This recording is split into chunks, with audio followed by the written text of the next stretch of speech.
Yo, what's going on, Doma? Thank you very much. Good morning. Sorry, I have to make all my silly, social media posts. What up, Walker? What's going on?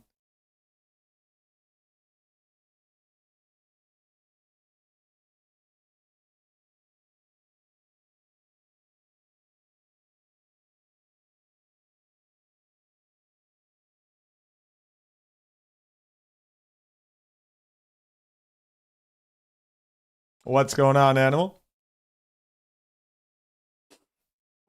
Yeah, people are really big up and big hyping. Oh, people are really big hyping it.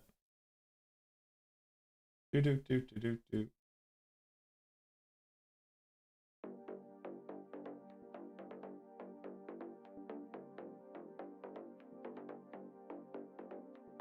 Yo yo yo yo yo yo yo yo yo yo yo yo yo. I think that's everywhere. Also, I'm pretty excited. I have a giveaway for the Starcraft skins, thanks to the Diablo CM team. So I'm very excited about that. What up, Melch? I am feeling better. Thank you very much.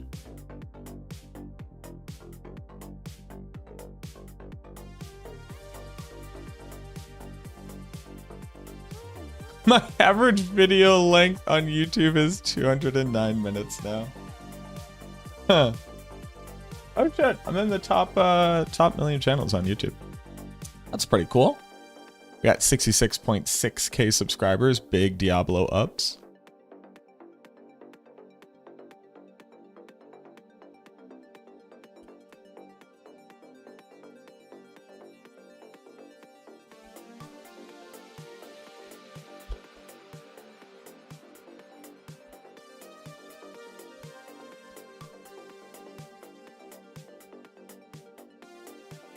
What up, Harrison? How you doing?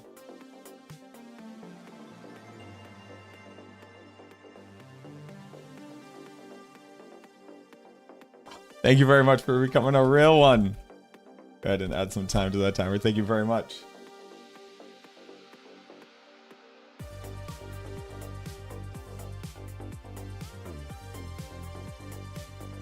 Yes, Doma. Very good. That is very good indeed. So here's what I'm testing out, so we fully understand how everything works here. We're going through all of the effects. I've already found one bug where Abyssal actually applies its 10% damage multiplier twice. So minions, 10% stronger than they should be. Hey, thank you very much, Harrison. Now you are a real one. But yeah, so we have to test everything. Got to get some testing in there. Also, I see a recommendation to run an extra skirmisher, but the 50% crit bonus appears to work on the reap damage. So you just kind of have to be attacking the whole time. So I think I'm going to be recommending that one instead.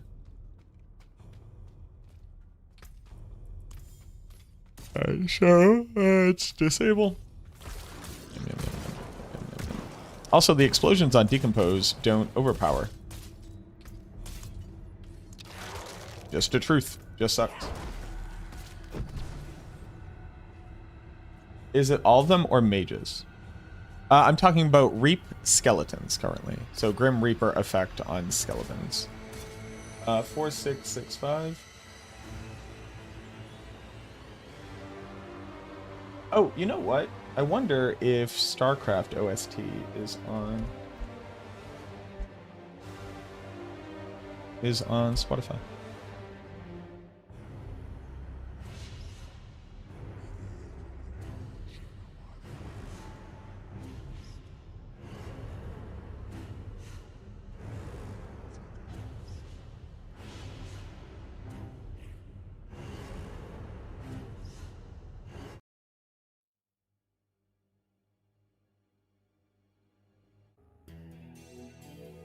It is. Let's go. All right, we're listening to Starcraft today. You were gambling pants and a shroud drop? That's crazy, Scotch. How is the LARP? So here's the thing that sucks. The LARP got canceled. Like, as we were getting ready to go on Friday. The LARP got canceled. So we didn't get to LARP. What up, Sirach? 4656. Yeah, I was very excited for LARP. LARP got canceled. Oh, I'm gonna have to have all my boys out to be able to benefit from this, I just realized. Okay. Let that settle for a second.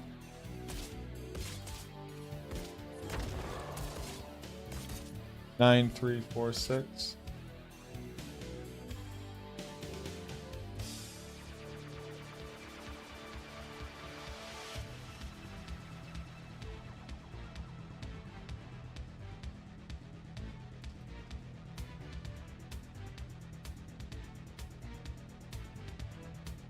$1.34, which is 73%.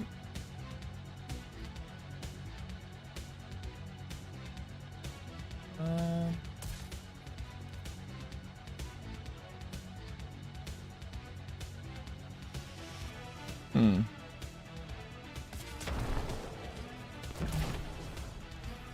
9346 over 4656 is nearly, it's more than double damage, but then you get rid of the 50% multi. What do you say? I'm only seeing a 34% damage increase. I mean, that's close enough. I'm just wondering why it isn't explicit. Oh, well, it's not more than we expect, so. Blood getters works. Oh, that's awesome, Scotch. I'm glad you're enjoying it. On the Paragon board, corrupting damage and shadow damage nodes, are they the same? No, corrupting damage is shadow damage over time. So shadow damage works for all corrupting damage. Corrupting damage does not work for all shadow damage.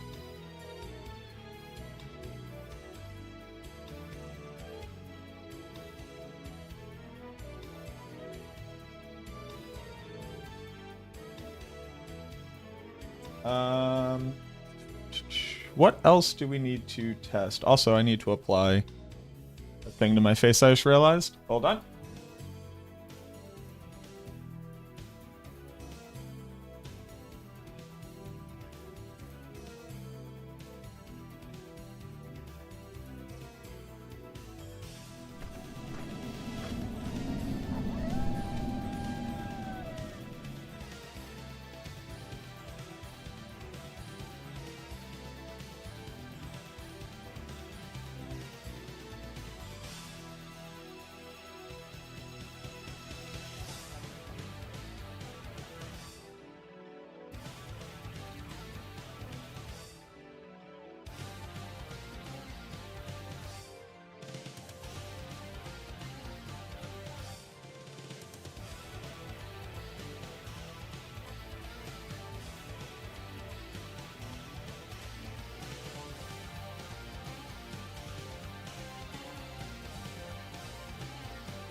Sorry, I need to apply a toner. So mythic drops on gambles occur regardless of the slot, because apparently for item drops, part of the coding is if it can be a mythic drop mythic. And gambling is just like generating an item from any other circumstance. So it's basically just like making the game drop items, and mythics clearly replace item drops in the coding. Very rare, yeah.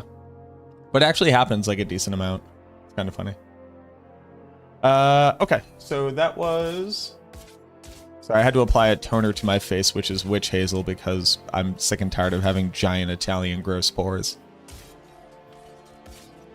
I need to turn on... So drops are active on Twitch. If you're watching over on YouTube, first off, thanks for watching on YouTube. There are drops right now for some like Starcraft related stuff. I'm also going to be doing a giveaway. Now, you can watch on YouTube, that's fine.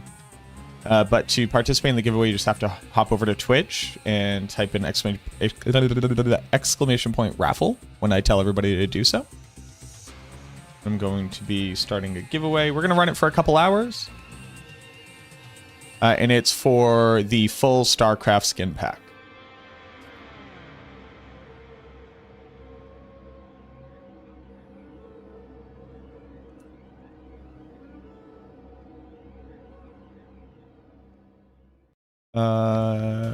Deluxe Starcraft skin giveaway.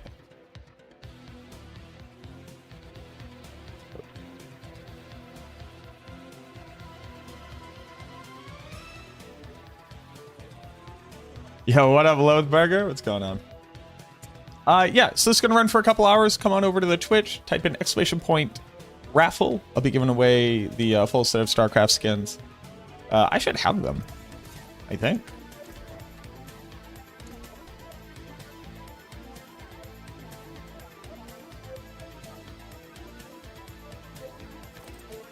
Oh, yeah.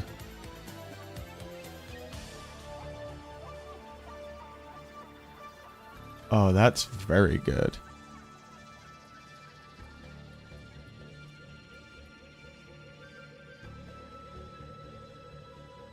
I didn't realize it was this good. What is this? Oh, is this season? This is.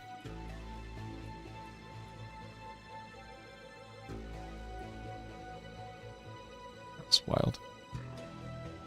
All right. Well, we do have to like change the color though.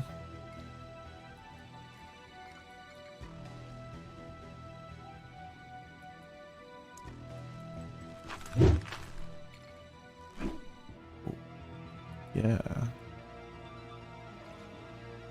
Ooh, yeah. Although this one can just be default. Yes.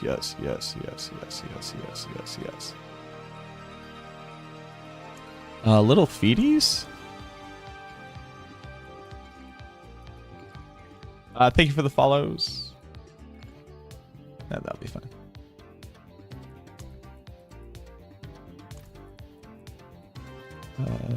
It's a good look.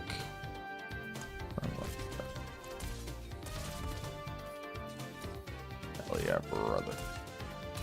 Alright. So Blood Getters works. What else?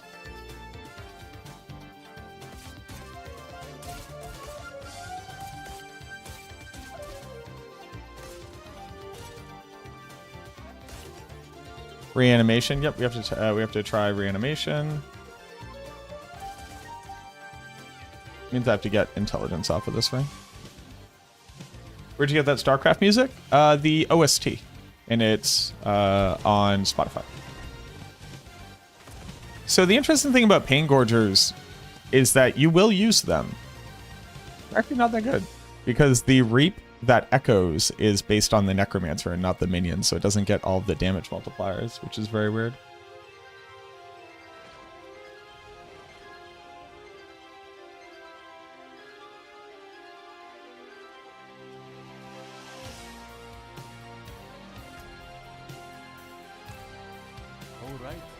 So, yeah, I saw other people saying you'll only use it for...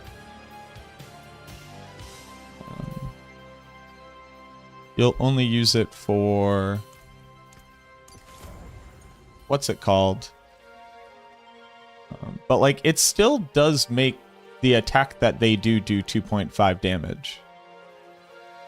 So, I don't see how it's not stronger than other multipliers.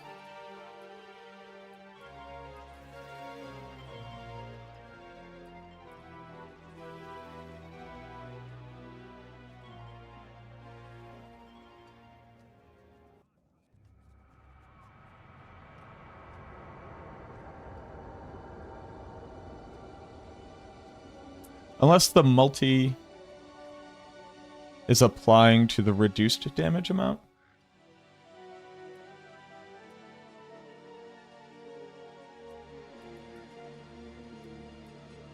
I'll have to look at it. We'll figure it out.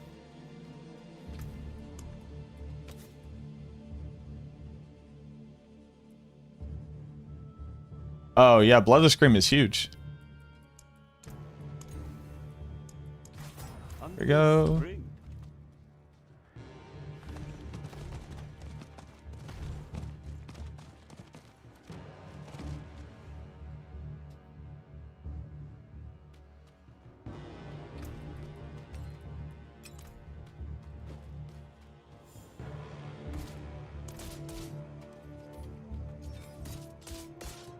3367.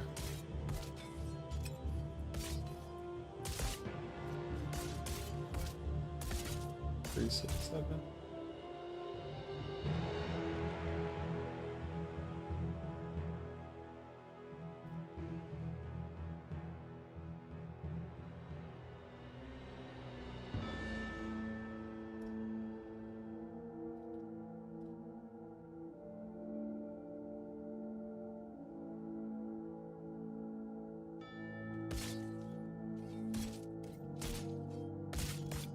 What up, Raven?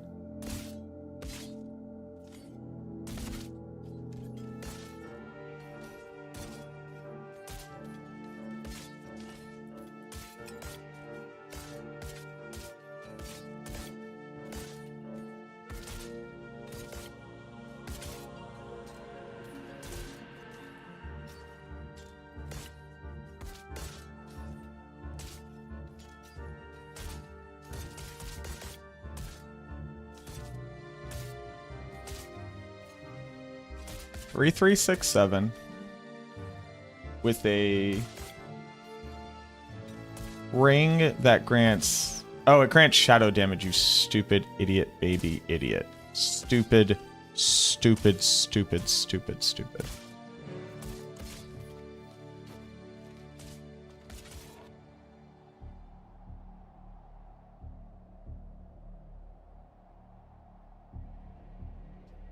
That Reap tech is DOA, not enough multipliers. It's, like, currently without question our strongest minion build. It's, like, not even kind of close.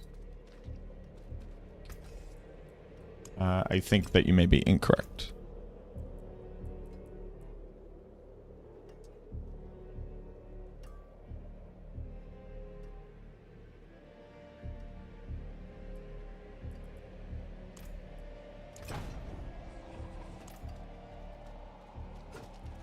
How can minions overpower? Minions can just overpower. They overpower 3% of the time. You can also force them to overpower with Zanrune. But the unstable power makes it so that when you use Reap, it's always an overpower. And our minions use Reap. So, Panda, with the 58 months. That's my girlfriend. You subscribe to a bad content Panda, creator. thank you very much for the 58 months. You're a real one.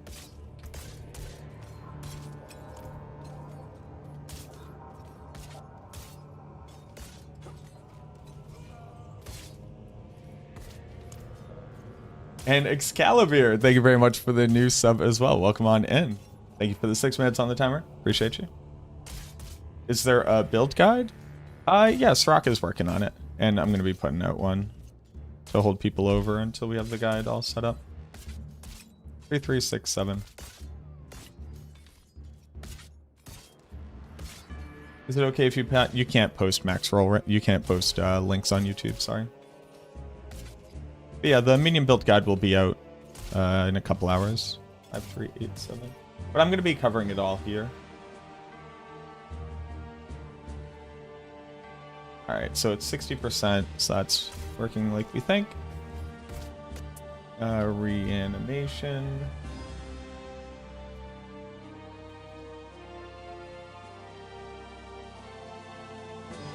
What else is there? What am I testing today? I'm testing all the things that work with this so that we know the how and why. Which chaos gear does it need? I don't know yet, bud. We're still in the testing mechanical stuff. We don't need to... We can't quite get ahead of ourselves just yet.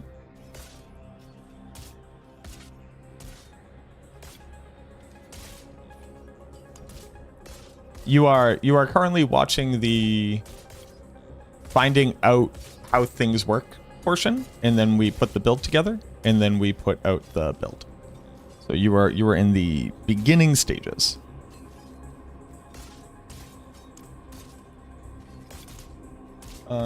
Regular multis.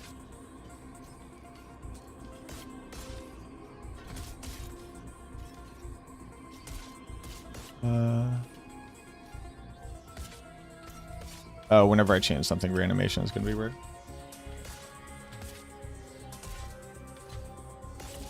Mm, 3367.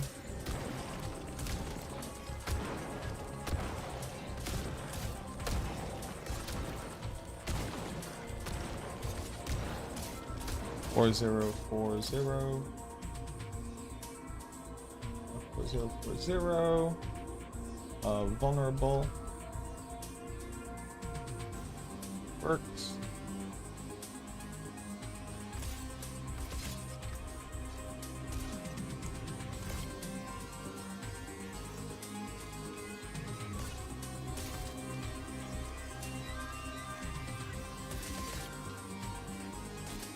How can you say it's good? Other people have built it. Other people are playing it. I'm not the sole source of information. And also, you're like, there's literally a person in chat telling you about it. And they have it built. I just do not personally know off the top of my head which Chaos Uniques I believe will be the best for the build, because I've just started testing. I never take what other people have done as a given truth, because very often that's how you overlook things.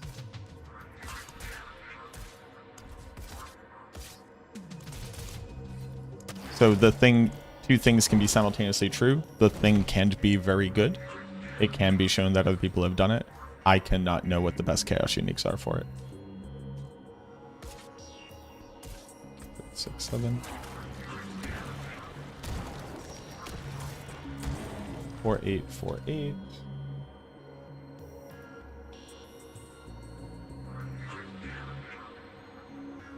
Yep, okay. So, Vuln multi. Vuln back multi. Works. Tested any of the lidless wall chaos mechanics yet? Which ones, KJ?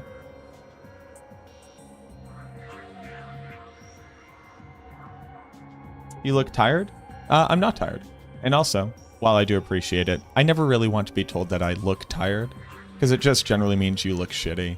But it's coming from a place of concern, but there's no way to not hear you look kind of shitty, because that's what tired looks like. So I do appreciate you, but please try to avoid doing that. Most people don't like knowing that they look like they're in a state of less than 100%.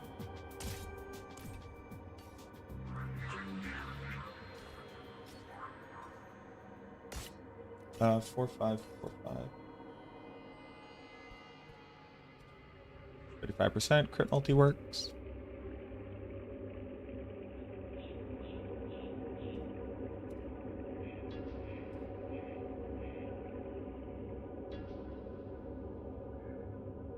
None of the builds feel good once you try these speed metas on the other classes. Not a big fan of how fast this game is getting.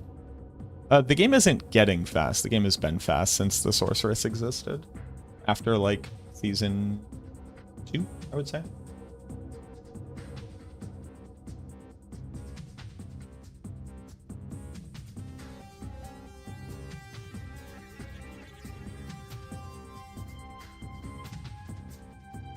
Brother, consider updating the leveling guide. Affliction is quite good for leveling. We recommend Affliction in all of our leveling guides. And also, I have a Affliction-specific leveling planner in my Discord. The only one we don't recommend it on is minions, because minion players want to play minions.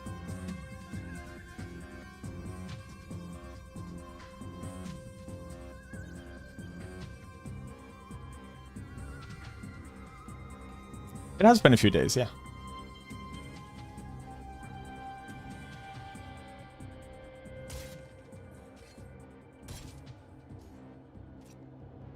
Must be old link. Maxroll Tillis doesn't have it listed. We don't currently have a build guide on Maxroll because we're making one for this season. It'll probably be out by the end of this week, I would say. We didn't have time to put out new builds, and writing our build guides just takes significantly longer than a lot of other sites because we actually like write them. What up, Hunter?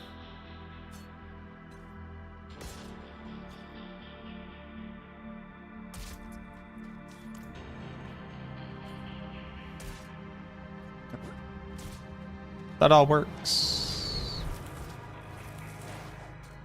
And is giving the intended multiplier.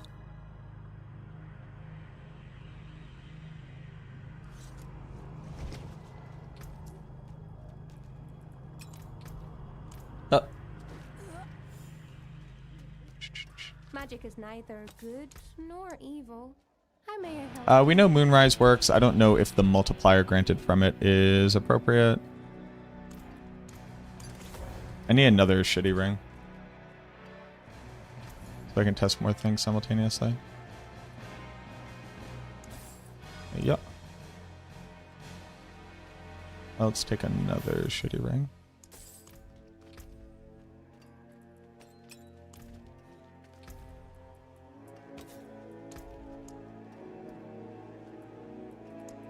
Adaptability. Basic.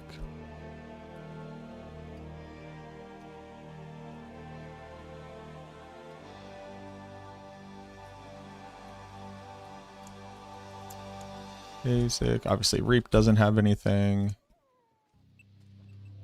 Shadow.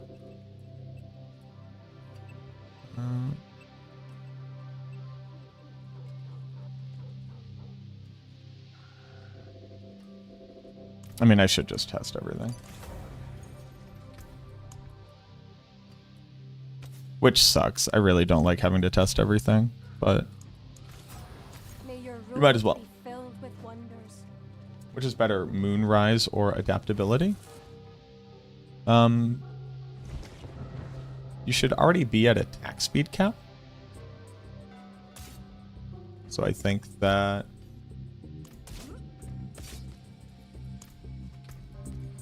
Adaptability is a stronger overall multiplier.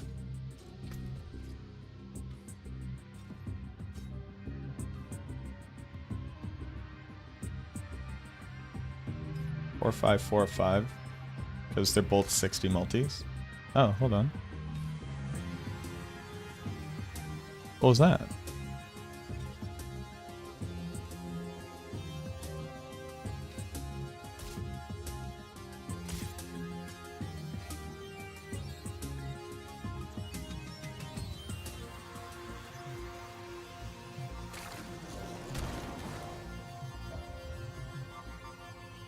What? Where's this 7273 coming from?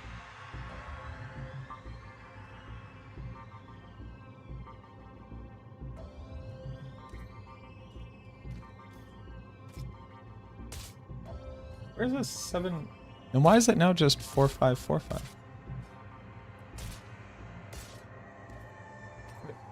How?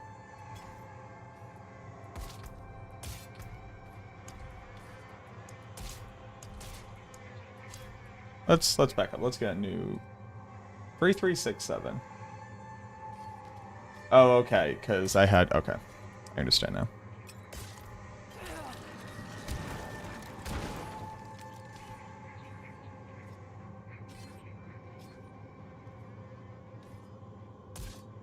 Five, 3, 8, 7. 5, 3, 8, 7. Moonrise works. MacroBio peak slide. Bagbane with the 33 months. Thank you very much, Fubu. I appreciate that.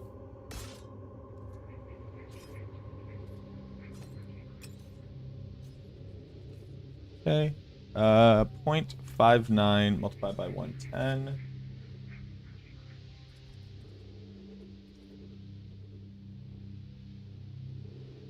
Do 9% damage multiplier.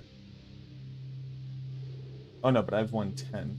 Yeah, they're 64.9.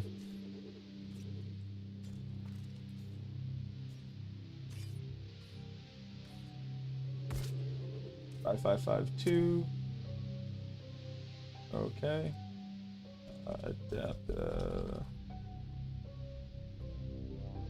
Adaptability.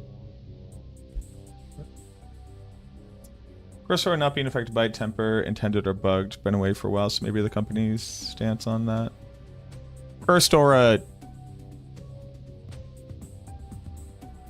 radius, or rather curse radius, would not affect an aspect that says you now have an aura which applies your curses.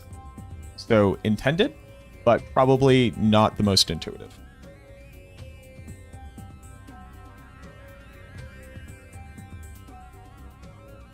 Now for the mastery and skill tree works for warrior, but not the cult leader paragon node. I don't know what that means, Jello. Attack speed's so important in Shadow Blight build. Does it make the ult tick faster, or is it just get the 10 stacks as soon as possible? Attack speed makes the damaged instances from the drain happen faster, and I can't explain to you why. So it makes you have 10 soul rifts faster, and the replacement of your soul rifts appear to also increase the rate at which you deal damage via the drain. From a YouTube video results? Yes. Yep.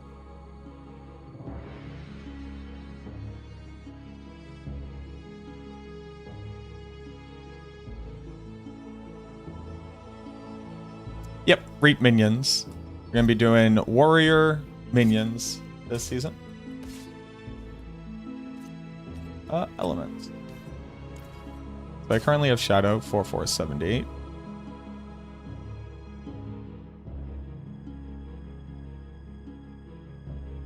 Yep.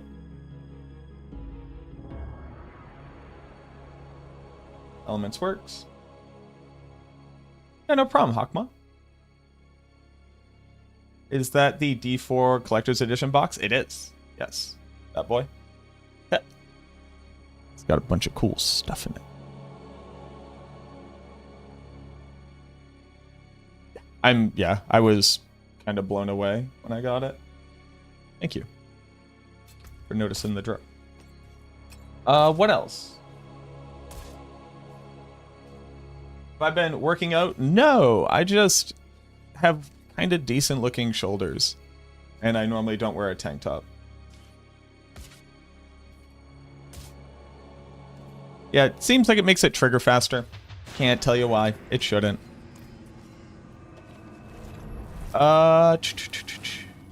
Obviously things like Damned.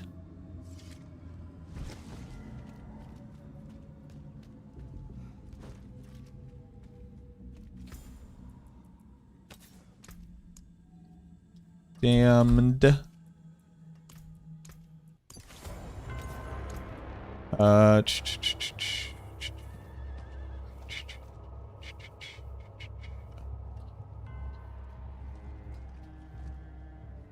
Damned. Great Feast. You suggested for dealing with soul spires and inferno hordes. Feel like I'm just sitting around in my bubble of death, but grasping veins is on cooldown. You want to run to the opposite side of the spire, like all the way as deep as you possibly can. Monsters will have to move closer to be able to attack you. Then you jump forward and kill them.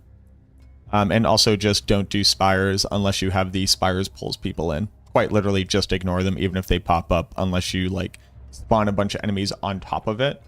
Just ignore it. It's not worth your time. They just suck. But if you get the they pull, pretty good. I'm a B. I'm a B. Impeccable.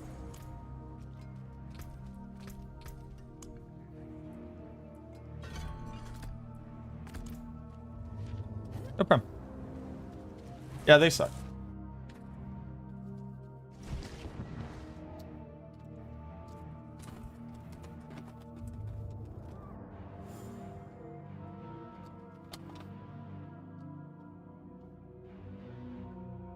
If there are four at the same time, can you still ignore them? I mean, clearly not, right?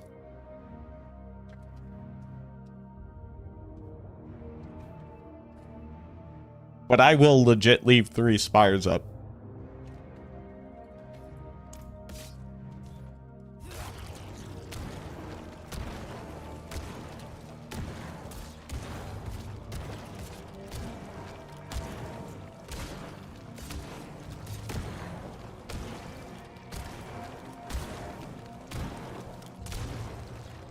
Oh, I'm sorry, Boomer. I thought that was a sarcastic question.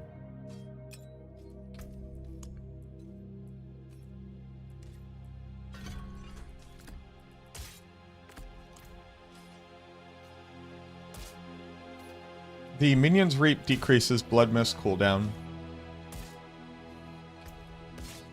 As in it doesn't?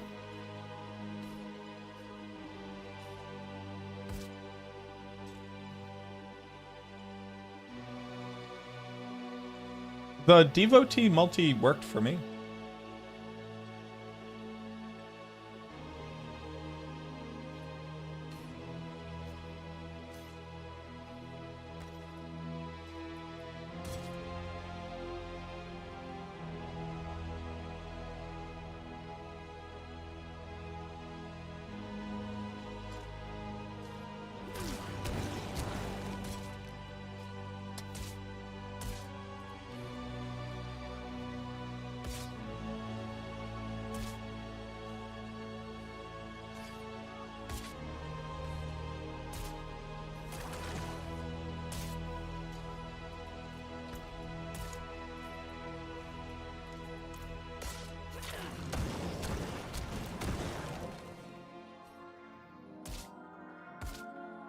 Huh.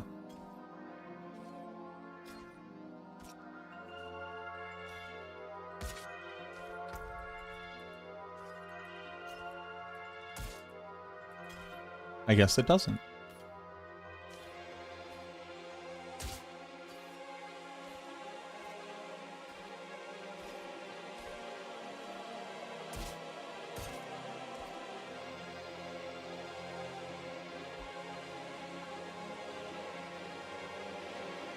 Does a Reap produce a corpse outperform Reaper's chance to form a corpse?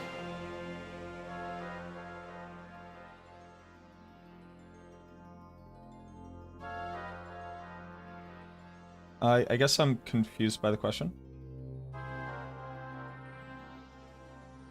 Aren't these drops in the store for free right now? Greetings, traveler. Behold the marvelous tales I have to offer.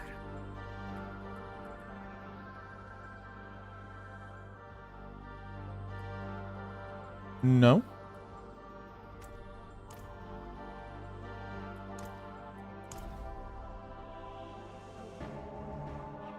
It calls to you.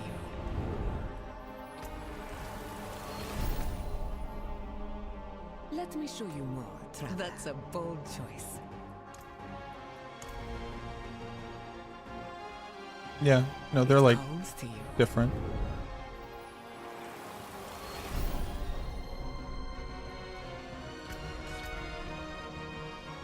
I have been waiting for your return. Picked a good season, apparently. It calls to you.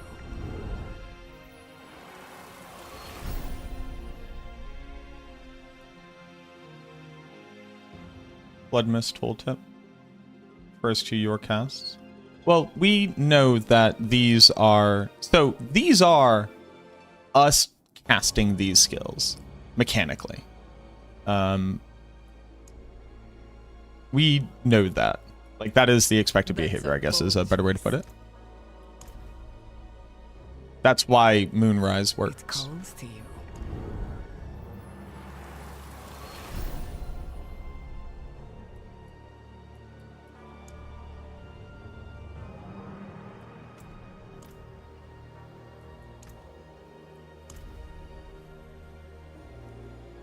It calls to you. I have been waiting for your return. That's a bold choice.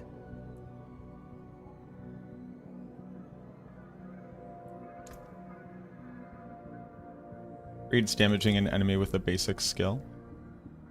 It calls to you. Sure. That's still not you damaging an enemy with a basic skill, though, right? Unless it's mechanically... It all comes from you, but it just takes their scaling. Like, that's why Pain Gorges is currently effed, is because it's all reading as if it's from you, and the echo part of it is not coded to read the multipliers from your minions.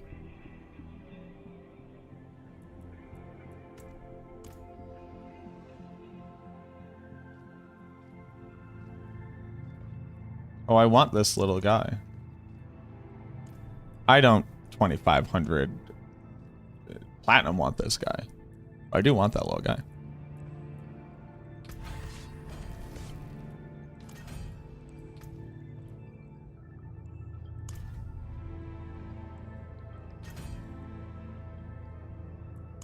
Loving method with whisper chest for an alt. Roughly how many would I need? I have no idea. I've never done that before in this game.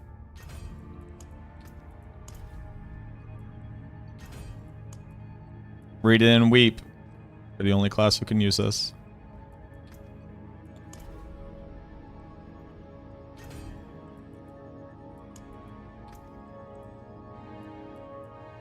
Use partner privileges to get the pet? I would love to. But sadly, that's not one of the options.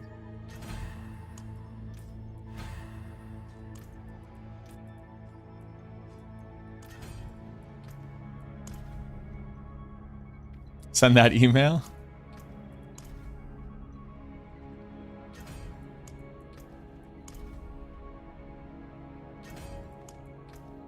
Oh, the dog, though.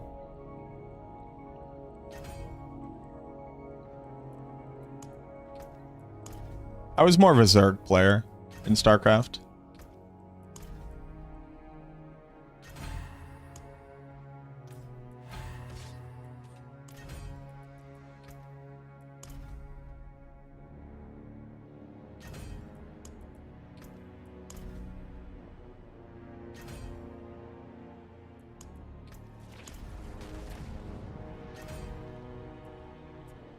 How was LARPing? Sadly, didn't get to LARP.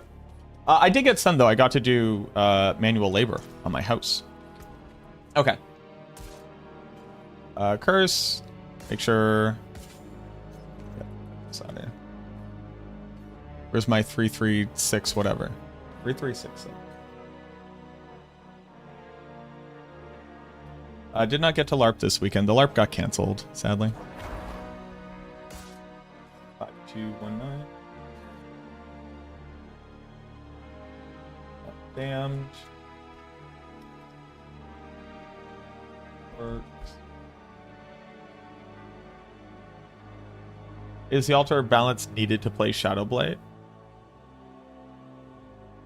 No, you can get away with casting Blight and Corpse Explosion. It's just significantly weaker. But Shadowblade is also insanely strong. So, like, saying it's significantly weaker is like saying it's like a normal build. It's just not going to be very good for speed farming. So I would recommend Affliction. If you check the my Discord, I have Affliction planner there for leveling. You can check out. I also think it is I think it's in the description.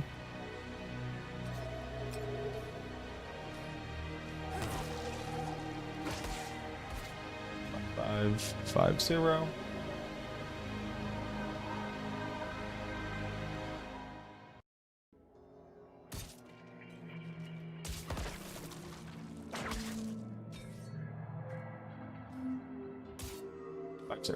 That's what it is. Grasping Veins. Works. And Great Feast.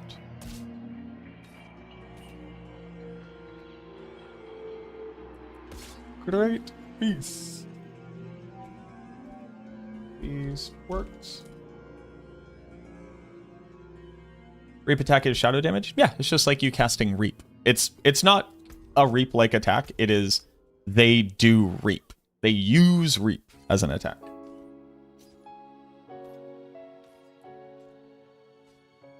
Say, or do you guys have opinions yet on Ebon Pierce? I'm having a hard time not stacking Reaper's Pursuit to the moon. Is it too early to say?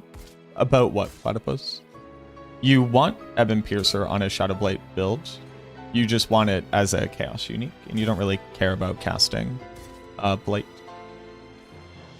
What up, Joker?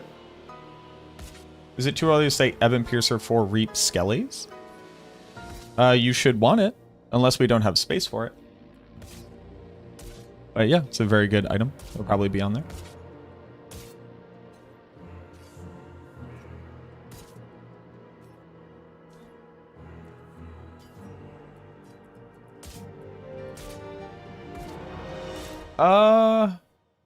Oh, what about... This one's always weird, but what about... Untimely Death? Is that what it's called? Still can't find Ebon Piercer boots. Been forcing the amulet. If you don't have Ebon Piercer as a Chaos unique, you shouldn't be using Ebon Piercer amulet. That is almost certainly not worth it for you.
Timely works, but it's still bad. In Shadowblight Mythic level, do you still need to cast Body Explosion and Tendrils outside of high-level pits? No. Not at all.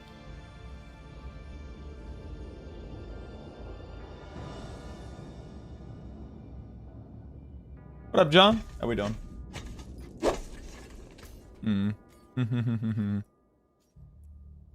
What else could be interacting with this that is like hard to tell? The only thing that's been weird is that, well, Pain Gorgers is weird, but also Abyssal. Oh, yeah, I guess let's look at Pain Gorgers.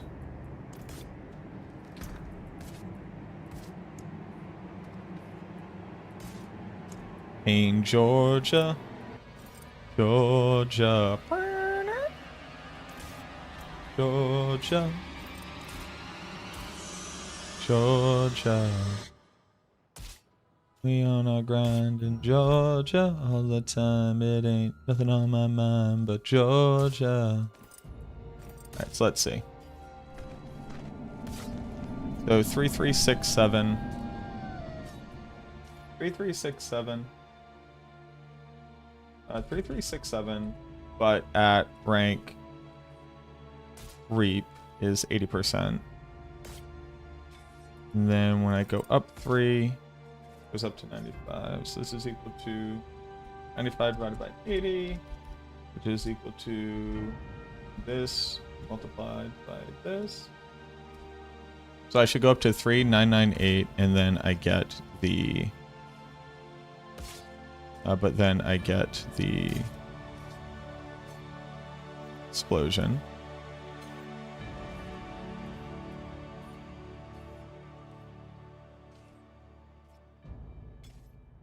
The issue being that the explosion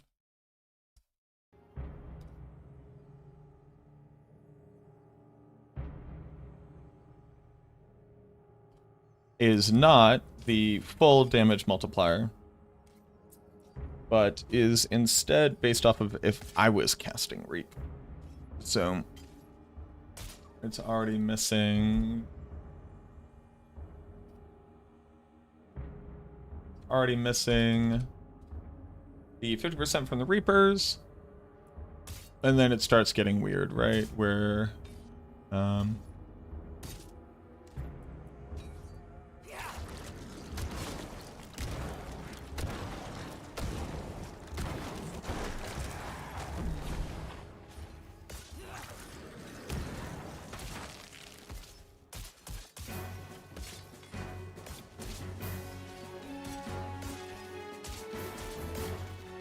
how is vulnerable being applied?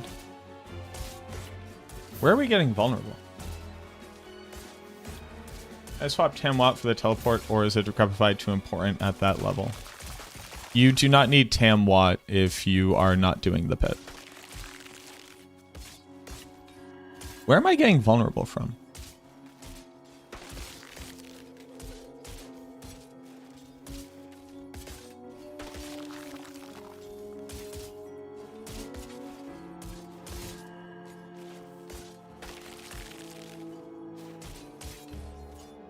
Oh, there's a mage in there. You little bugger.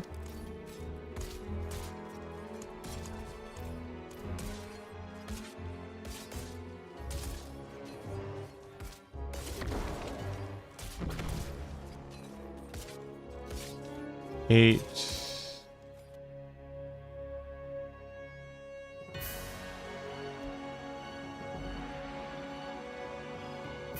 8187, 13900.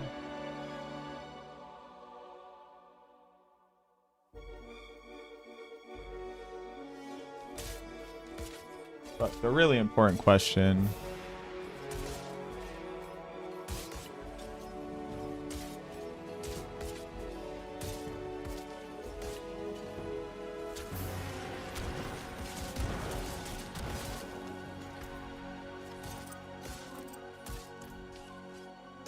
let's get some new baselines. Oop.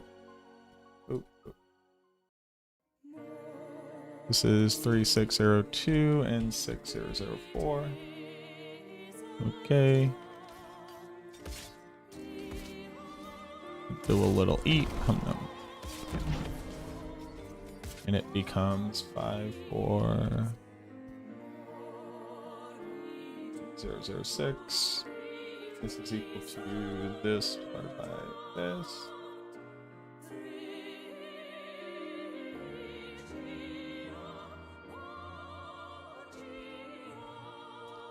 Okay, so both are going up by 50%. So which ones aren't applying? The ones that aren't applying?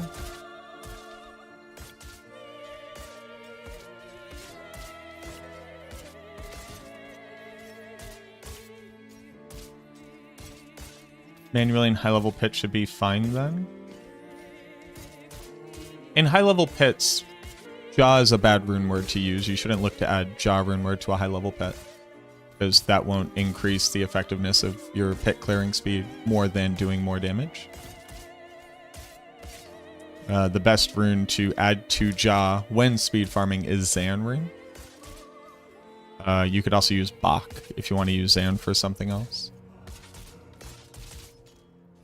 But you never really want to, if you're doing high level pit, you don't want to be manually casting Decrepify at all, because it's a pretty big efficiency loss.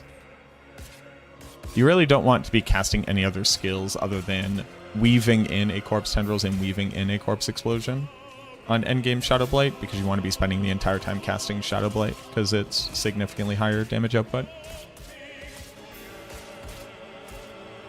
This is live? It is live. Yeah. Hello. How's it going? Welcome to streams. What up, Martin? Lone Ranger, thank you so much for the 1 year. Thank you for the detailed travel like guys. Most fun I've had in a Diablo season. Shadow Blight build. This is the most fun I have had in a Diablo season. Thank you very much for the 1 year. I appreciate that. And you're welcome, man. It's been a lot of fun for me too. I'm really glad that people are enjoying the build. Any new unique idea? What does that question mean? What's going on, Vanmar? Is Shadow Bone Storm not a thing now? It is a thing. Yeah. It's a pretty good build this season. Are we testing minions with men down? No. We're testing Reap minions.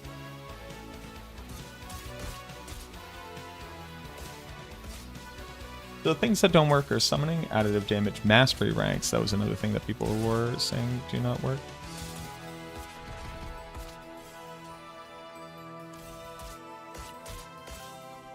Five, two.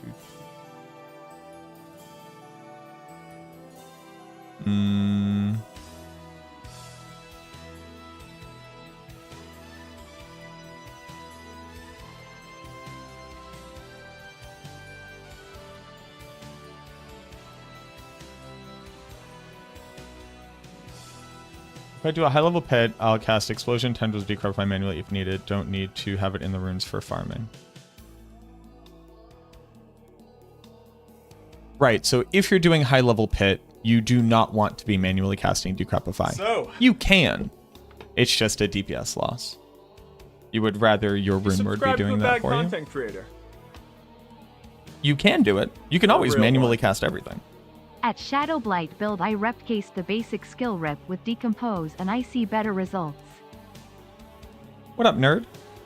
Thank you very much for the 3 months in advance. Thank you very much for the 2 months.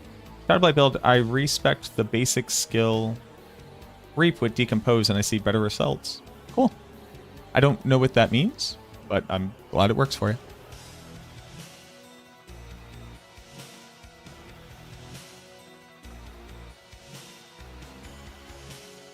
This puts minions into 5 in all categories for the tier list. I mean, I need to see the pit clears, but yeah.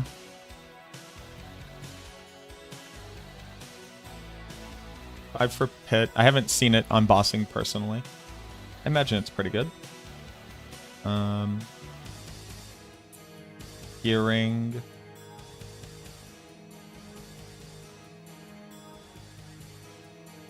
in play. Sure.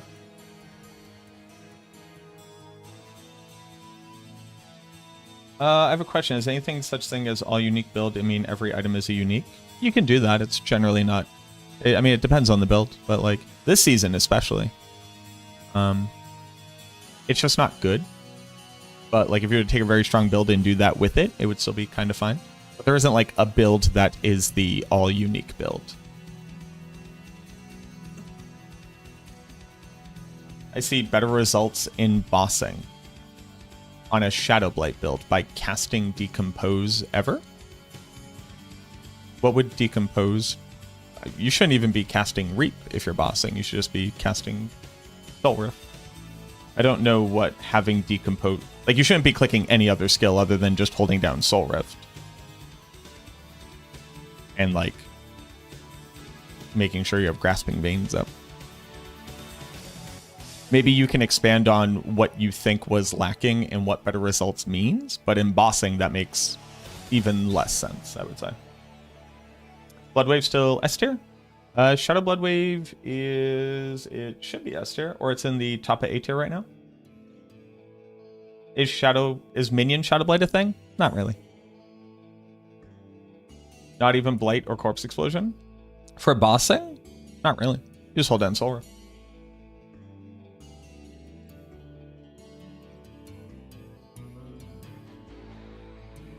I attack with a basic skill. Then my attack speed goes to 80 for Corpse Explosion and Soul Rift.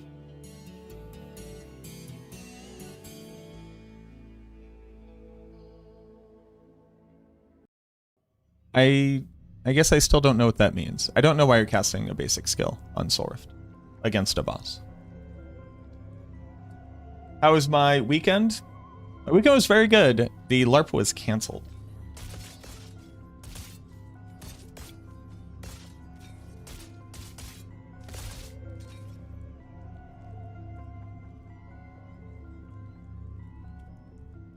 Oh, I guess I need to prove that summoning damage does or does not work for Gorgers.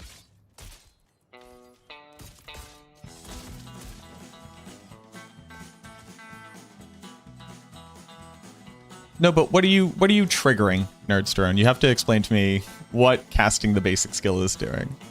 Are you using an aspect I don't recognize? Like, is there something different in the build? What does casting the basic skill do for Soul Rift against a boss? What aspect is it? What unique item are you using? What thing? My magic's I forge more than horseshoes and nails. You gotta help me out here.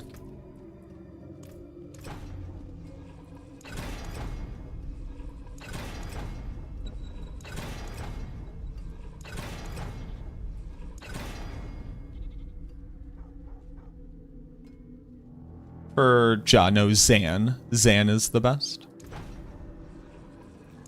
And then Bach is a backup if you want to use Zan for something else. Z-A-N, the one that says when you cast an ultimate skill.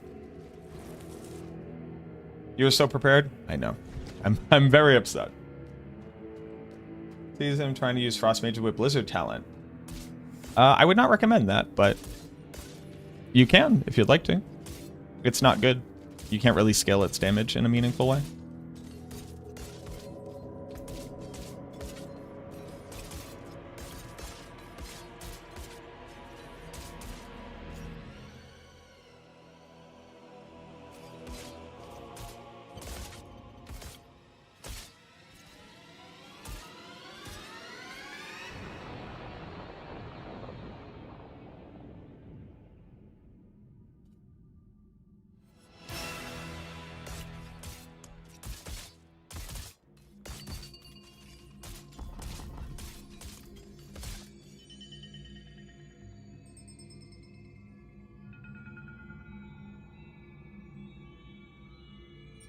Okay, so we have this, then we put on...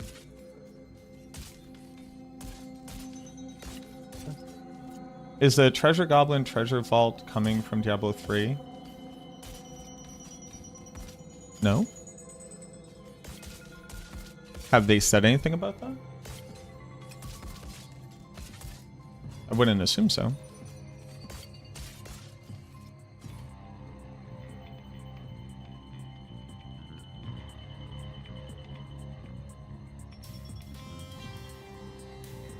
Someone said summoning damage doesn't work, and it absolutely does.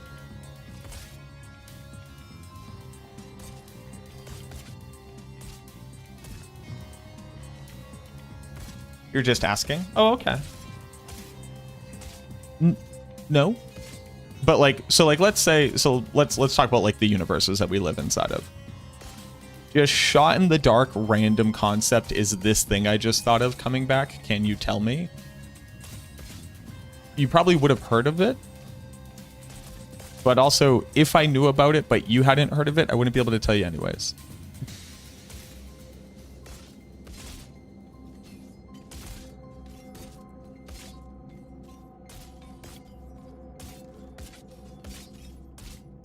Does Reap Minions Necro have the potential to outshine Shadow Blight?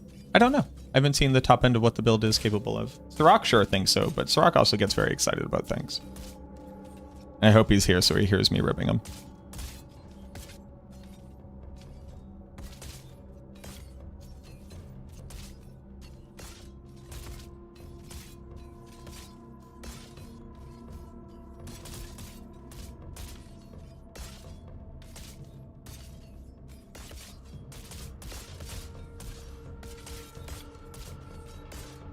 Trying really hard not to crash out. No, I'm just in a depressive mood.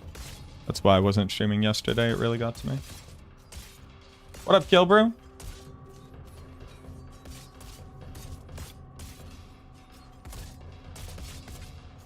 I say that minimum is 51 restore resource, but I still find myself with pauses in Solar for lack of resource. That's because you're triggering Cax Rune with other skills and not restoring your resource because you're not triggering them with a skill which restores its resource.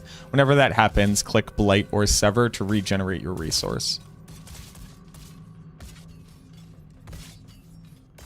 Oh, I appreciate that, Harrison. Yeah, man. I have depression and I get into depressive modes.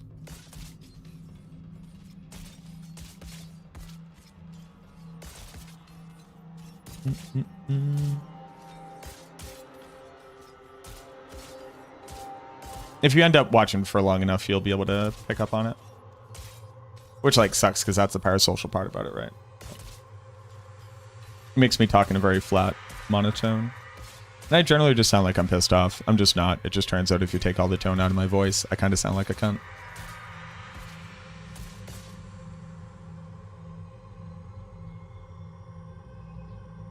I've had the Cax Rune use all my resource when you click Corpse Tendrils. Yeah, because it just says casting a skill. There's actually a lot of things that trigger when you cast Corpse Tendrils, even though it doesn't actually use it. So, like, when you cast a skill with a cooldown, Rune Word works even if you don't target a corpse with Corpse Tendrils. You are still casting a skill, it's just failing to actually trigger.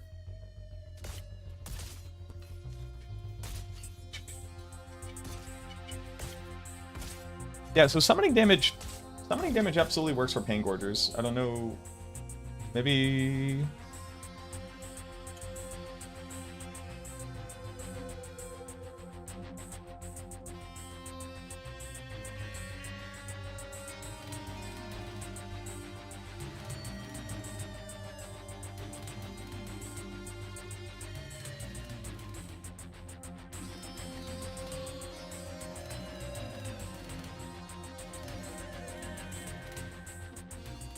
Heard anything about when we might see improvements to Soul Spires and Infernal Hordes? I have not. No. All I've heard is that over this past week, the developers have gotten a lot of feedback about Soul Spires, and I would assume something would change about them. No, Sirach, I'm saying that summoning damage works for Gorgers. I was told that the additive doesn't work.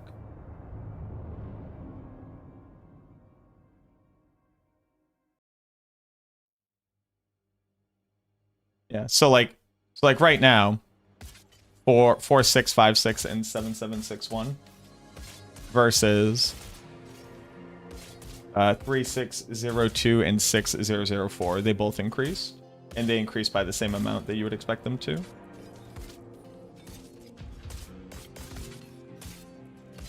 Yeah. So summon damage definitely works. So somebody lied to me. Somebody insidious lied to me.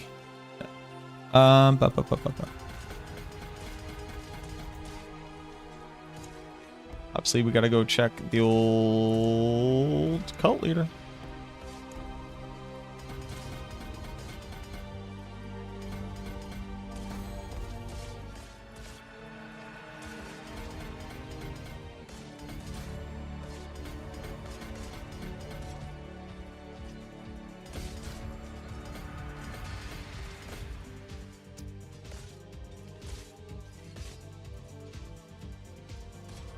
Oh, 0.5. I need more attack speed.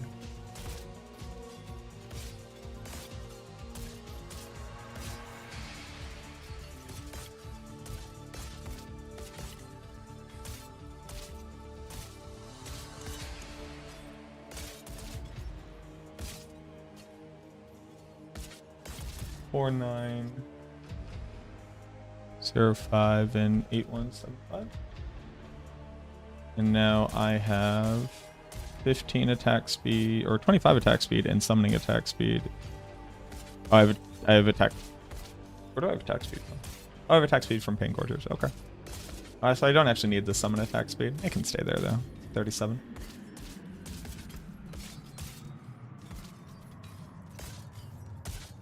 So I do expect to see a 40% increase in damage across the board here. 6867 and 11400. Yeah, so cult leader works for both of them.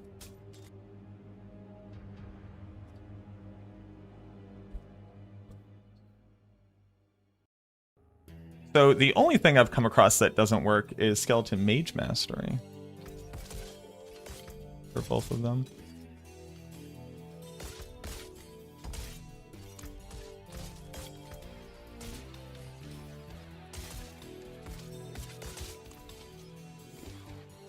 I guess I have to double check that Great Feast doesn't work. You just opened a cookie and it screamed in agony. On Reddit post that showed a dev commenting on your Twitch stream probably got you feeling a lot of questions about spires.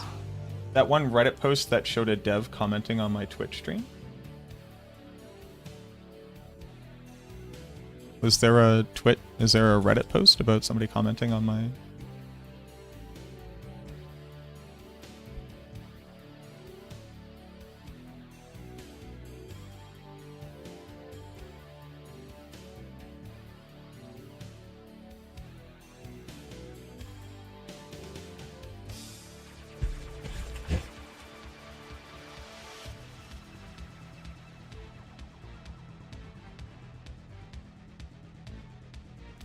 Is there a Reddit post about a dev commenting on my Twitch stream? What up, Lyras?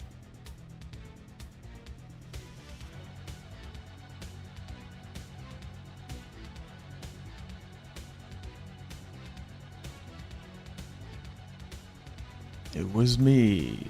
Yo!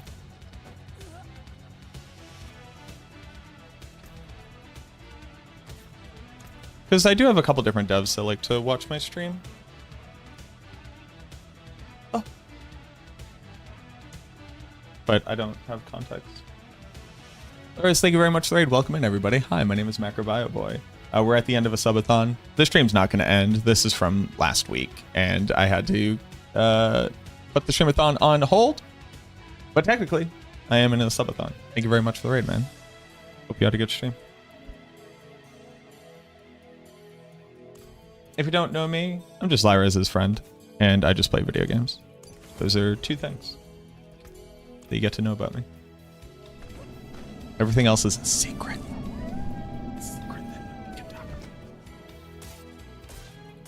Raggedy Bitch, thank you very much for the follow. Welcome on in.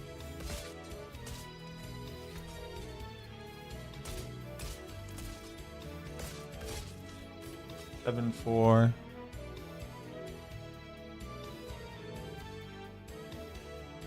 Great Feast works for both. Got your ass handed to you on Megabonk? Homie, I've been playing Megabonk off stream. It's a good game. Megabonk's a good game.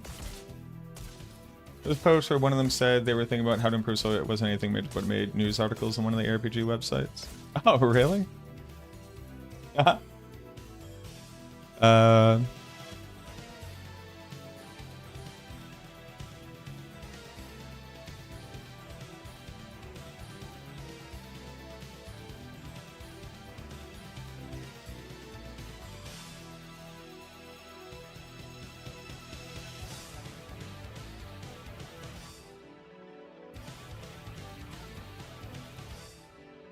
What is this?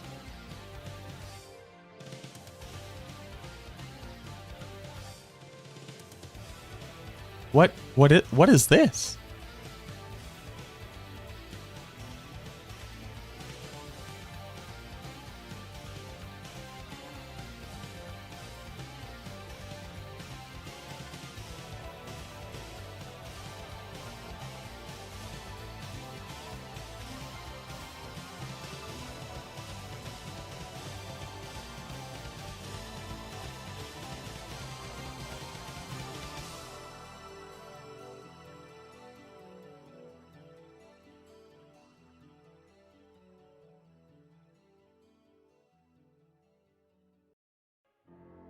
New best OP 100 billion damage Necromancer build.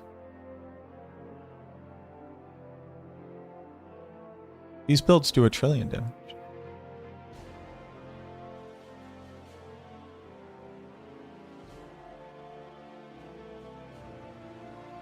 Oh, this is interesting. Oh, when Acelin came and subscribed. Yeah. Acelin's really cool. I got to meet Acelin IRL.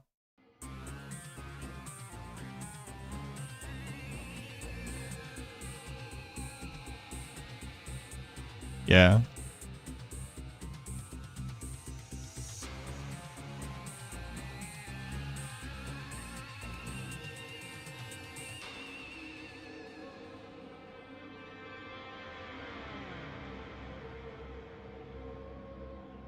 Yeah.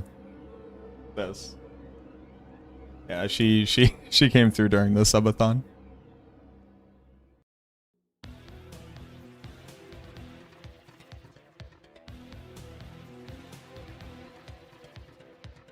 A lot of devs watch your stream like Dev Patel. I do not know Dev Patel. Sounds like a cool person though. Which build do you recommend for casuals? Minion or Shadowblight? I recommend leveling on Minions or Affliction, and then any of the endgame builds, honestly. The only one I wouldn't recommend for like a new player to the game would be Shattered Spirit. It's very, very strong. If you build it correctly, it's foolproof. If you don't, it won't work. Shadowblight is very good for a casual player because it doesn't really have a gear requirement. You just need to get the power, which means you just have to get to tier 1 or Torment 1 and then run a couple hordes. Maybe get carried through some hordes. And then the build is online. So it's very, very, very casual friendly. Although the minion build is also very casual friendly. I think it's a little bit more frustrating when you go to do stuff fast. So I think I would stay on Shadowblight.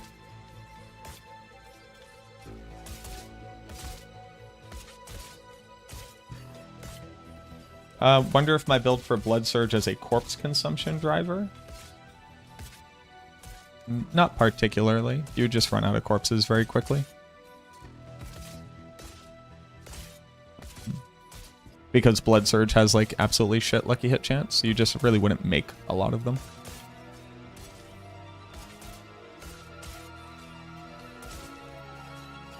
One big issue with the build is that Worry Mastery and Summon damage are not echoing for Pain Gorgers. So, Vinaka. Mastery doesn't work. I agree. Summon damage absolutely works 100%.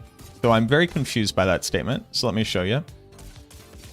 So we're at 4905 and 8175.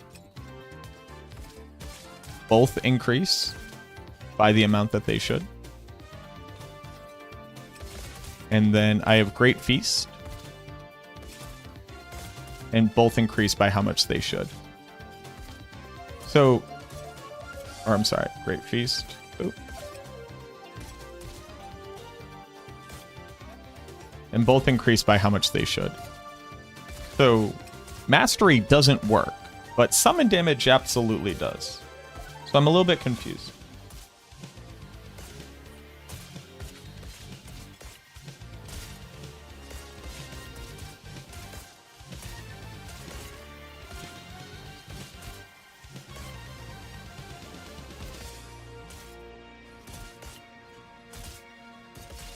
So AXW, the Paingorger's Reap does not take into account the increased 50% damage that the minions are supposed to gain. That's why you're only getting the 1.66. If you take 1.66 and you multiply it by 1.5. That's how you get up to the 150% increase that you would expect. Which 50%? From the Reap. The Grim Reaper's Reap.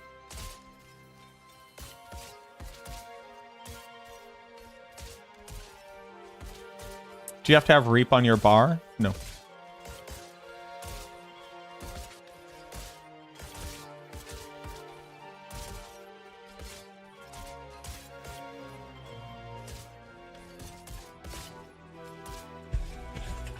Treat my statements with caution.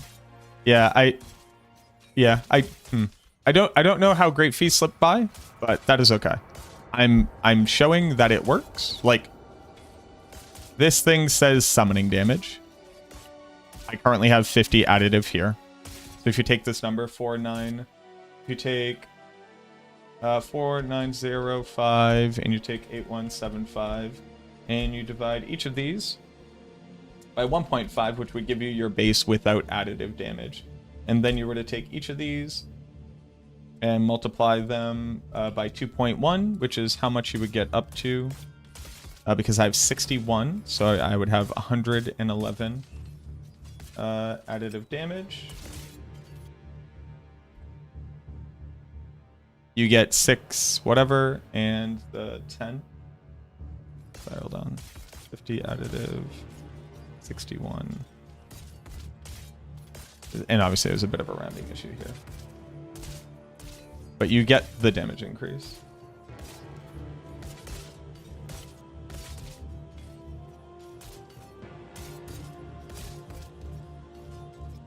So the reason why the Echo is less damage is because the Echo is not reading the 50% damage bump from Grim Reapers.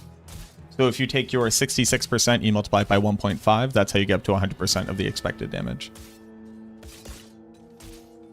That was from the PTR. We had that tested, and I had submitted it then, but it doesn't appear to have made it into the build. Fraggles, thank you very much for the follow. What is the music playing? This is Starcraft.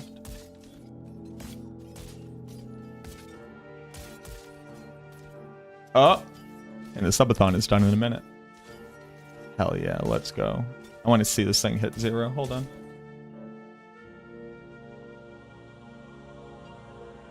We're at 40 seconds.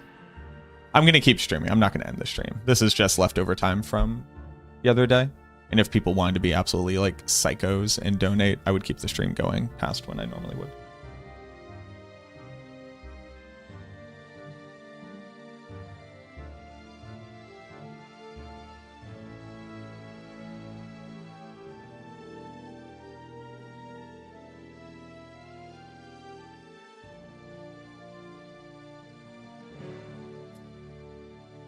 But are you going to throw this build together to play? Yes, I'm going to. Mm-hmm.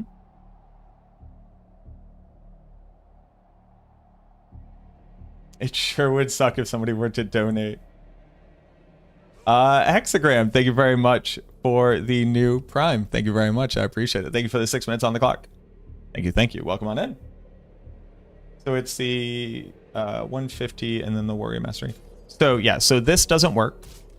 And Warrior Mastery isn't working. I'm going to keep testing everything else, but summoning additive damage has worked. And summon multipliers have worked. So I get the only other thing I really have to test is Dead Razor.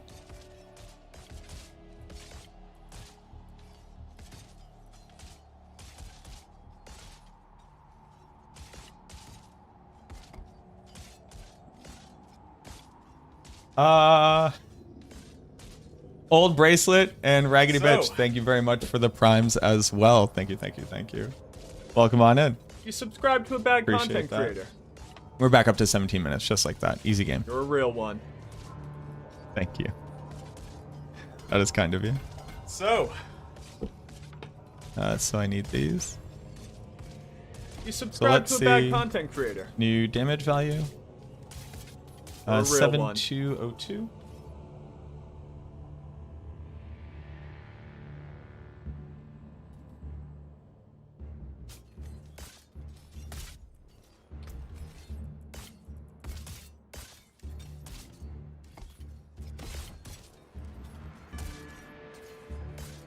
All right, they probably hit enough at this point.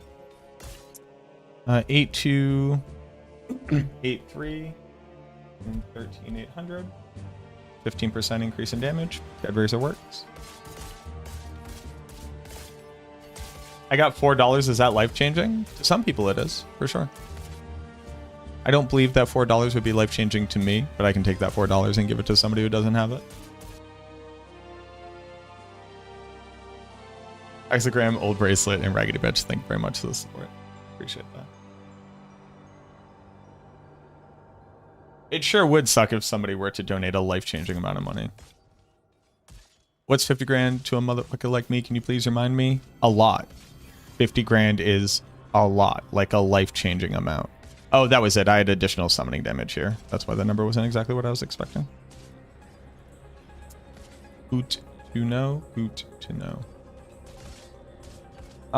Is there anything else?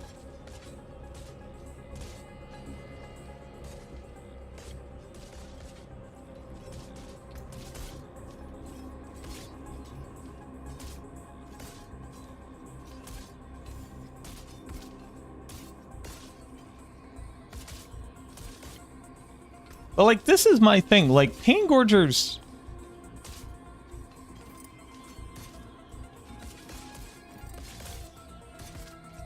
It's still a 2.5.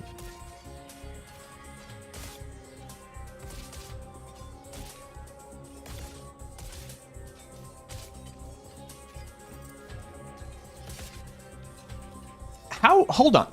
I know. Okay. I hear people just saying it's not good for speed farming.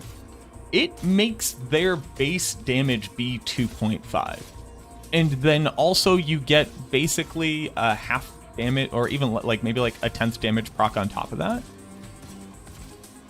What item is stronger than a 2.5 multi?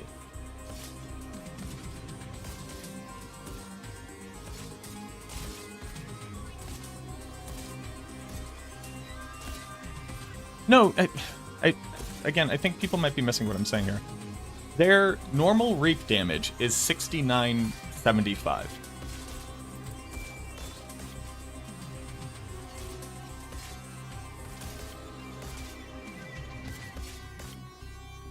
And now it is 13.8, and also there's a secondary damage proc.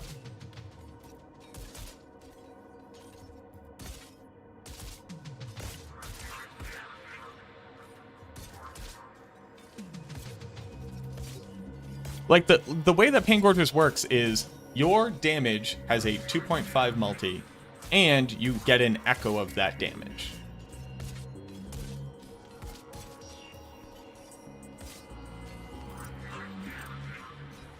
Like, their reap damage is normally 69.75.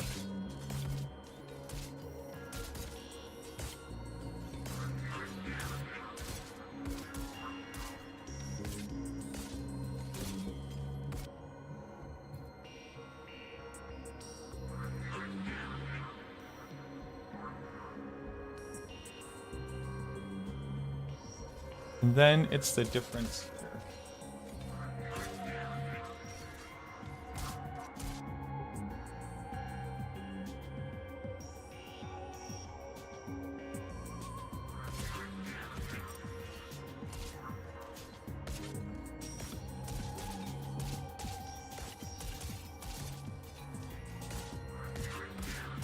Like the only thing that isn't working is this.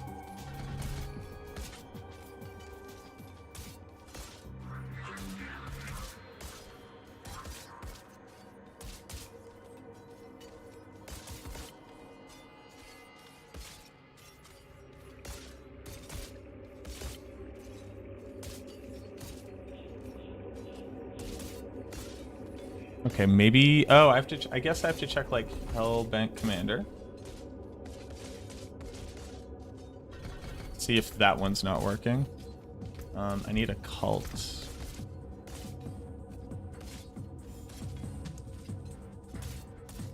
I haven't finished testing everything yet, so that definitely plays a role. So before we start making big announcements.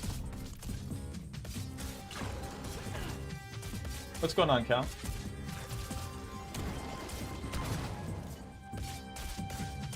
What is the most the biggest realistic amount of minions you can have is 8.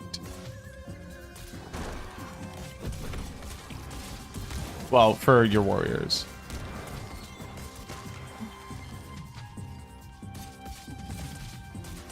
So now we're here.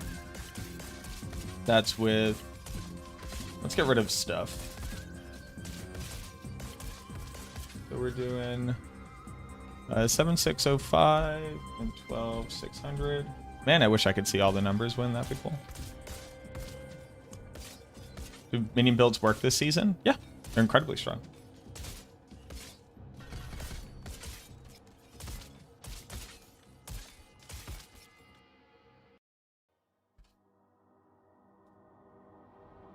Hellbent Commander works.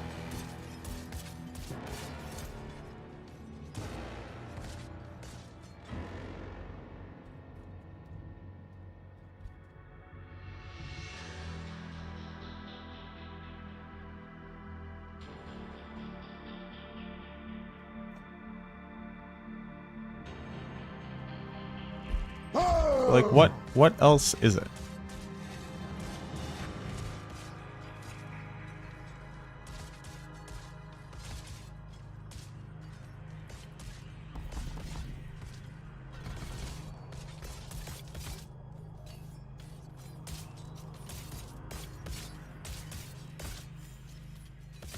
Uh, 9430 15700.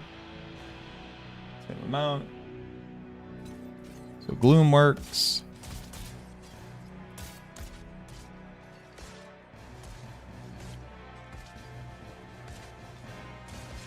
Saying you're taking out Pain Gorgeous, putting on and getting a 2.5? No.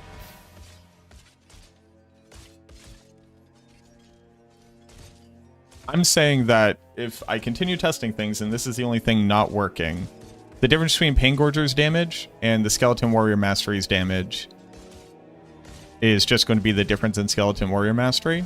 But Pain Gorger's is still taking all of the other damage it would deal and multiplying that by 2.5.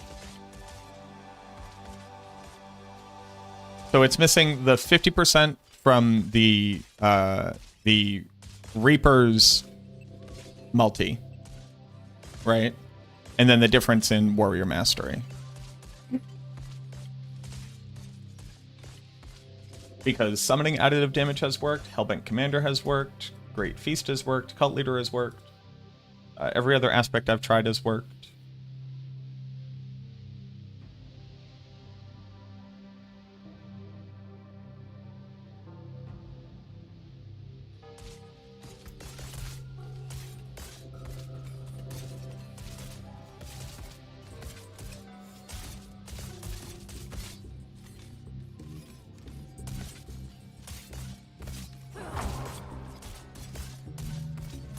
Damned is working. So it does half damage because it's not getting the Reaper, the Grim Reaper bonus. And then it's doing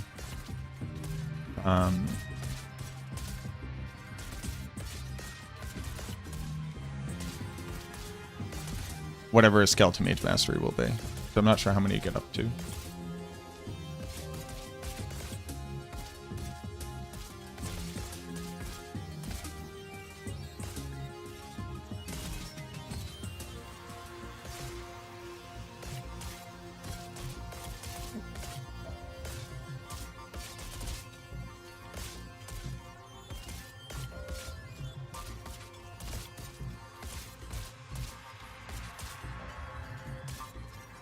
So, like, basically, because the Echo does 2.5 times damage,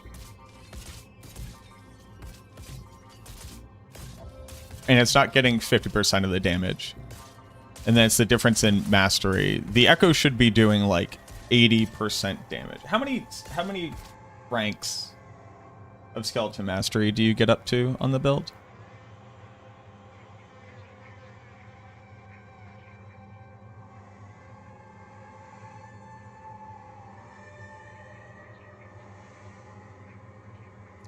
What up, Red Hulk? Do you have a planner, Sirach?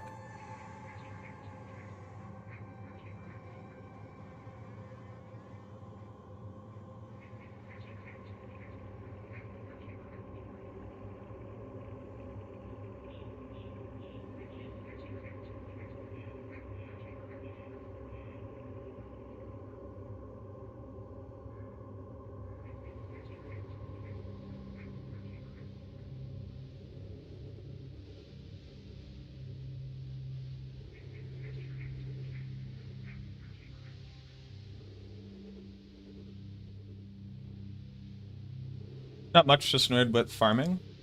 What are you trying to farm?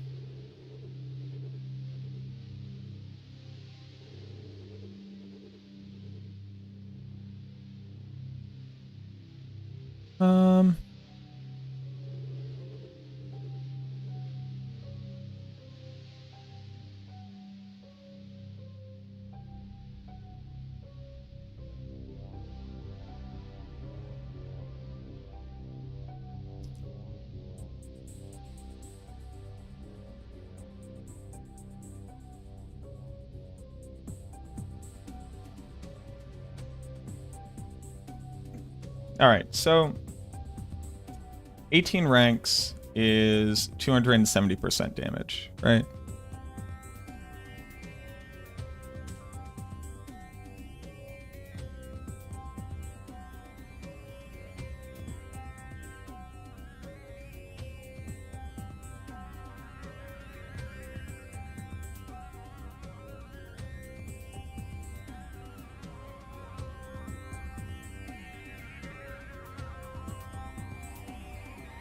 So 2.7 and 1.5. 2.7. 3.7.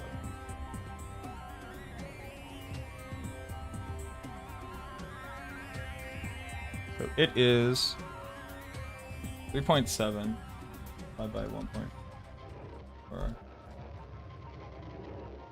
divided by 2.5.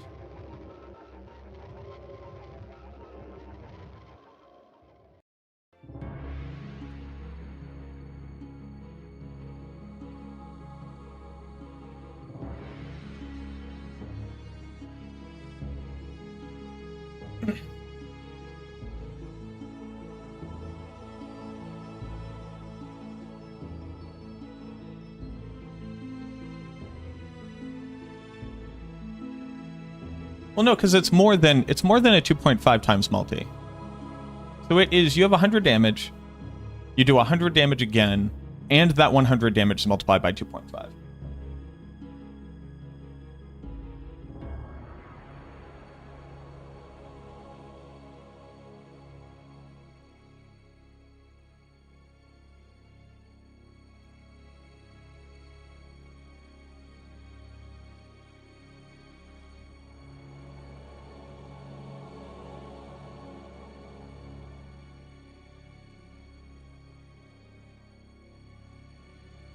Is that the way to think about it?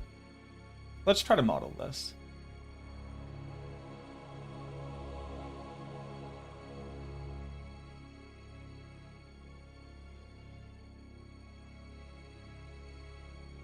Because what we actually have to look at is what losing out on an item would look like. Buddha, thank you very much for the 14 months. What did it do? Yo, yo, yo.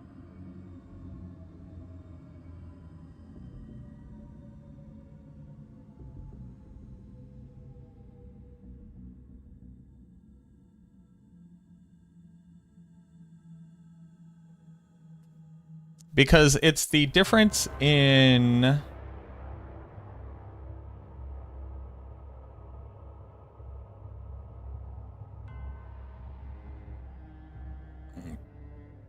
Excuse me.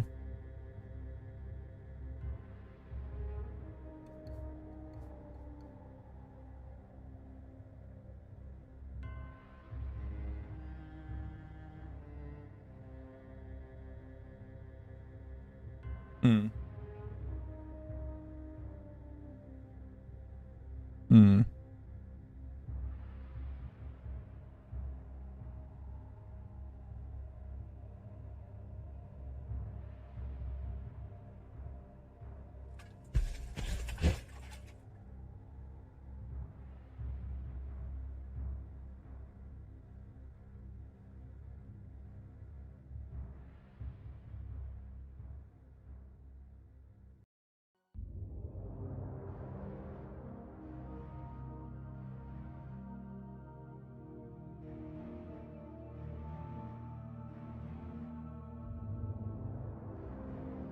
Hmm.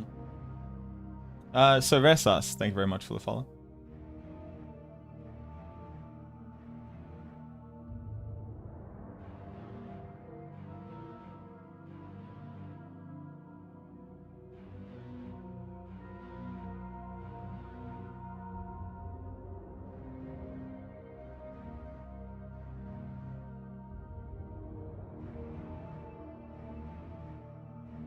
You're the best necro content creator by far. I appreciate that sentiment. I think that there are a lot of great creators out there. A lot of different people kind of bring different things to the table.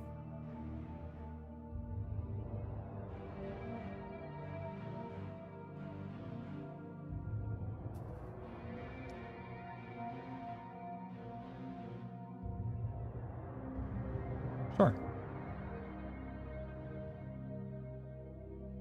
What's best AFK necro? There's only one AFK necro really, and that's minions. It's the only build where you don't have to click stuff.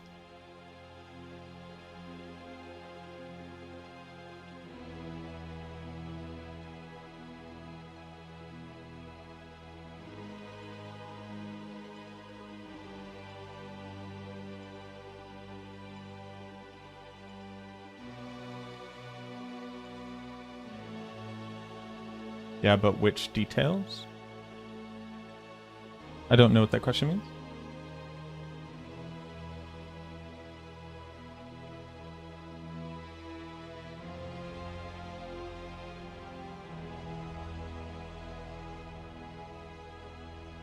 Did I test whether Cax echoes? I have not.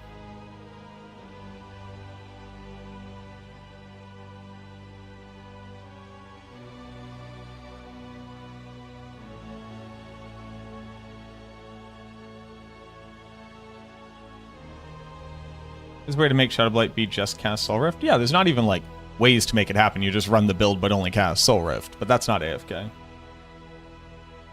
Which items in skill tree for AFK to be optimal? The base one. You don't have to do anything else. You can put Nagu Bulwark on, I guess. I haven't made an AFK build and I'm not just going to whip one up out of thin air for you because I'm currently testing things for something.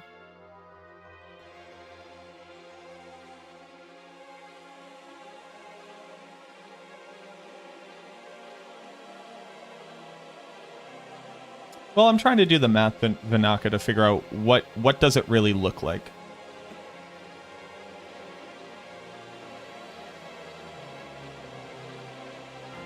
Aspect of adaptability and Cax should go fairly well together because Cax is a 1 second multiplier. So you should be able to generate resource in between those two. When does the raffle end? In a few hours.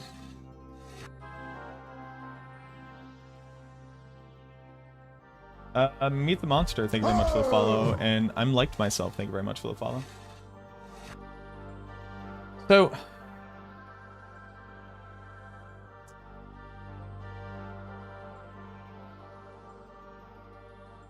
but you need the maximum resource for adaptability.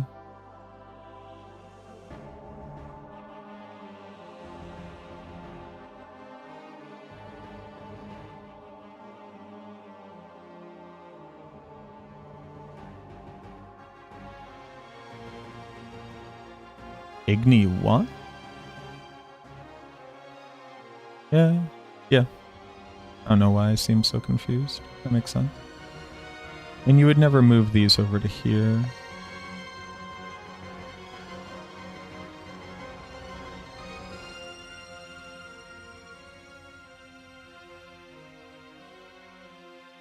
Well, see, that's the question. Is Lidless Wall best in slot? When Pain Gorgers exists? Oh, you're actually doing Bone Storm. Okay.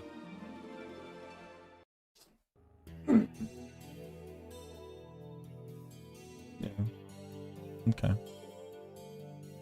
Bone Storm is good. Bone Storm good, it turns out.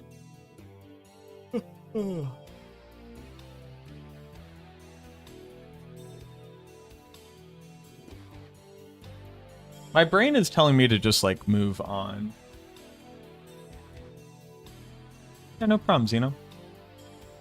What I would say is that you shouldn't worry too much about it. You can change one of the runes over to Nagu and the one that gives you barrier. But if you're doing AFK content, you shouldn't be able to die in the first place.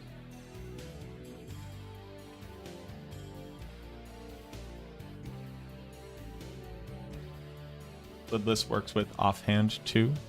I'm not sure what that means.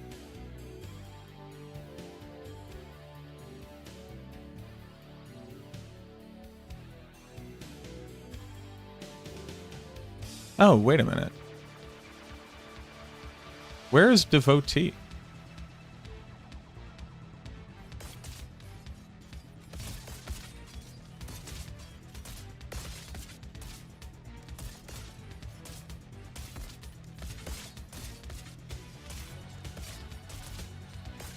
Because you can have Reap hit twice and basic skills deal double damage.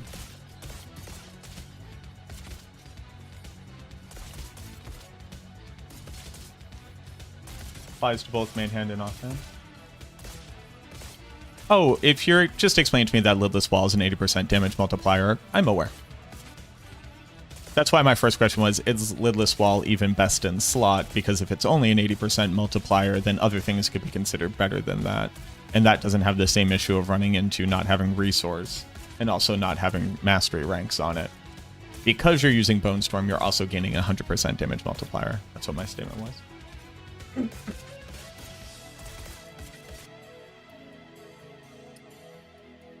Devotee sucks is an interesting way to talk about a potential big multi.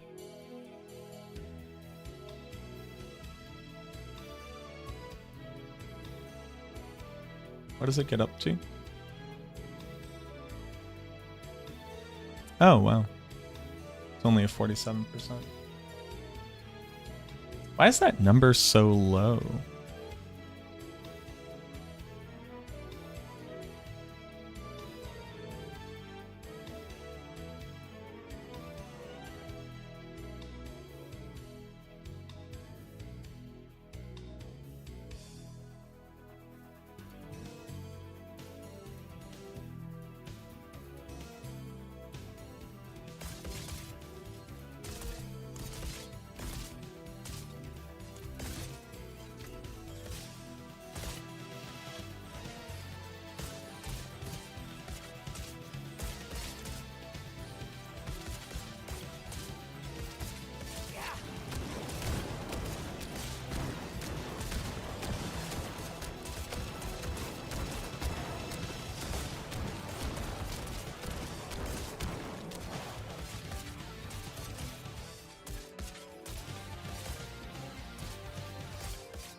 Well, you should be casting a basic attack all the time anyways.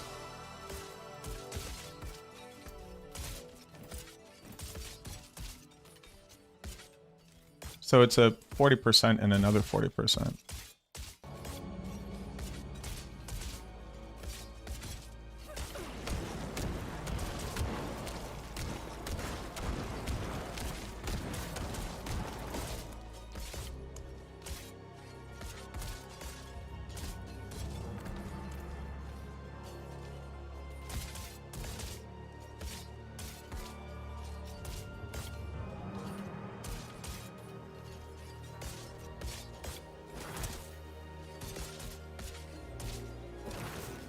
But my issue is I actually just can't get it to work for the multi.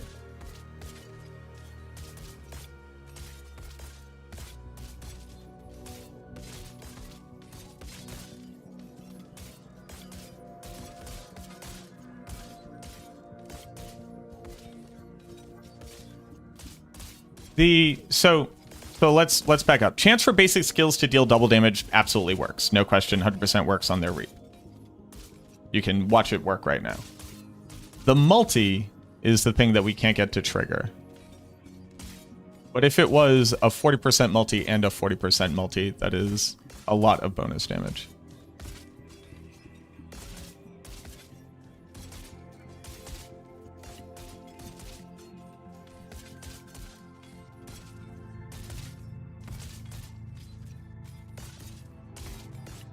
But I was also going to wear it as a chaos armor, so that you could have reap hits twice and deals double damage. So on proc of bolt, you would be doing 4x damage.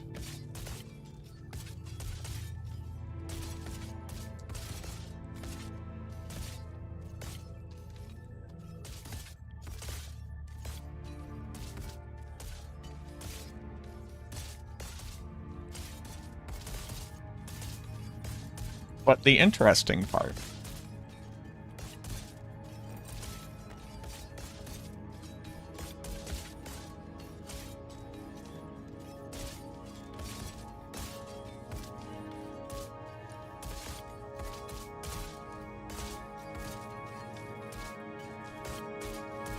is that this multi is working for the Pain Gorger's proc.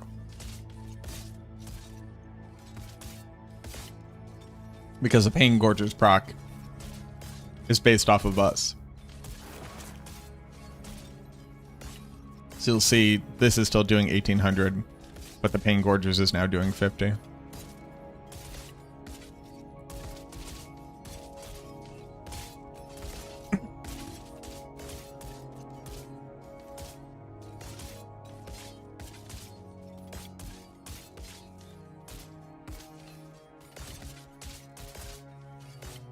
It does mean with the triple mass work, this only being like 47% is still too low.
Okay.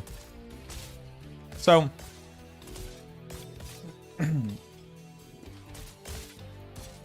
does Shard help minion auto attack? No. Challenge for you. Do you think you'd be able to make a decent build with all the random stuff I have in my stash going to take on T4? You have a challenge for me. Make a build out of the stuff you have. Play Soul Rift. Shadow Blight. Doesn't need gear.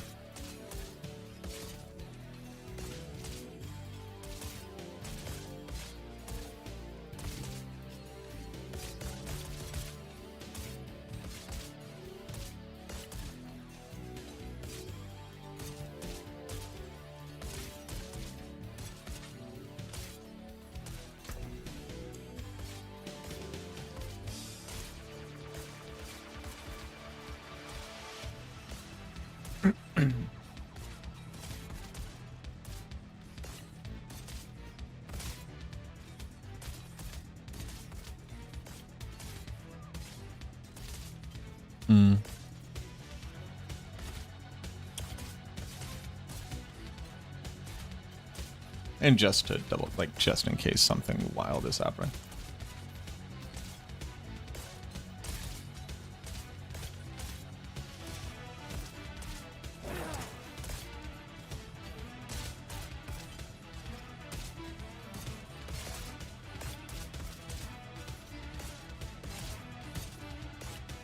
Okay. Chaos Pain Gorges also, or Chaos Gospel also doesn't work. Excuse me.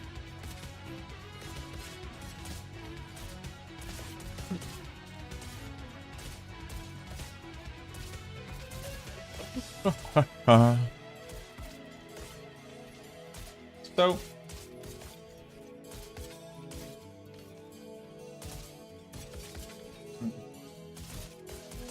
all right, hell yeah.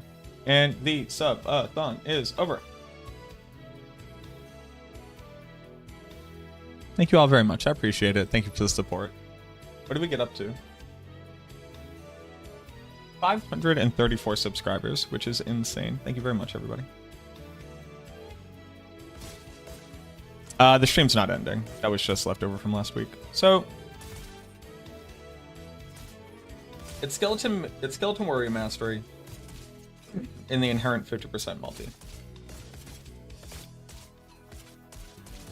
You're looking particularly cute today. Thank you. Also, tell your partner I said, what's up, man? How you doing? Thank you very much, Doma. Yeah, thank you, Sniper Eagle. In no small part because of you.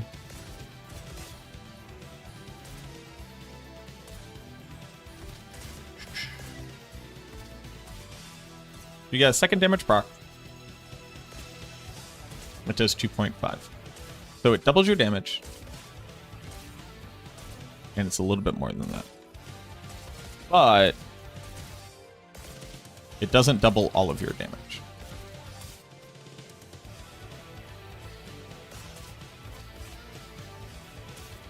So let's do some math.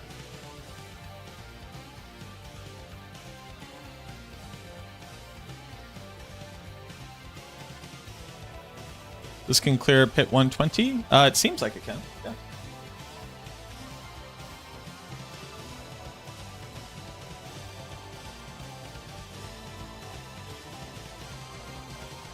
Damage, echo. Let's say you do 1,000 damage. This 1,000 damage gets a 1.5.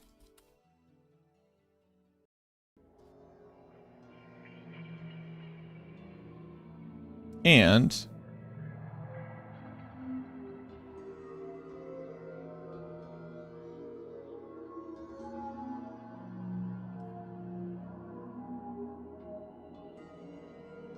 the 3.7 in perfect scenarios.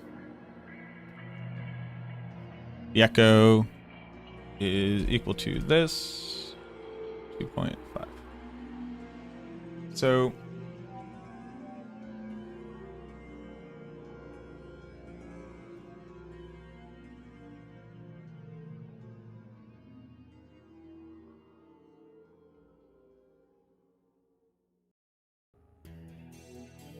in total, it is 8050 divided by.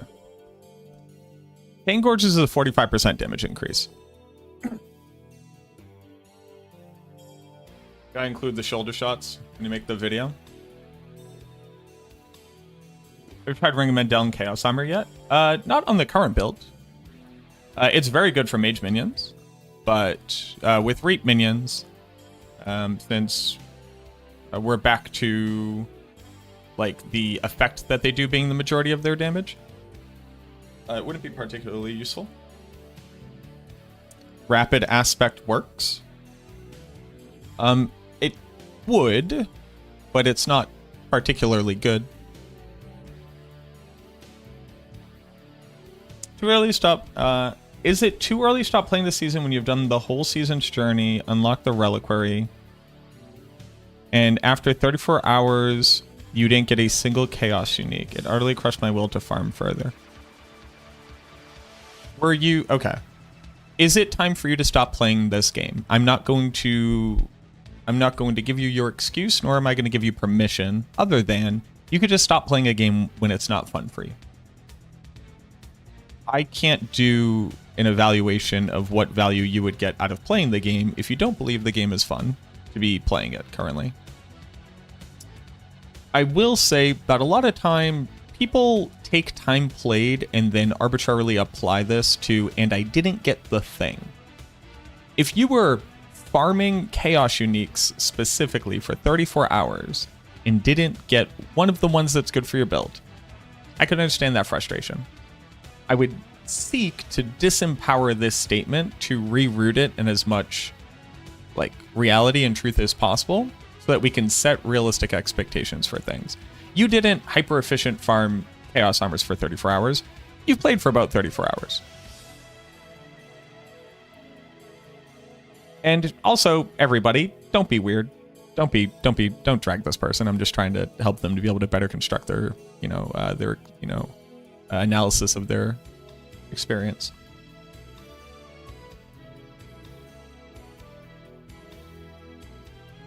Playing for an amount of time and not getting a thing, if you're not actively attempting to farm that thing for that amount of time, is just not a great point of analysis to go by. I would say if you took like 5 hours of just farming Chaos Armors, like only doing Infernal Hordes to get to the bare minimum to summon Bartok, and only doing like as much like Warp Turn in as possible to get the seasonal rewards, and you're like, damn, I didn't get a single one for my build, that does suck. It's very RNG, because I didn't do those things, and I have like 3 or 4 of every Chaos Unique in different spots. And the only other thing I would recommend is like recognizing that you don't need the Chaos Armor to be in the specific spot, and also like often you don't even really need the GA. Like, would it be more optimal? Sure, but just putting on, a Chaos Lidless Wall is always an 80% damage multi, as an idea. You subscribe to a bad content creator. You're a real one. No problem, Drag. But like I said, I can't give you an excuse. If you're not enjoying yourself, don't play the game. Try a different build. Try to make a build out of the Chaos Uniques that you did get, because we have like a lot of very strong Necromancer builds this season. And if you would like to keep playing the game and it would make you enjoy it more to be playing a build that is strong with the gear that you got, then play that build instead, Resuscitate, thank you very much for the 3 months.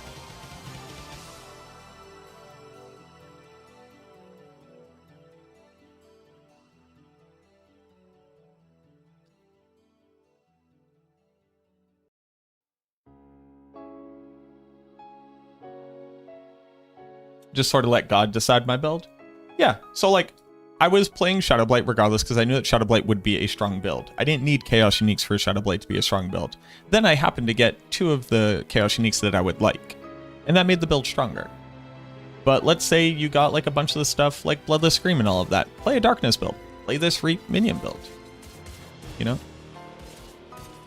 Especially this season is a great time to be playing builds you otherwise wouldn't, because they're going to be stronger than they normally would. So you won't feel bad if you don't have everything perfect.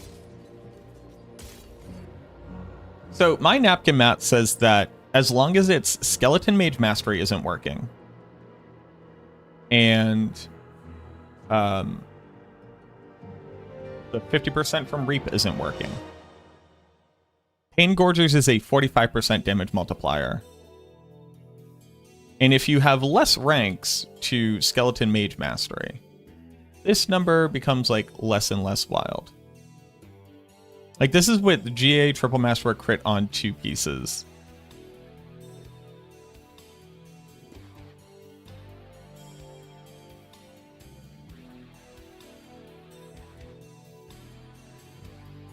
Let's say you have 3 less.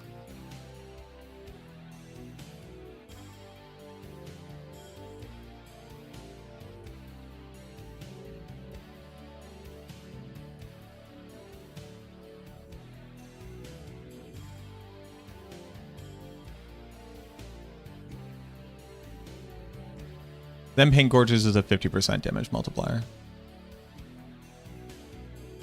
let's say Pain Gorges is on average a 50% damage multiplier. And that's ignoring the ranks you would get on it, right?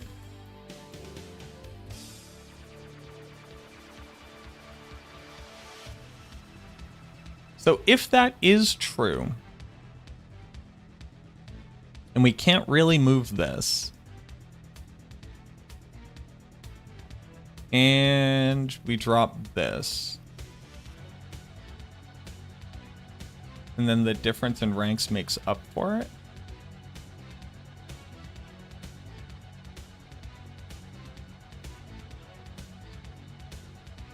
But dropping this is maximum resource. There's nowhere else to really put it.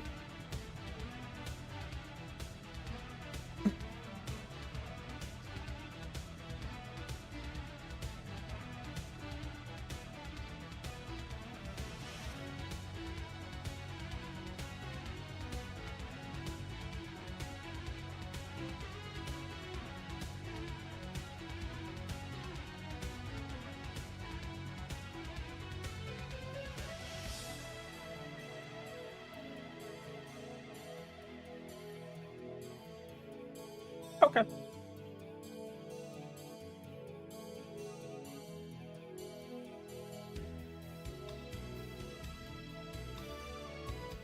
How many ranks of Warrior Mastery are you assuming in your calculation? For this one, I just did what maximum potential was, and then I did -3 from that to get a slightly more realistic.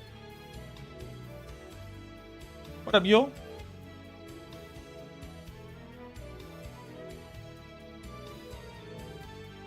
I don't need a build link, but thank you. I will very much figure out the build.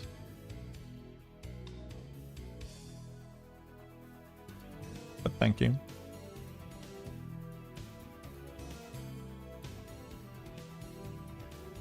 Two and a 1.8.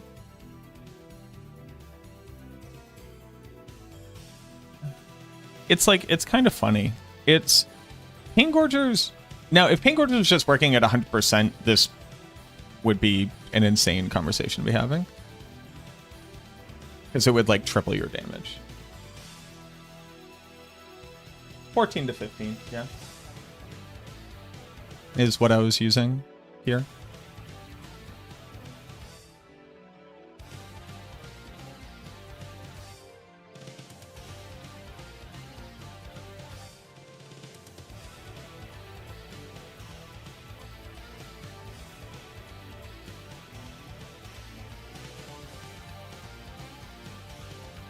Why put higher pits in the game in the first place is not something to achieve? That's an insane question. They are, I mean, come on. Come on, Sirach.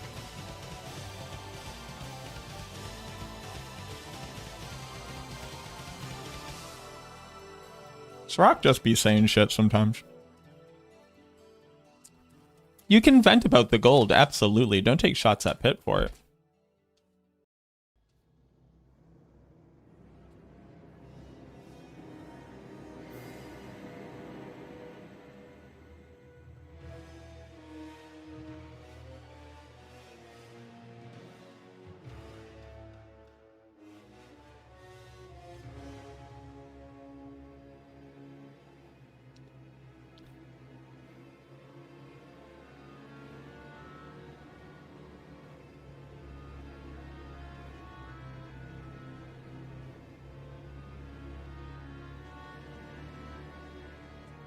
Well, yeah, see, that's a problem with amulets having passive ranks on them. I don't think it's necessarily a problem with gold.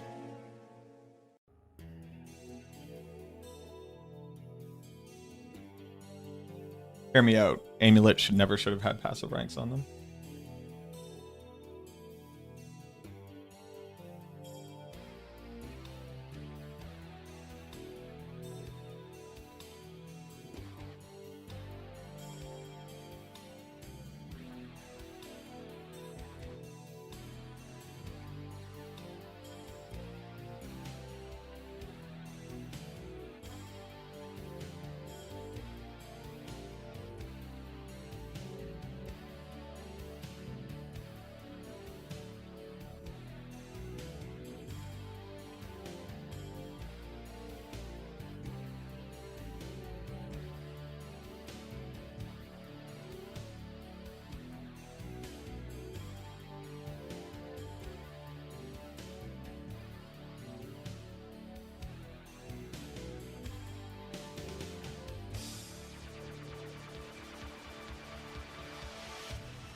In the Hell combat, I noticed that sometimes the Aether just vanishes before you pick it up. That's your pet.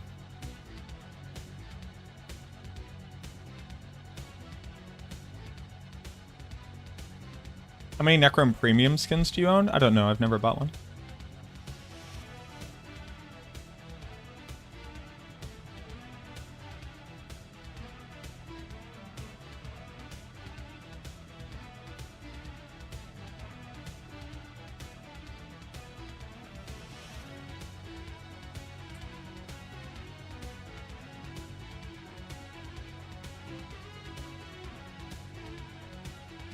Since Thursday, Friday, your game is completely broken. Lag freeze makes it unplayable. Did you get like a NVIDIA driver update or something?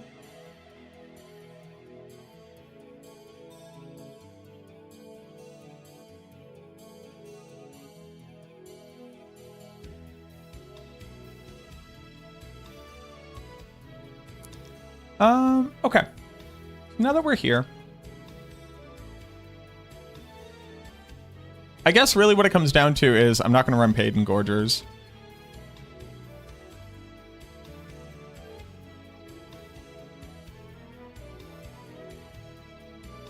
And Abyssal applies its 10% damage multi twice.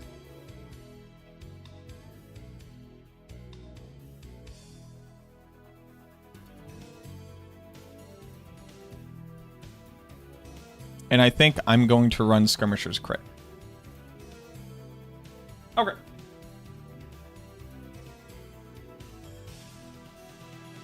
Get rid of chat for a little bit. Let's move me over.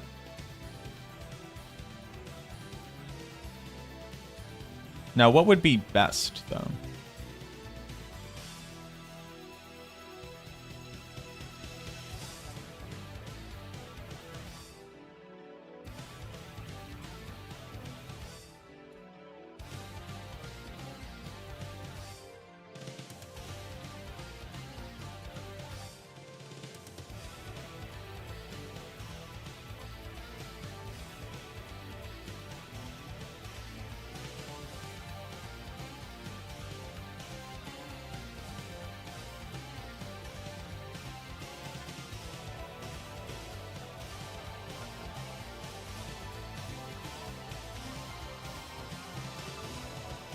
Adaptability goes up to 90. So it's already a 90% damage multiplier. And then, like, getting 39 more.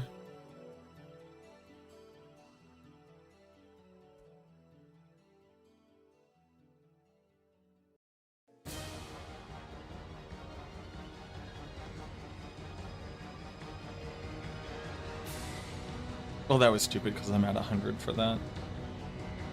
But the ones after this...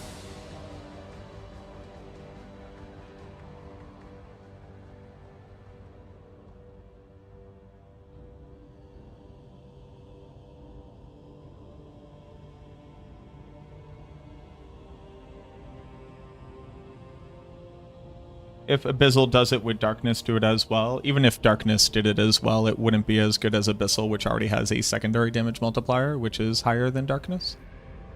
Because Darkness only has one damage multiplier, so getting that one twice is worse than getting two with one of them being higher. But it might.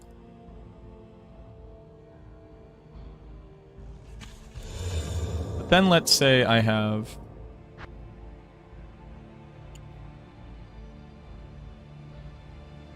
resource...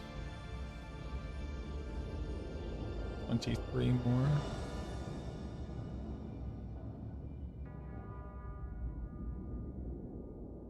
Equal to 23 and 39 is 50 is 62.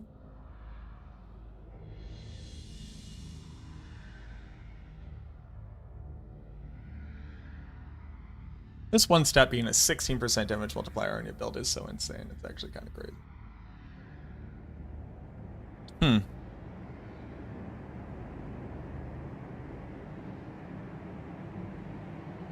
Sniper, thank you for redeeming the Darkness. The Darkness has been redeemed. Hopefully the Darkness will stay redeemed.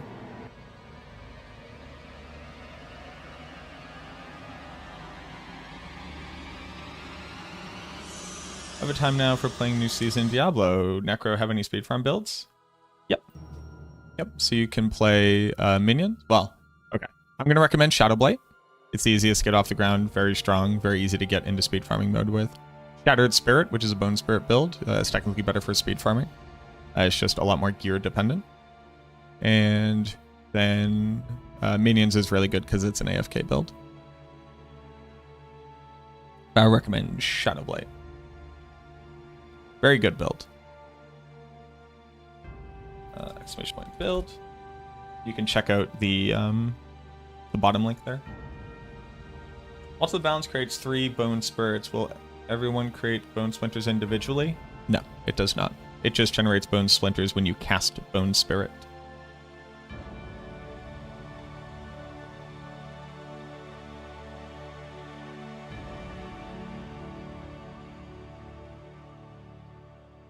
You have returned. Welcome back.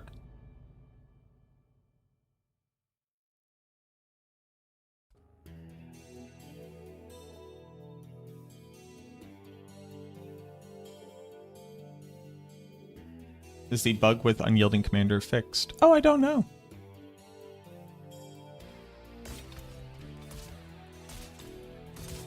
Let's see. What's up with this music? This is called Starcraft.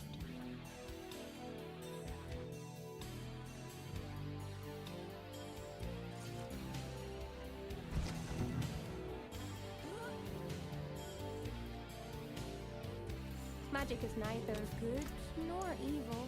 How may I help you?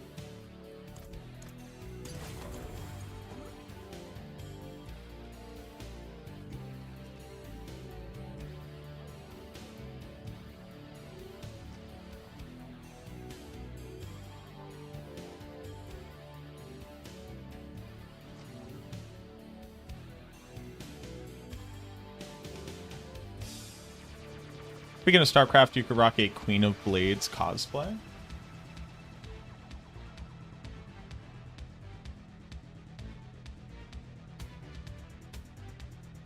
Like the Zerg Kerrigan?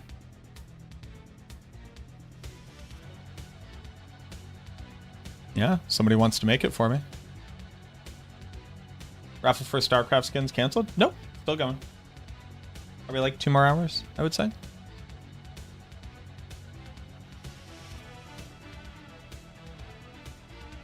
Where am I? There we go.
Yes, Unyielding Commander is still broken.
Yep, bug's still in the game.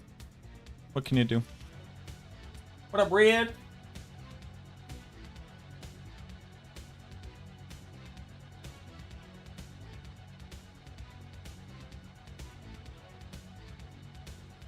Bone Storm doesn't add storms, at least not when using it from a cursed lidless wall.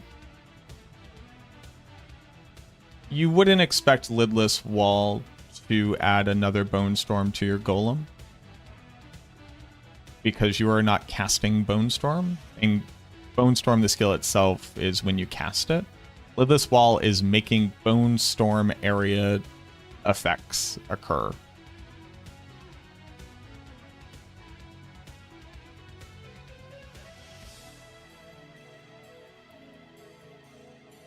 That train line maintainer is called Endure. Thank you. Storm doesn't give golem storms.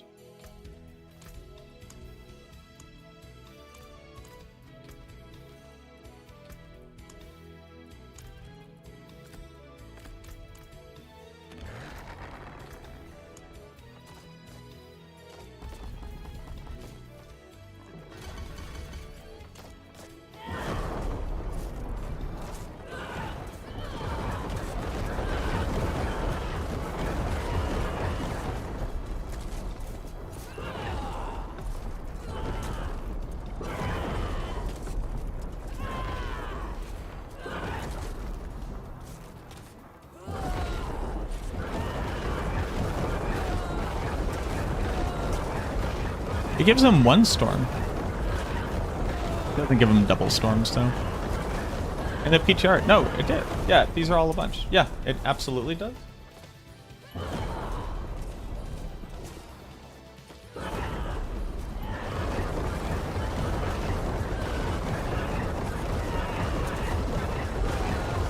That's right there.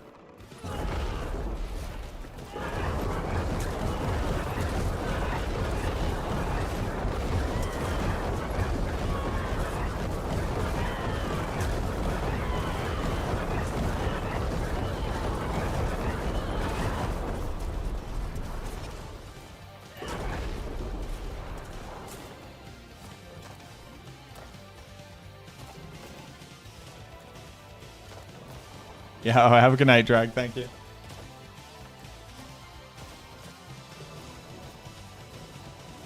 Yeah, this, I mean, you would also notice, like, the damage happening.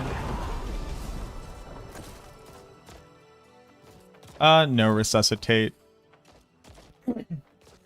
Any skill that just hits a target 40 times per second, or a thing that on a lucky hit chance might trigger a damage instance. And then you just see that, like, Shadowblight or Doombringer is not really an engine for anything.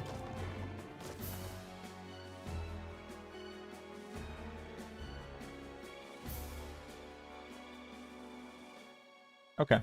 Yeah, we go back to the build. Okie dokie. Let's go.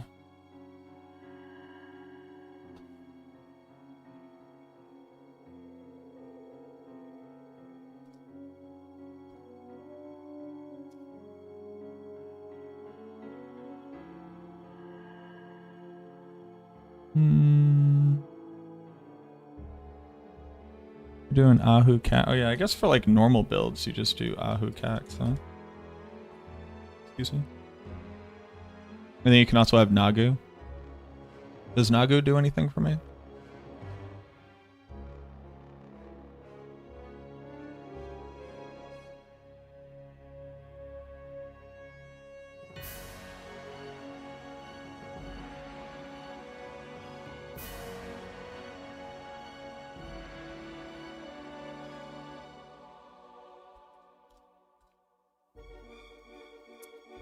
Well, we don't need that if we're using Blood Rune.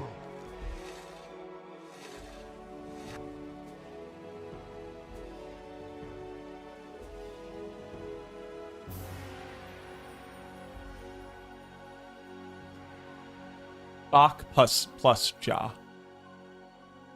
If you... So, hold on, Animal. Bach isn't used in the Shadowblade build at all. We don't need to. for people who want to be using Jaw Rune but not using Zan Rune on it, they can use Bach instead.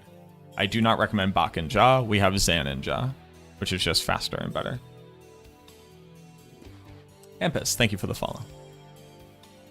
I would recommend never taking like an individual statement that I've made into the context of like the totality of all things about a thing, because it will always be very, very specific to the question that I'm being asked by the individual. And isn't a good test for other things. It's very interesting. Like none of all the analysis that we just did would ever work for any other build, but very specifically for a minion build in the utility slot, they have blood getters and mastery and resource on a helmet.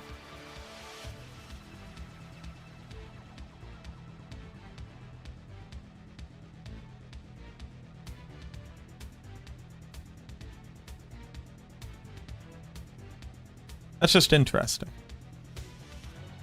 There's nothing really else to divine about it. It is just interesting.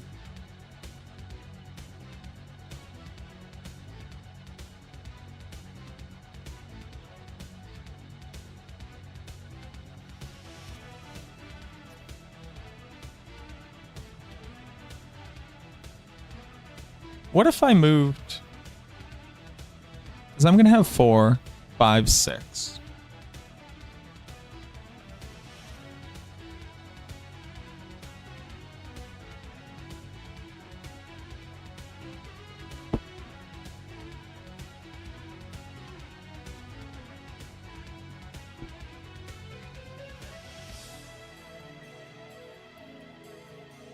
No, but it also has minion mastery ranks on it. Oh boy. Are minion mastery ranks worth the 50% damage multiplier? It's gotta be, because they also have Hellbent on it.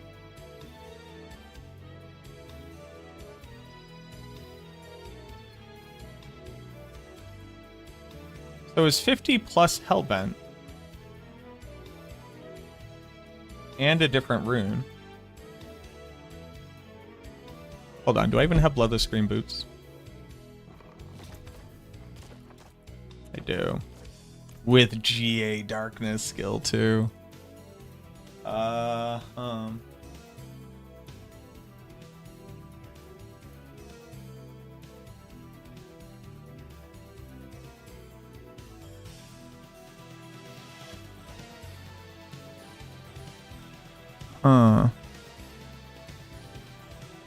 What we're cooking? This is a minion build with Reap minions. And do I have Lidless Wall?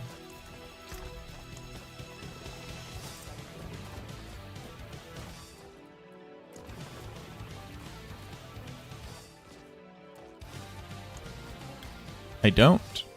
Oh, that's a severe reduction in my ability to do damage.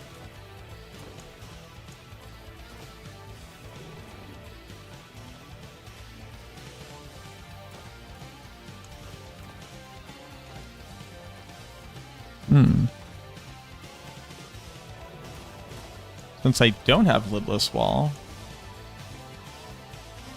I have an extra aspect slot then.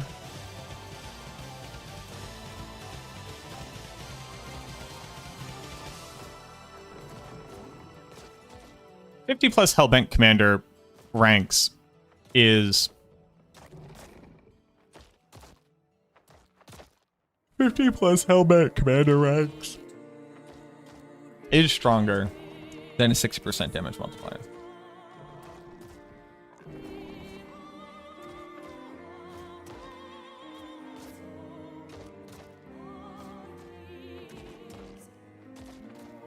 What up, Black? You did not miss yesterday's stream. I'm very depressed, so I had to take yesterday off, but I'm feeling better today. But you do not need to apologize. Yes, with the Reaper perk.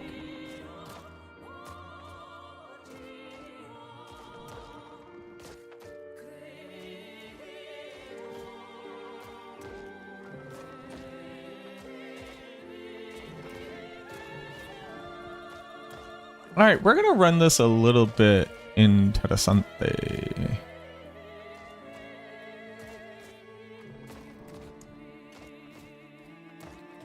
Interesante. And we're gonna run my boys.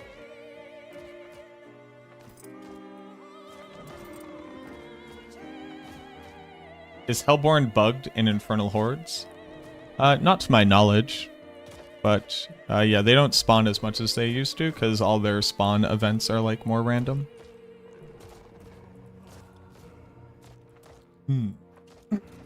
Interesante. So if I don't have lidless,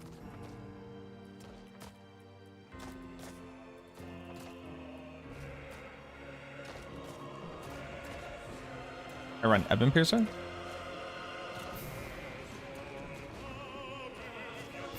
Bro. I run.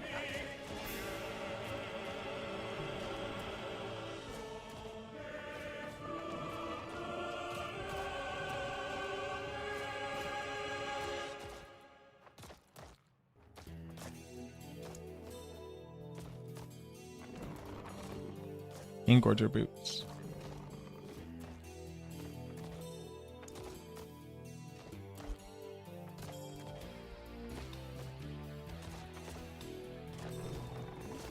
I have Bloodless Scream here.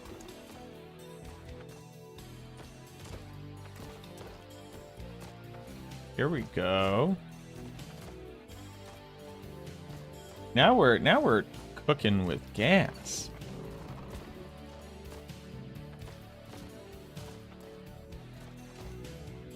Is that better than Fist of Fate?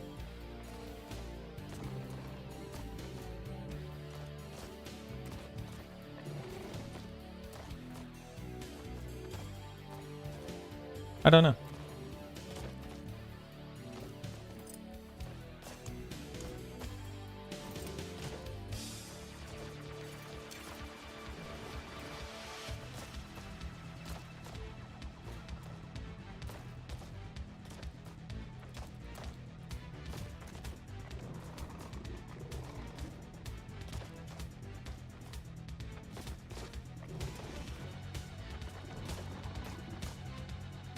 Yes, it's fun.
No, I'm gonna need new rings.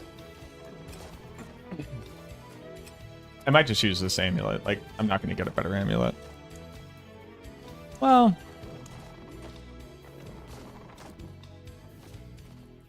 I have okay amulets.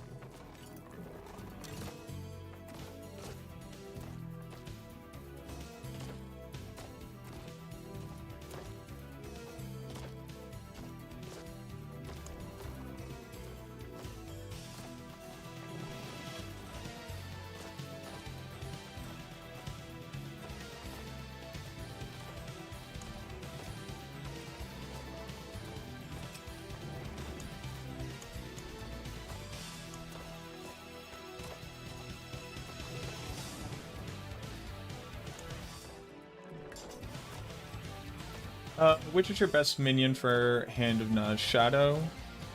Shadow Mage more damage. Do you need to be in chat during the raffle drawing? Yes, you have to be in chat. Having no luck getting the chaos pieces for Shadowblade? Are you aware that it doesn't really matter what slot they're in? They can be in any of the 3 slots.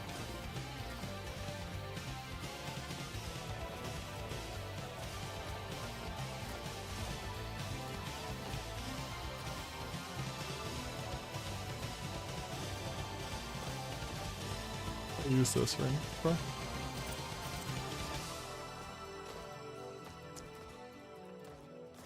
And then I need an offhand. Hell yeah, brother.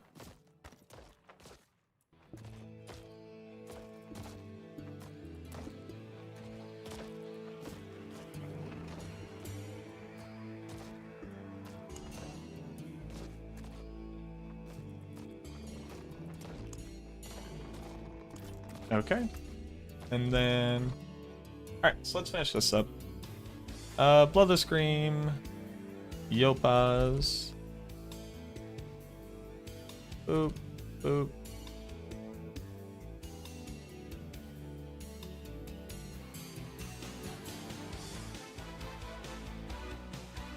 Booties.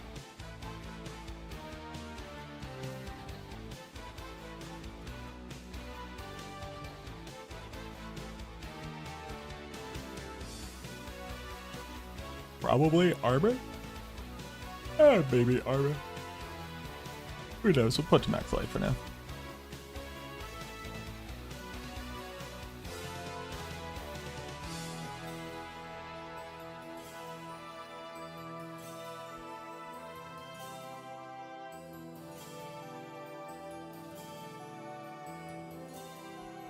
Alt.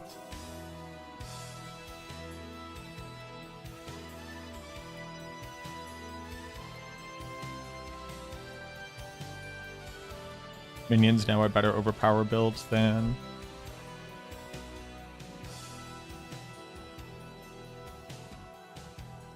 Minions now are better overpower builds than Bloodlance.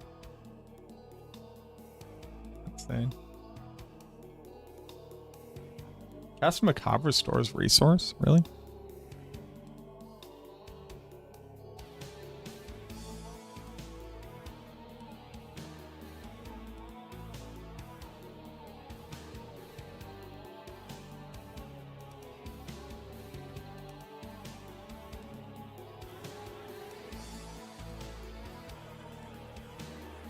Cast Bone Prison more often than you cast...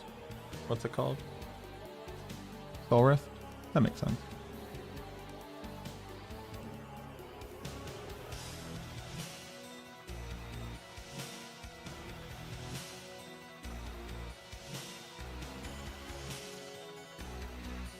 Doesn't matter, Blood Mist? Oh, I'm not using Blood Mist.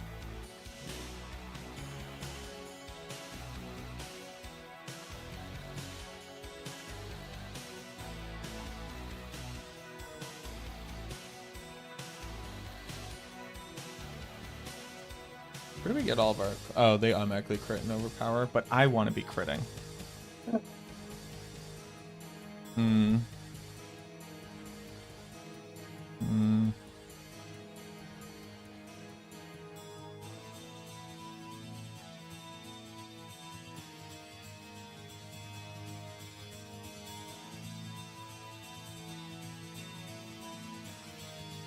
Oh, then maybe I do want to be in Blood Mist.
Oh.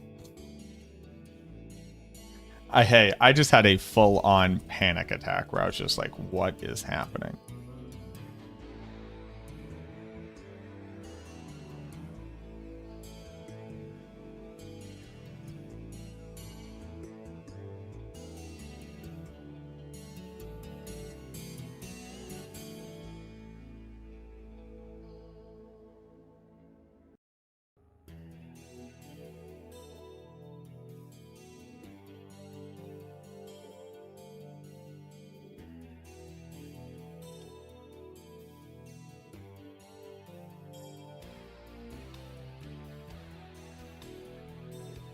What is the other one? Great. Any crit chance? Damn.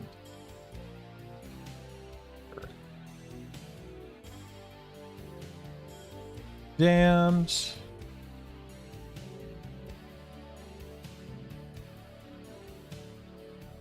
Skirmisher gets a multi. Run. Creep.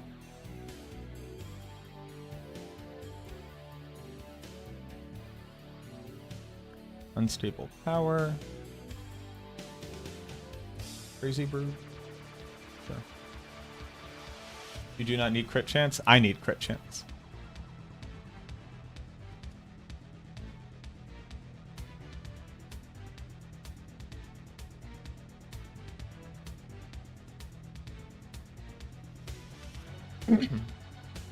Because I need to crit so that they'll crit.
D4 team saying anything about fixing world boss lag? I don't know. I have not experienced world boss lag.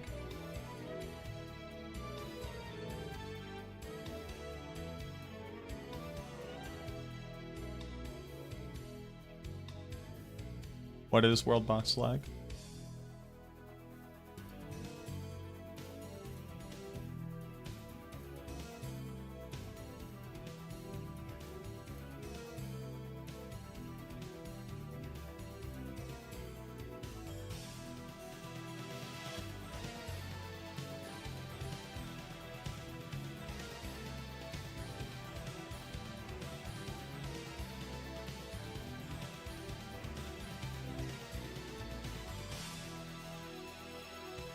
Oh, damn. Yeah, I don't know. Oh, do you have a lot of sorceresses over there with ball lightning? That'd do it.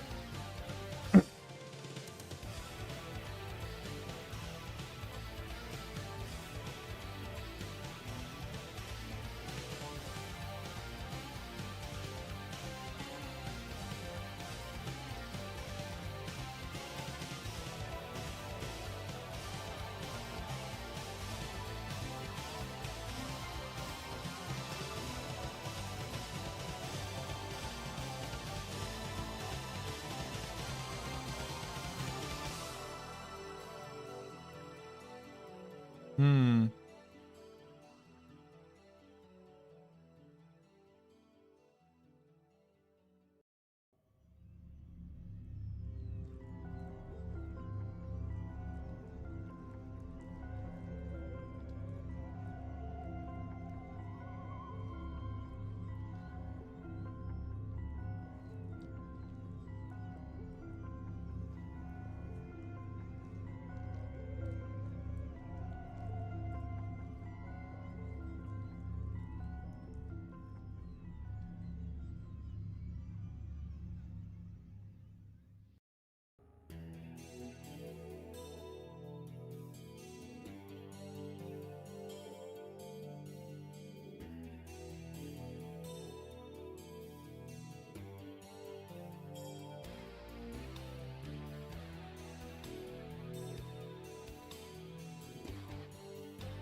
1, 2, 3, 4, 5.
How's Soul Self-Found going? Really well. I've been having a good time with Soul Self-Found.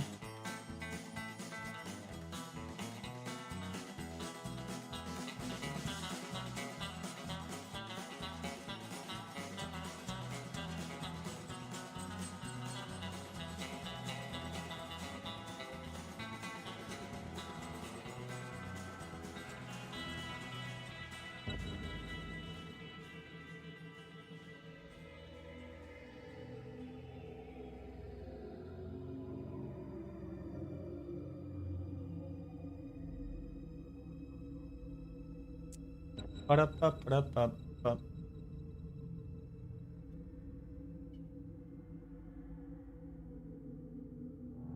Drop J, Skeleton Warrior helmet, huge. See the Blood Spear build where the guy spams Blood Waves, picks up Blood Orbs, and then spams Ultimate Blood Spear?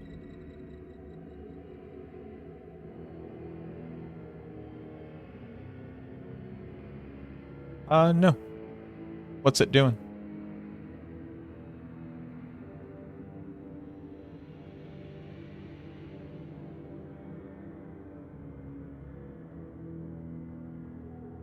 Alright, so I need to level...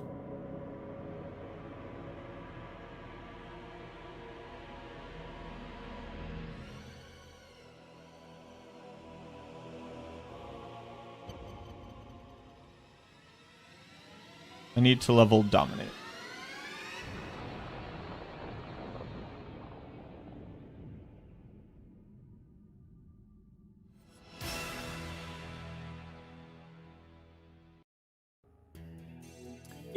Yeah, I get that. I get that portion of it. Guess I'm just wondering how good it is. Because you can do that with Bone Spear without having to do the other stuff. The issue is that for speed farming it would be worse.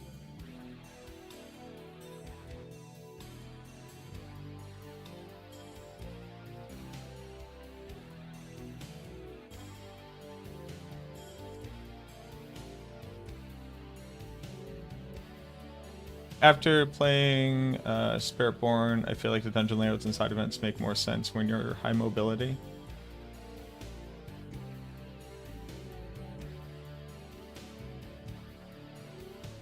Yeah. Yeah, it is kind of interesting where, like, the game exists in this universe where...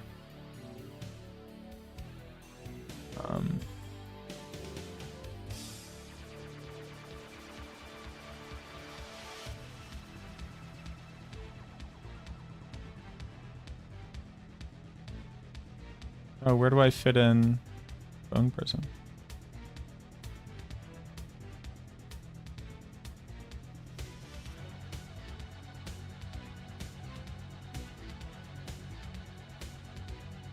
Need Bone Prison for vulnerable.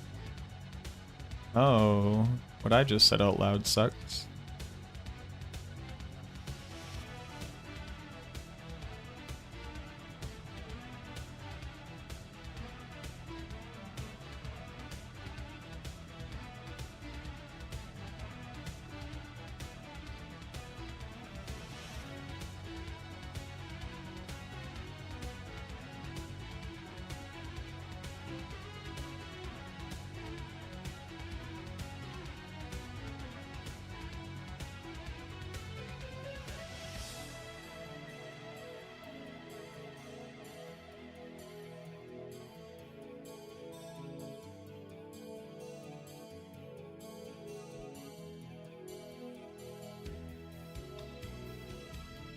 Mm.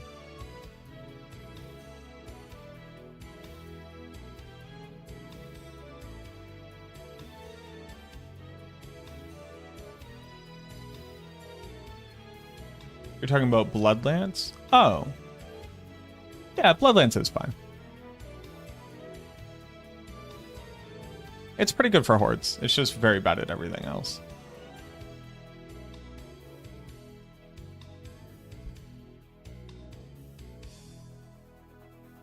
Why do you go Reap on bar? So that I can hit things to crit?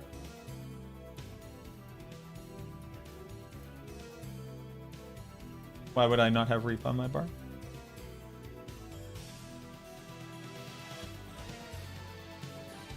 Oh, to get the multi? Yeah, I want to be able to crit. You don't need it. No, I want to be able to crit a lot. Because I'm going with the 50% damage multiplier when you crit.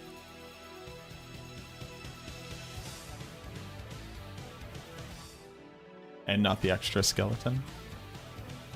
So I need a thing I can cast to proactively crit often.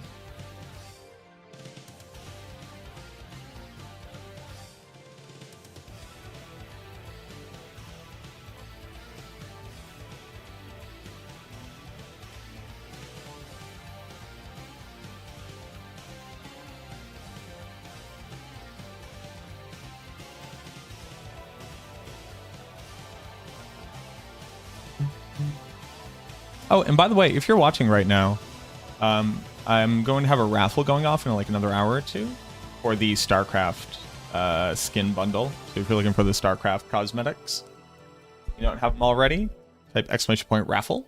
If you're sub to the channel, you get 2 tickets automatically. That's my little way of saying thank you for the support.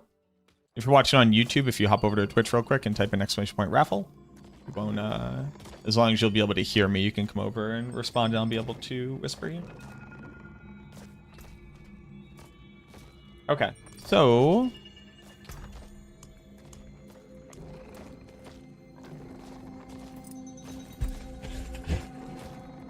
I need to level dominate.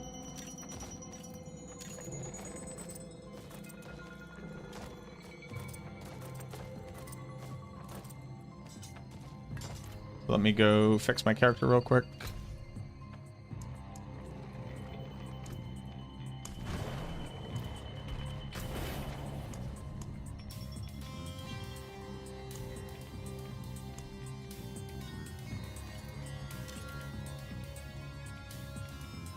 And make sure I have all my aspects equipped properly.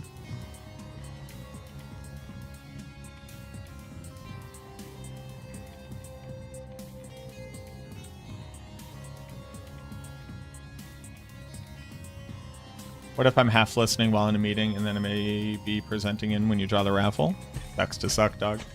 Do you ever include gems and perk changes now? No. Does not.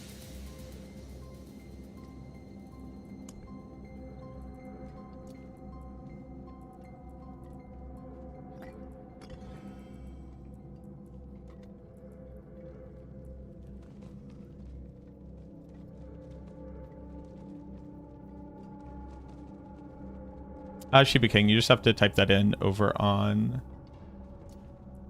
Twitch. What was the other one I use? Zanja for teleport.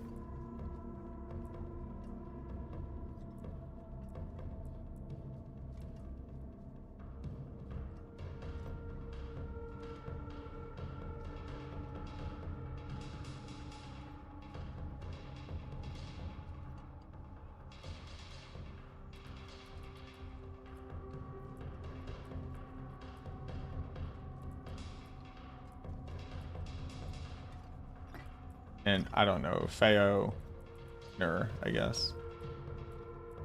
I don't remember what else I normally use. What up, Taboo? I can take common, turn. Damned. Good fortune. Grasping the veins.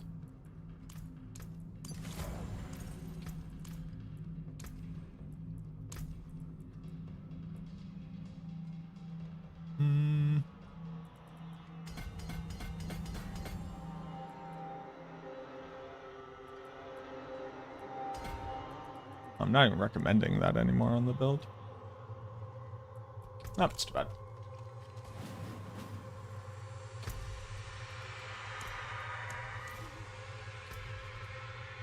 Okay. Let's level up some glyphs. Or maybe it's been 3 hours and I stand up for the first time in 3 hours. Alright, I need to level up my glyphs to be able to try out the build. I have to level up Dead Razor and Death and Dominate. Let's get those leveled up. And then we're gonna try out Reap Minions. Oh.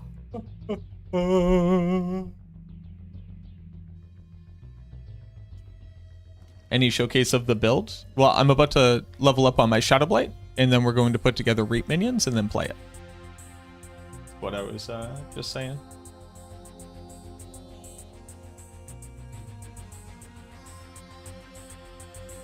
I'm gonna get up and stretch.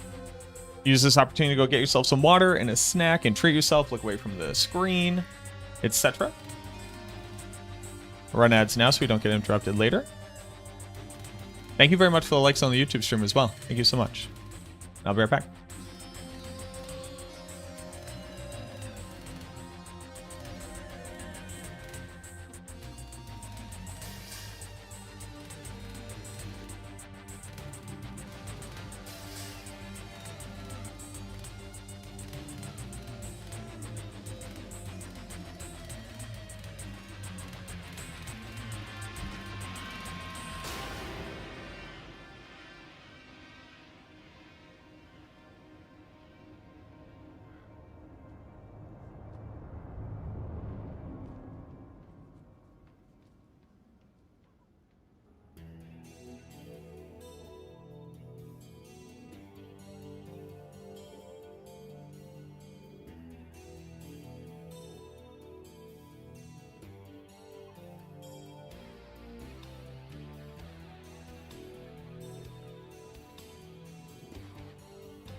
Although, I don't know if Sirach is still here. I'm glad that Sirach asked that question. Because there is a thing to be asking, which is...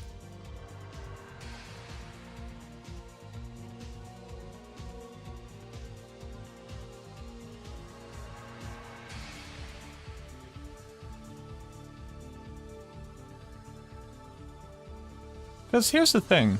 Everything I'm using is going to increase Reap's damage. Except for Cult Leader and these Mastery ranks.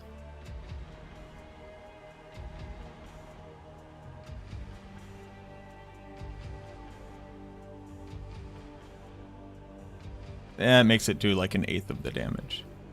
But I intend on critting through Blood Mist, so we actually can fit Blight onto the skill bar.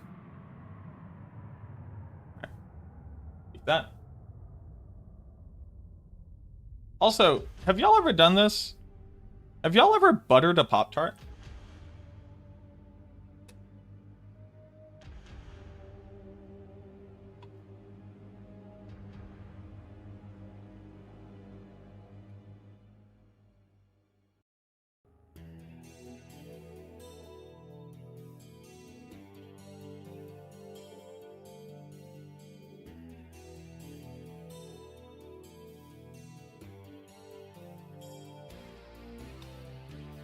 I've never buttered a Pop-Tart.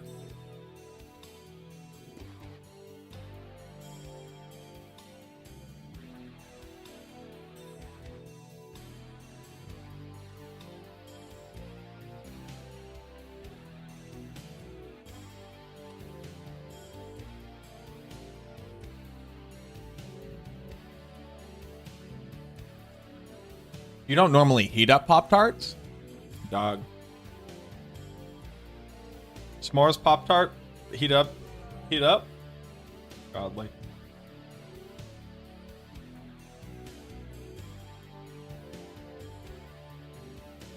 Bumrod, thank you very much for the new sub. Welcome on in.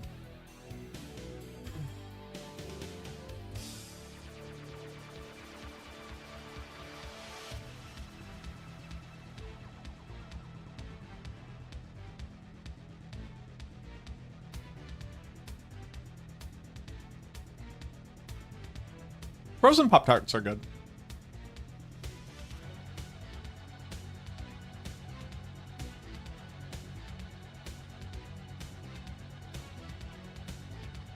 This is my first time ever buttering a Pop-Tart.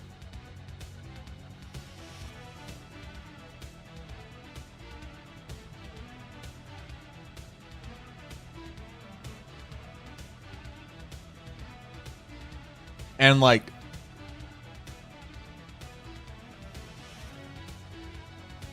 I guess so. Like, butter is good, Pop-Tart is good.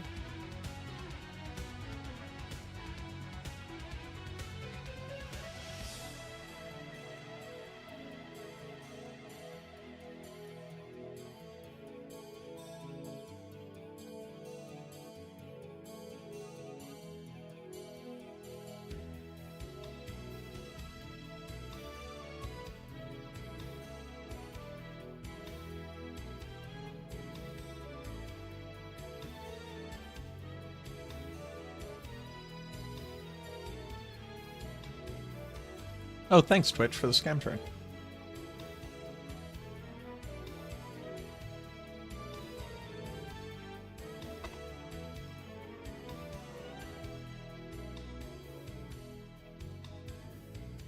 You didn't update your build from leveling to endgame? Huge. That's powerful. Yeah, I mean, it's butter. And butter's good.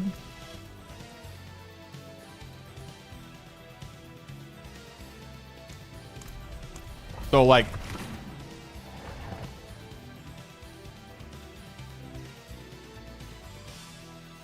it was unsalted butter.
Yeah, my official review of butter on a Pop-Tart is it's butter on a Pop-Tart.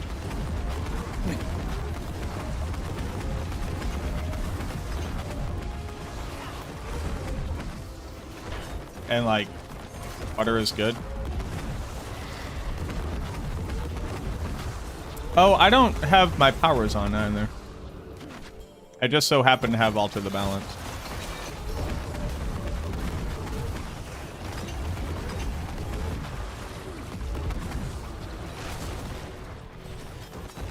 Huh.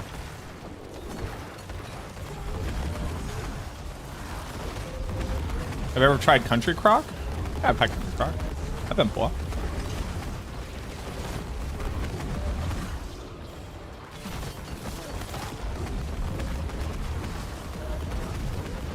Country Crock is just margarine, right?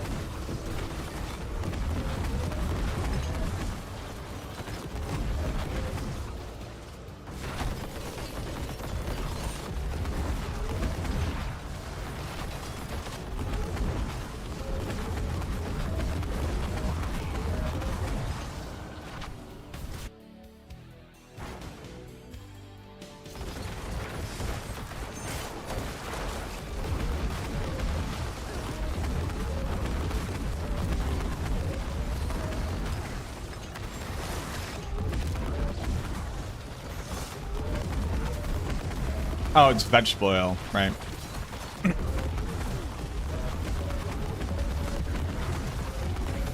Yeah, it's real yellow.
Tatted Nerd, thank you very much for the follow.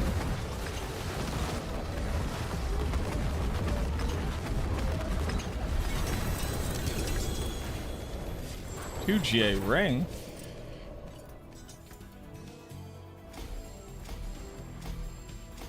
All right, let's go get my mercenaries and let's put on my powers.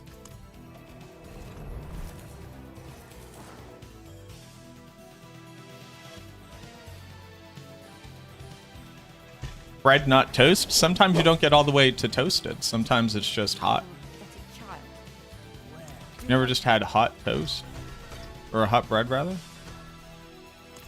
Hot bread. Hot bread.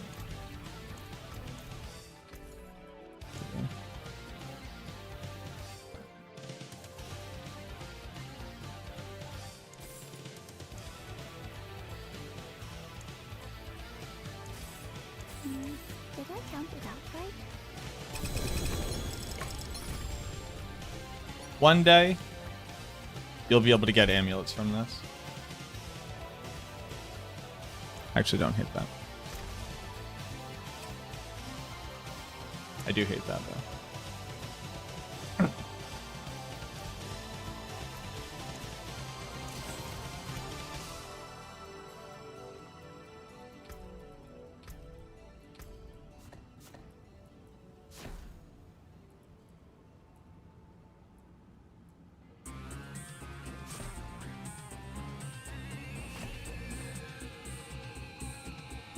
Oh, sometimes I was using Defile the Dead, too.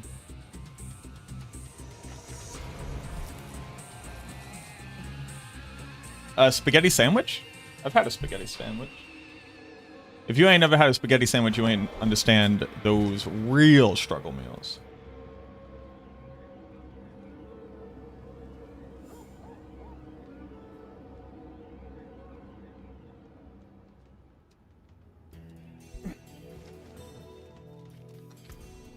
I want to talk about struggle meals.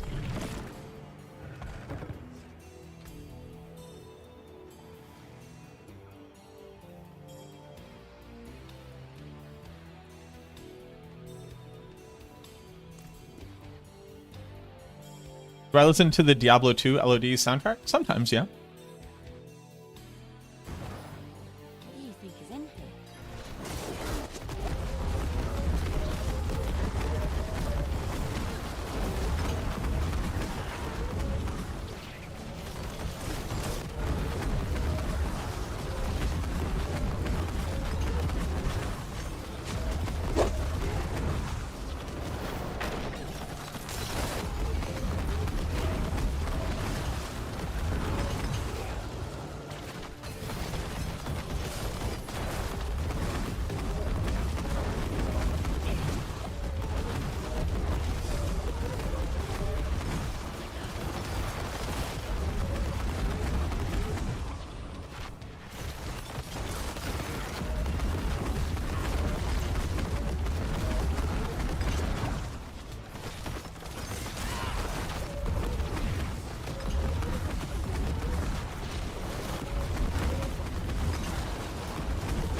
Just mages or Soul Rift for season 10?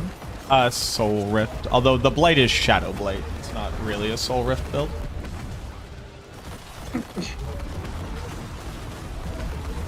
When people think it's a Soul Rift build, they think that they want Soul Rift to do damage, and you don't really care about how much damage the Soul Rift does.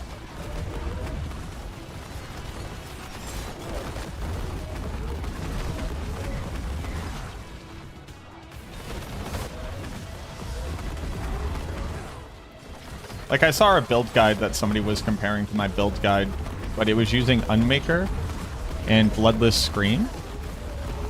And then I realized it was trying to scale Soul Rift damage. And that's not actually what Shadowblight does. Shadowblight doesn't care about Soul Rift damage at all.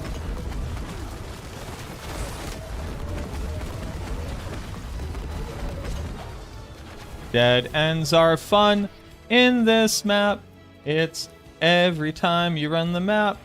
How is this meant to be interesting or engaging? Do you think that I am trying to explore a time trial? No, I'm not.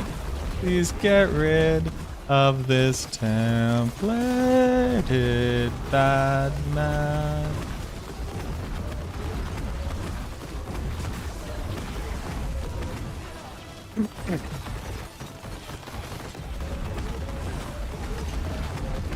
Try a fleeting horde, and the most you could do is a 225. Yeah, it's only for... It's meant to, like, introduce you to the hordes during the early game. You're not, like, supposed to be able to, like, fight Bartuk or really get a lot out of them.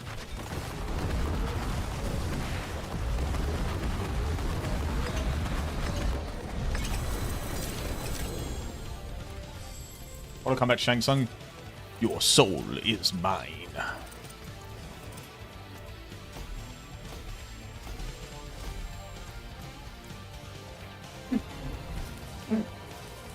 That's awesome, Psycho. I'm glad you're enjoying it.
Pushing Shadow Blade, but this Reap minion build had you interested. Reap minions are apparently very strong, so I'm excited to try it out.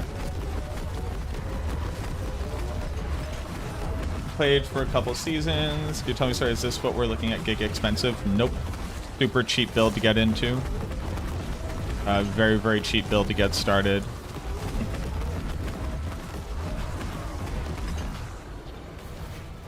Once you have the Alter the Balance power, you are just a god.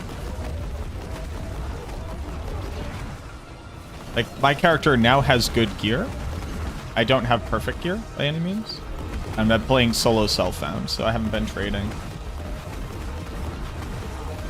I've dropped everything myself.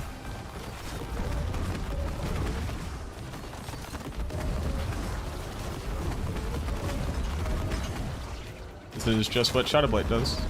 Boop, boop, boop, boop, boop, boop, boop, boop, boop.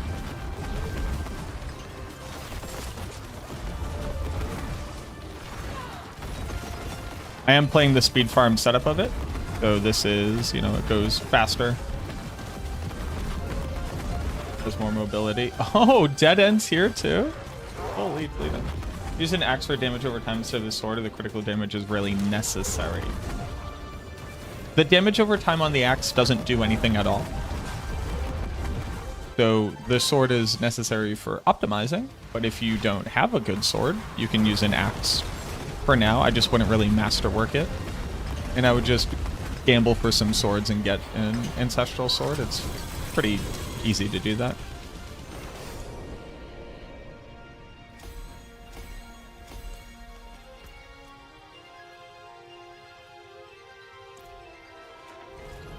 Close up, and what is the turning point where we're able to do this to get the perk unstable? Any idea how to level this up? Yeah, so if you go to maxroll.gg, my entire build guide is there. It also has the video in it so that you can check out how it works and you can understand it better. But I have the starter version. That is basically the bare minimum of what you need to get it started in the variants, and then it progresses with gear. But I have a whole build guide on Maxroll that you can read for that info.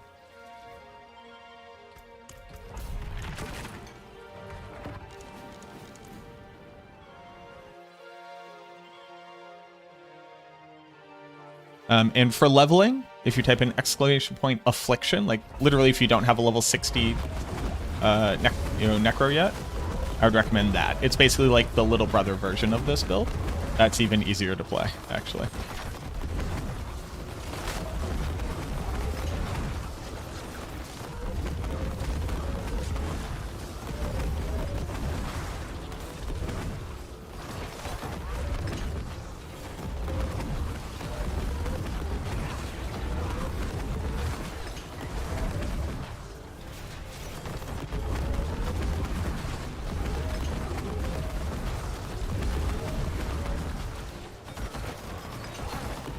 Yeah, Affliction's a lot of fun to play too.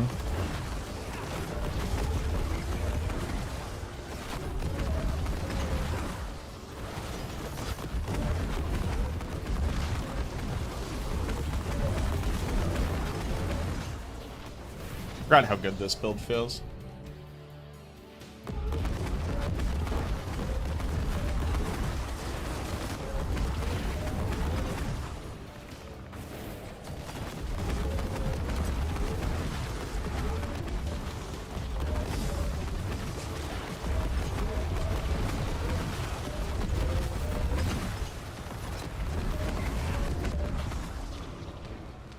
How was your weekend?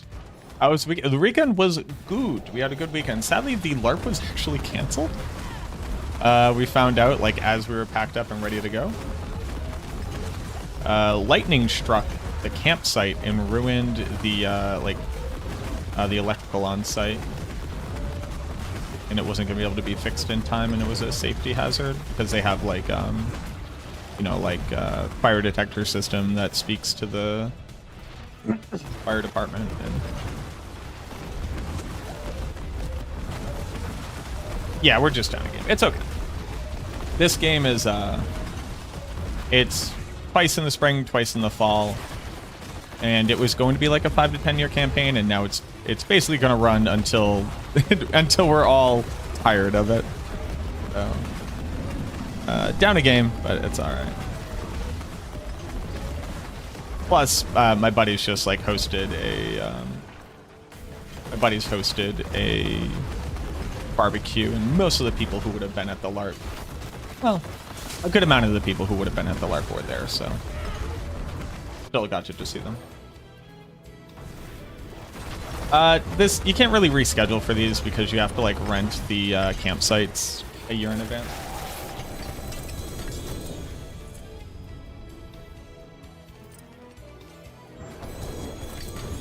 Currently 95, but yeah, so I mean, Shadow Blight is something like,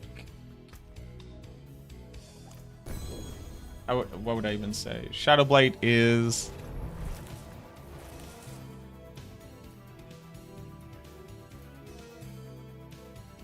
20 times stronger than Bone Storm, somewhere around there.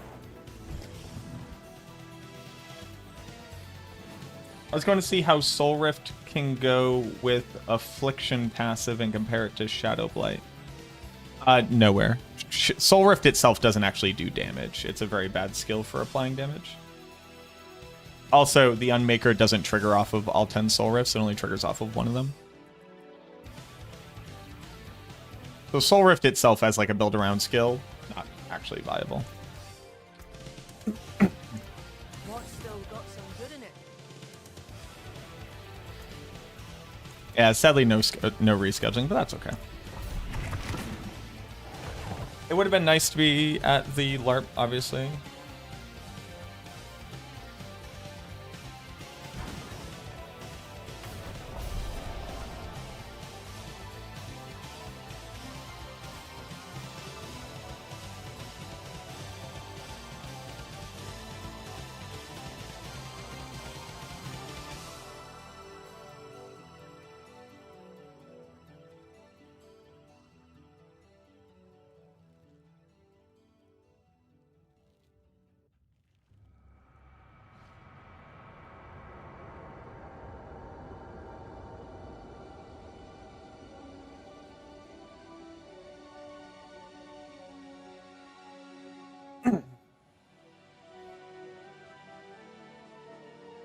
Oh, God, I opened this.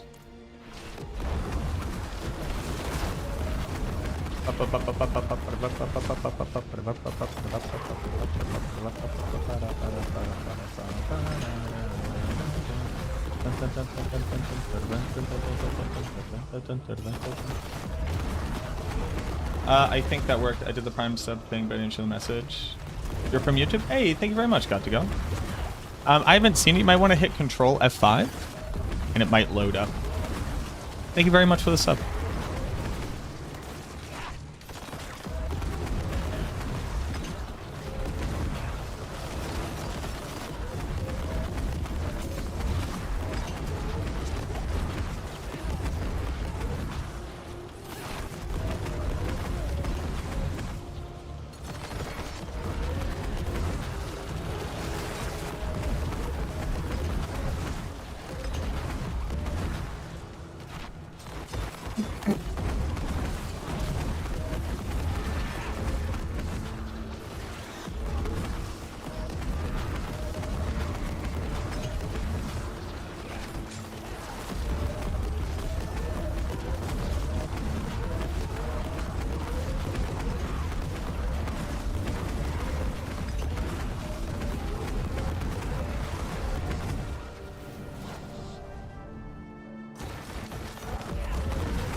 You have a sub badge, so it must have worked.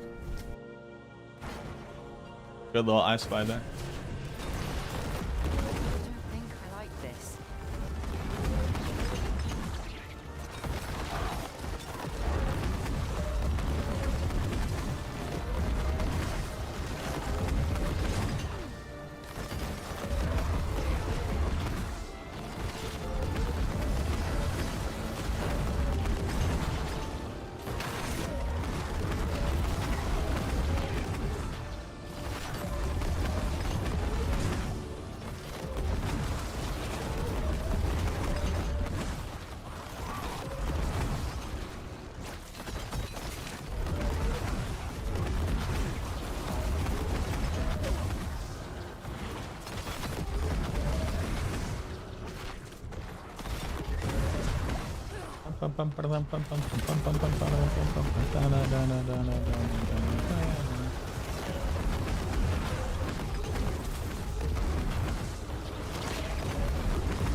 What up, Curtis?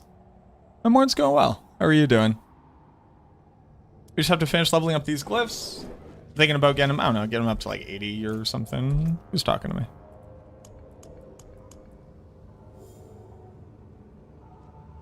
Oh, thank you. Whoever asked me earlier if I'd like to join in, no thank you. I'm playing solo self-found. I do appreciate it though.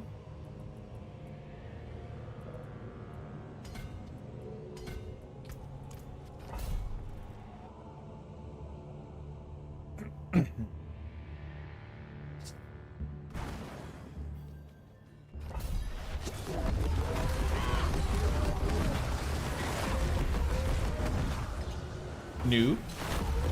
Who's noob? No noob here. Just a little Pooh Bear.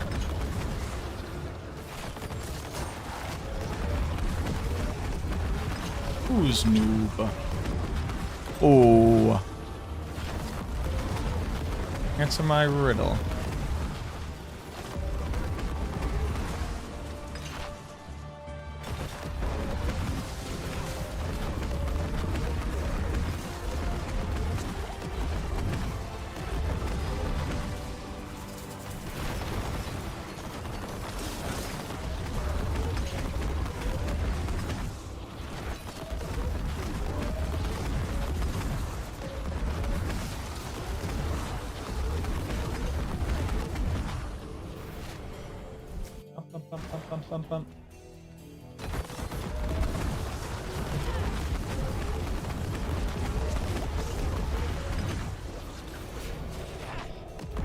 Yo, have a good one, Clumsy.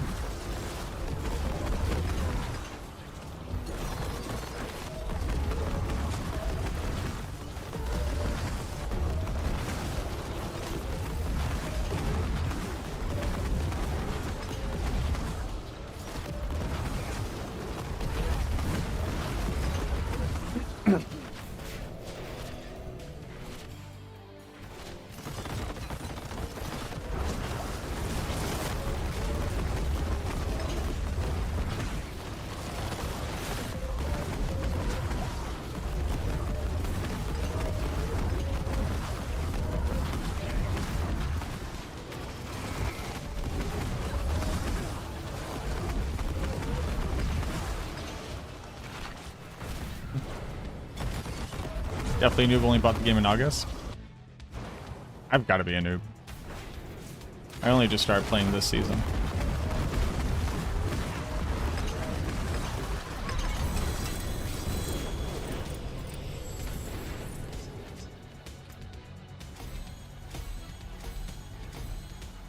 I'm actually a Taurus from PoE.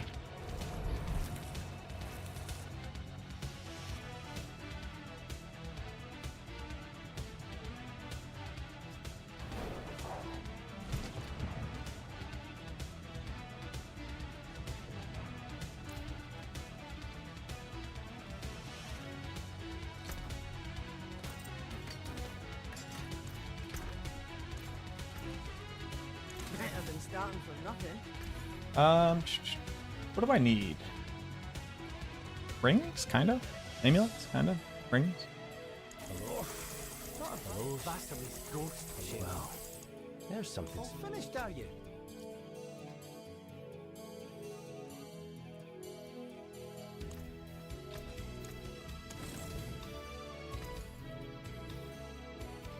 Hello? Use it well.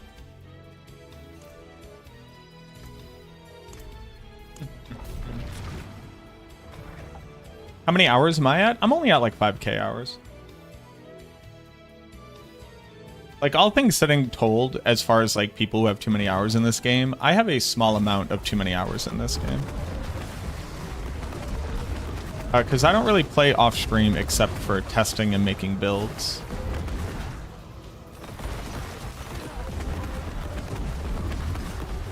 I've also been like, as far as time I could have spent streaming since Diablo 4 came out, it has been like my least amount of time I could have been streaming altogether.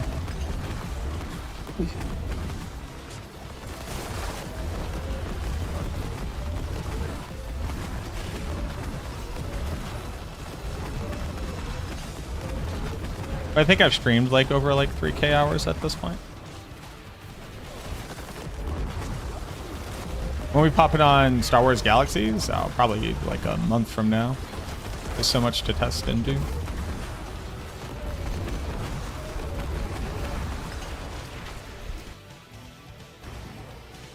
My season's just starting.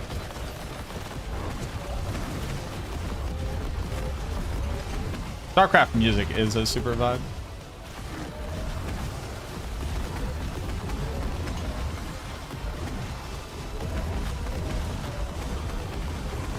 And then, whatever, like, Beast Cornered changes might happen, then all needs a lot of testing. Am I still looking for Chaos Lidless Wall in Fists of Fate? I have Fists of Fate. I do not have a Lidless Wall.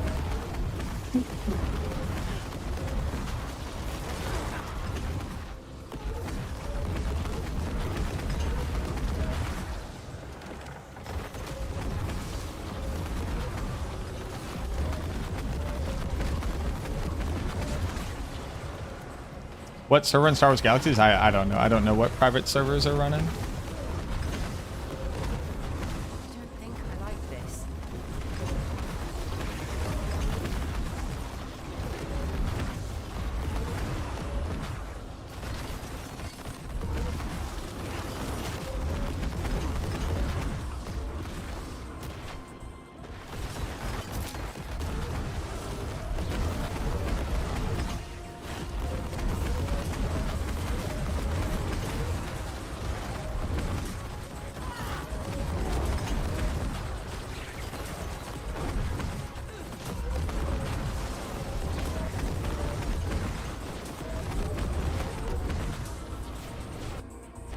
Dune, D4, Hades, Borderlands 4. How's Borderlands 4 now that people played it more?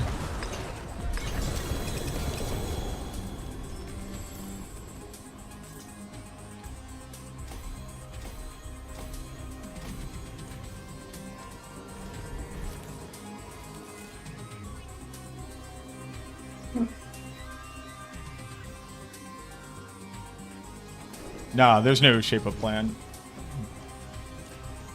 I'm just being very lightly bullied into playing Star Wars Galaxies. Very lightly.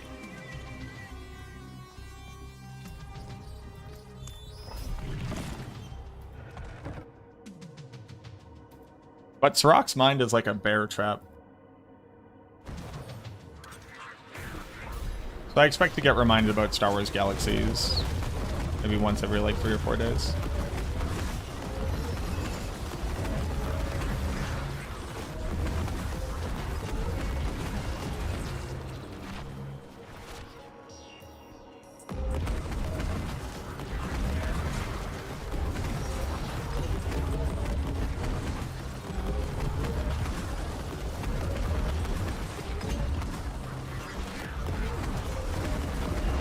But I would want to be playing like old school Star Wars Galaxies.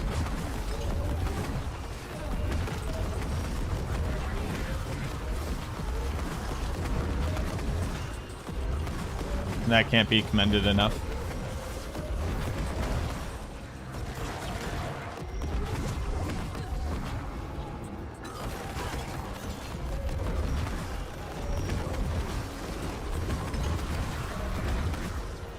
Do you have a beefy rig, Aaron?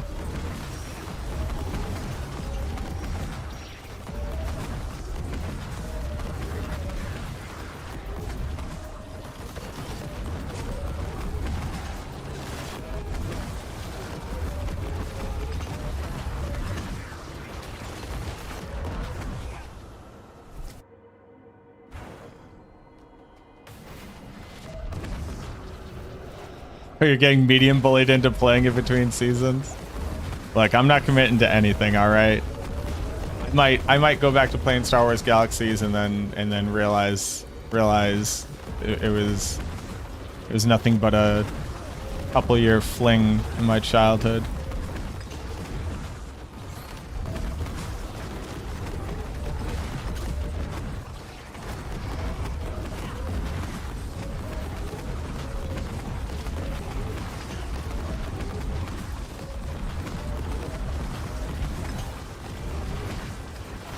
Missed the minion build? No, I'm leveling up the glyphs for the minion build. I will say, after leveling a full suite of glyphs to 100, going, oh, I would like to play another build, I guess I'll go level 3 new glyphs. Sucks.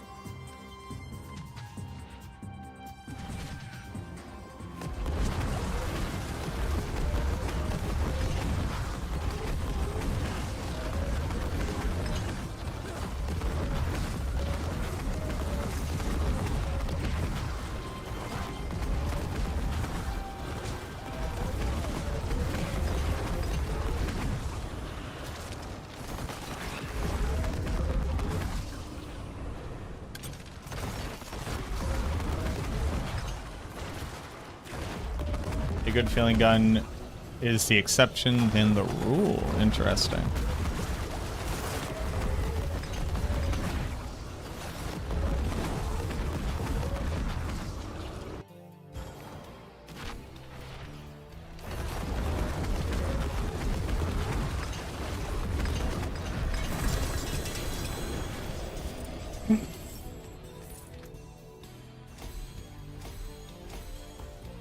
All right, apparently I'm going to 82.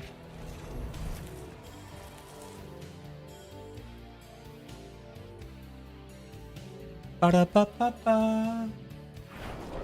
If you could transfer it to a new glyph, it could be that. It could be, I mean, it could be a couple different things. It could just be you level up your glyph level. And your glyph level is like a stat you have.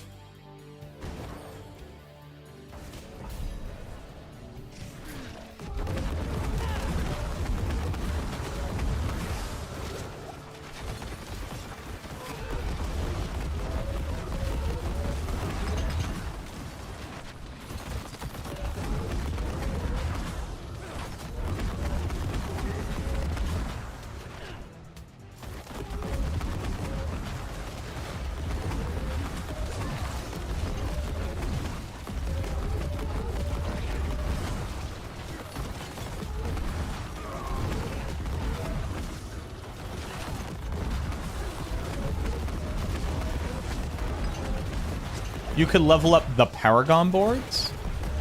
Hold on, wait a minute. Let me put some stank up in it. What if it's that you leveled up your Paragon board?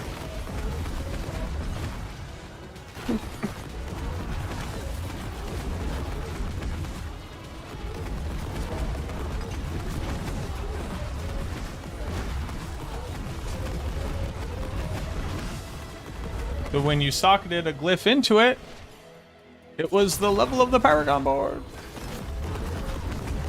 That's it. That's all I got.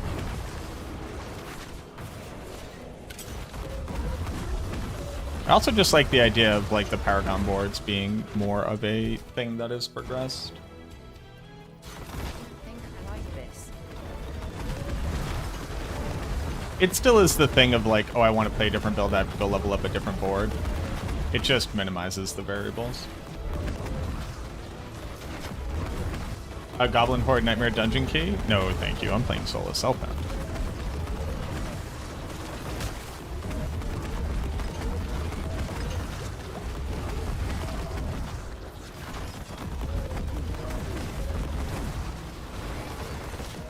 And in 1 hour, we're going to do the giveaway for the Starcraft cosmetics bundle. So if you'd like to be in that, you have to type !raffle over on Twitch. You'll have to be able to be available on Twitch so that I can whisper you. Sorry for YouTube. YouTube sucks and doesn't have better ways of doing this.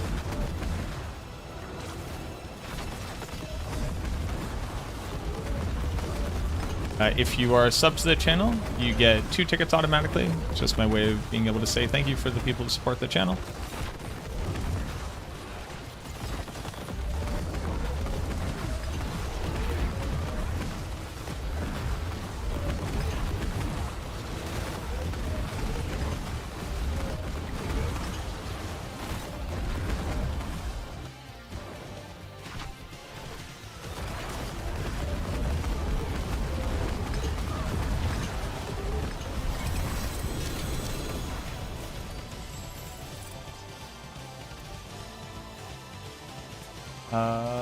Dead Razor.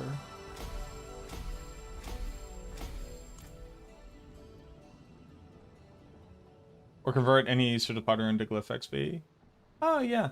Gimmerock, thank you very much for the new sub. Thank you. I appreciate that. When you think about the ability to scale Army of the Dead as a 4 skill with unique 2-handed sword, what do I think about it? There's no real way to work on that. Unyielding Commander, the best aspect for Army of the Dead, doesn't work if you recast Army of the Dead while it's already running, so that aspect doesn't work. And you can't consume enough corpses fast enough to get a multiplier with the sword Sanguivore. That's a primary issue with Sanguivore, is you can't actually kill monsters fast enough to get a multiplier out of it before you would want to cast Army of the Dead again. So altogether, it's very bad. And since Army of the Dead doesn't have duration tempers, it only lasts for 2 seconds, the only way to get damage out of it is to spam cast it. But it doesn't really have any multipliers or scaling. So Army of the Dead as a skill, bad skill. The fact that it got reduced down to a 3 times damage multiplier when it wasn't our strongest build and had a 121 times damage multiplier speaks to like a misinterpretation or a misunderstanding of what was scaling Army of the Dead's damage. And it has never really recovered from that.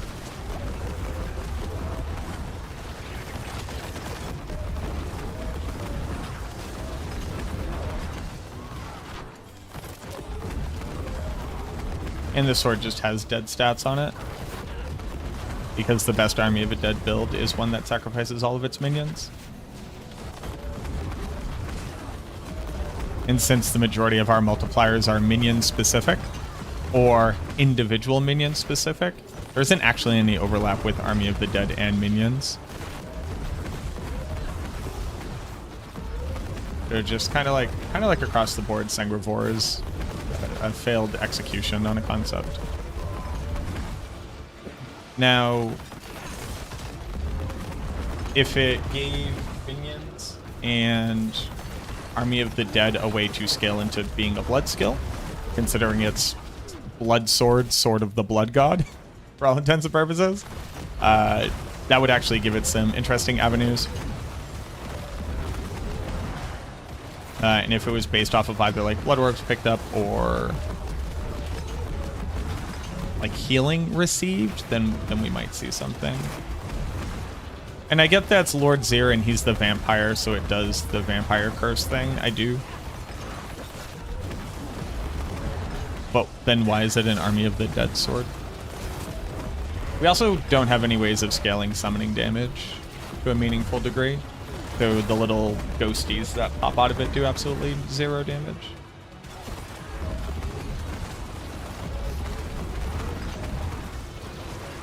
I think I calculated it and they have like 100% base weapon scaling. But since they're not a skill, they don't care about skill ranks. And the only things that scale summoning are Sanguivore itself, Great Feast, Hellbent Commander, and Unyielding, with summoning additive damage being equivalent to critical strike additive damage. There's just nothing that really goes along with it.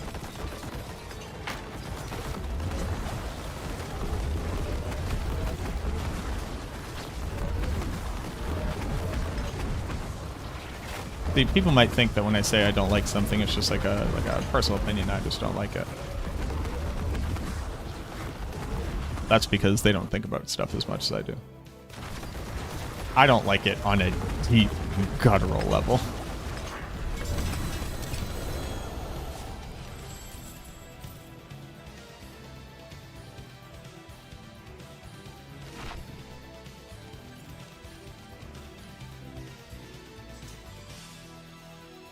You don't like it with spreadsheets.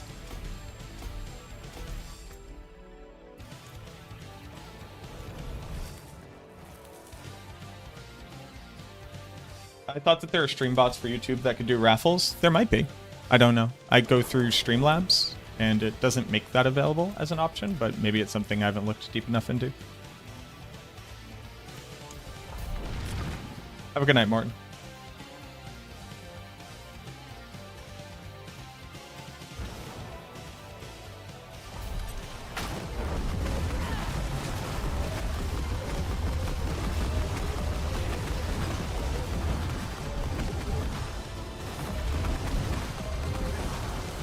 Spirit Wave build would be good. Spirit Wave is not a thing. When you do the math, you realize that for every Bone Spirit you personally cast, Blood Artisan's Curus would have to create like 21 Bone Spirits to be equivalent in damage. You realize that Spirit Wave isn't good. And you can cast Bone Spirit 3 times per second, so per second you'd have to create 63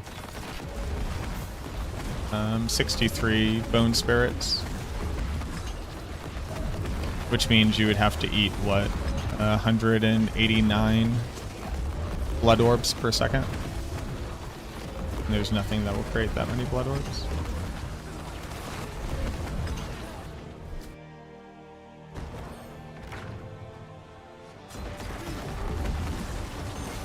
You're running Blood Wave with Enduras? Yeah, that's how we have it written on Max Roll. It is so much easier than playing the like slightly stronger version. It doesn't actually suck to play. Blood Wave does just suck to play at this point. There was like, I don't know, like 2 or 3 times they said, what if it makes less Blood Orbs? And it never really made it less powerful, it just made it clunkier and less fun to play. Ruining people's fun with math. Yeah. I mean, yeah. That's just a true statement. I tend to ruin people's fun with math.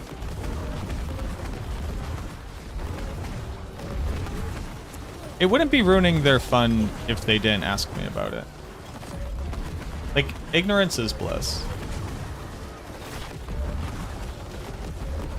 But you can't have it both ways. You can't want me to give, like, an accurate representation of a thing and also protect your innocence. I can't do those two things simultaneously. I don't think that anybody really can.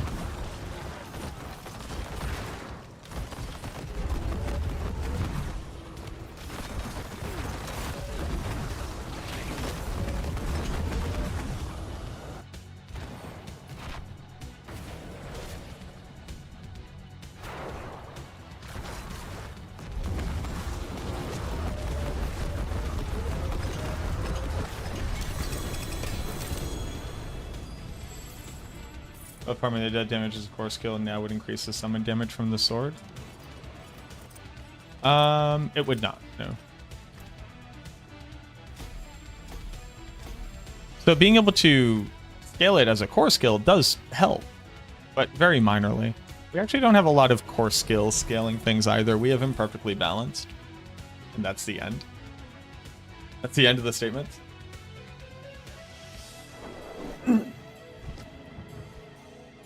Like the math though? I like the math too. I forge more than horseshoes and nails. What do you need? And I try to warn people that just because something can be like broken down to be suboptimal doesn't mean you shouldn't do it.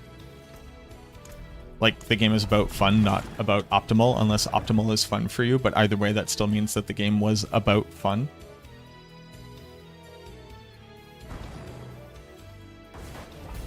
Playing Soul Rift? Yeah, you just hold down Soul Rift.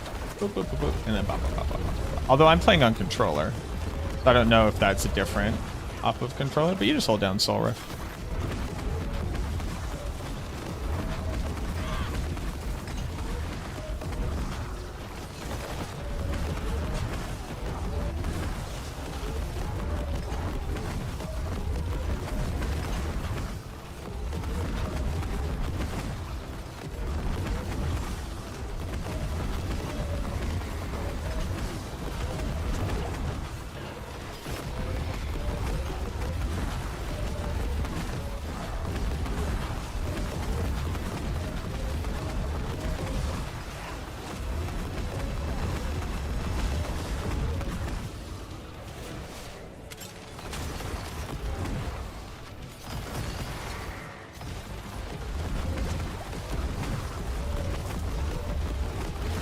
core scaling using the chaos perks.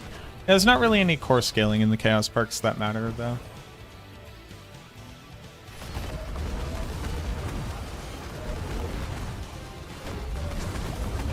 There's when you cast one core skill, cast another core skill, and it gets damage.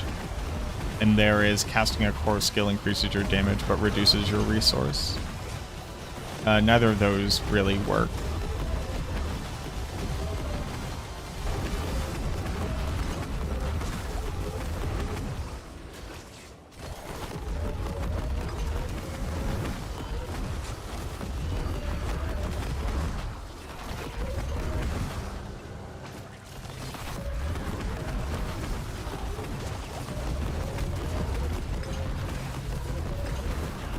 You don't have mana shield? Exactly. What up, Blackjack? How you doing?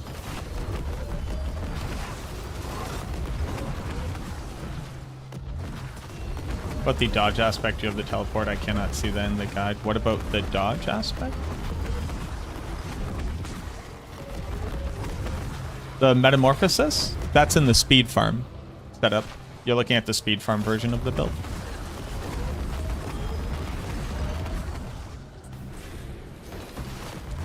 You want to use speed farming variant. And you want to check those out whenever you're looking at build guides to make sure that you know how it's meant to play fast. Oh, you're good. I don't have to apologize.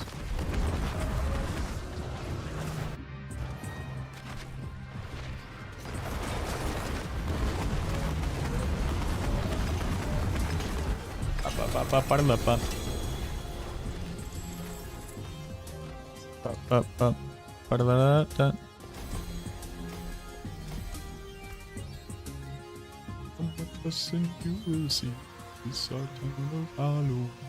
This is Halloween. This is Halloween. Pumpkin scream in the dead of night. This is Halloween. Everybody make a scene.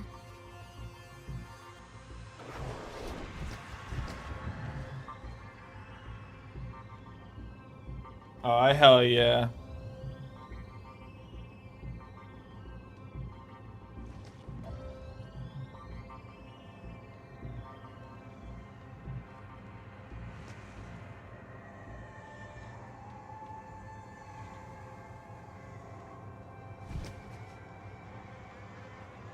We're gonna get Ty tonight.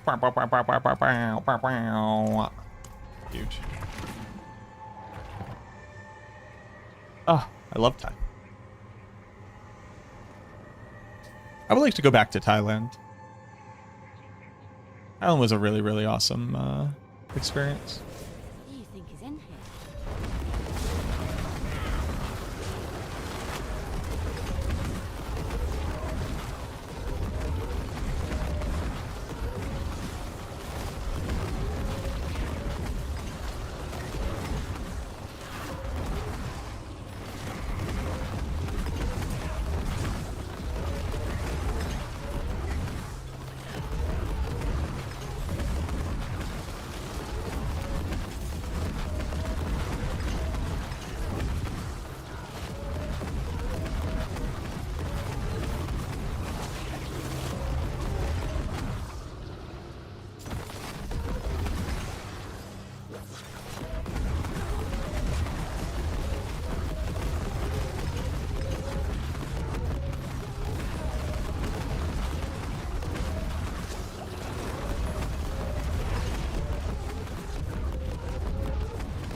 Subs out, guns out. What's up, Corgi? It's just, it's warm. You know me. Like to show off the boys. And I did manual labor this weekend, so I'm feeling like I got a pretty good pump. Although something is weird about my camera. Is that it? Maybe that's it.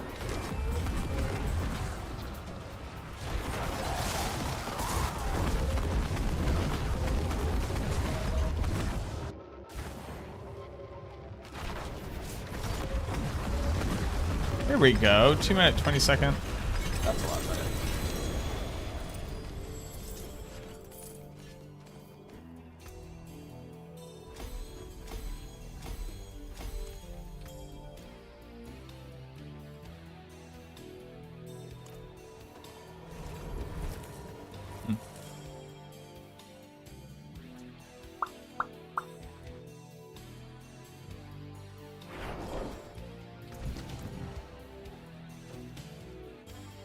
See some steel you need? Use Rings it. with the boys. Hello, Shaggy. Hello. Too bad, friend. Rings with the boy. Wow. Some bad rings. Greetings. How shall I guide my hammer?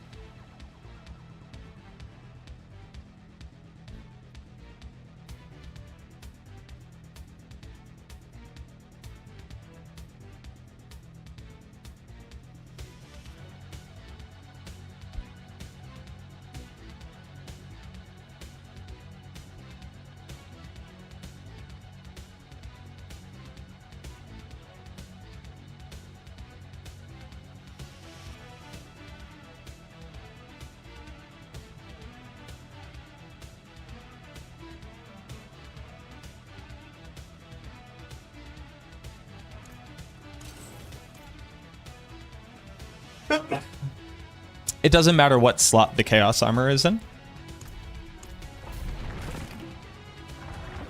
You do want the recommended Chaos Armors, but it doesn't matter which one they're in. Raffle go off yet? Ooh, we're very close though, actually.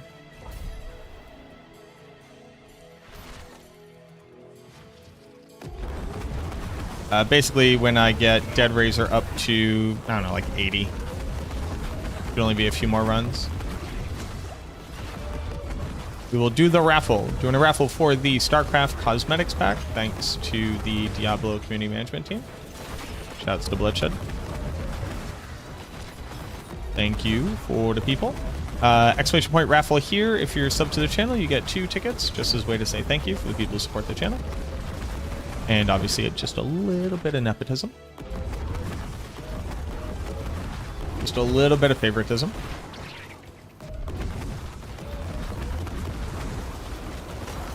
And then,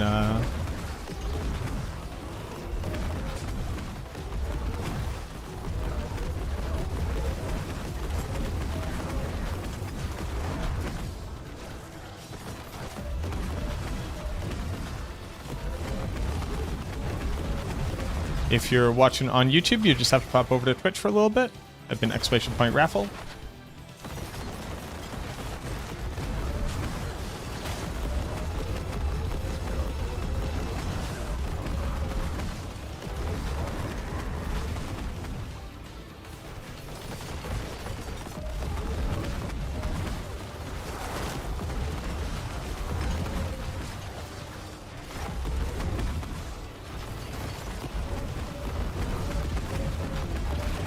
I really hate this layout too.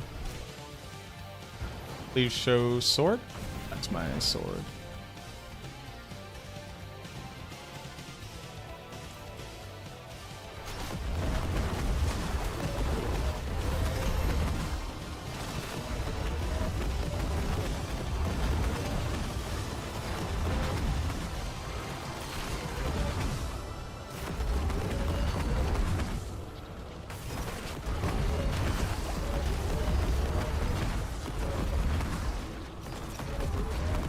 No problem. It's a dead end.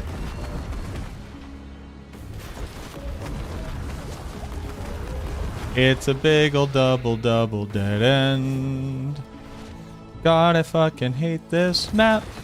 I hate it every time. It's equally, if not more so, aggravating every time that you get it.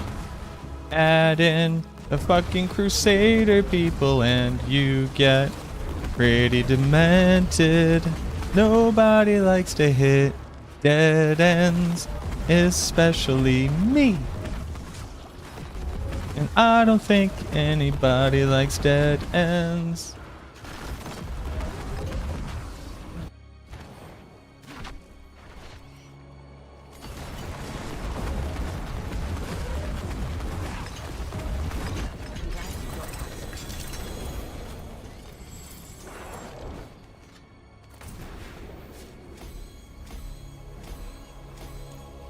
All right, 2 more runs. 2 more runs, we do the giveaway.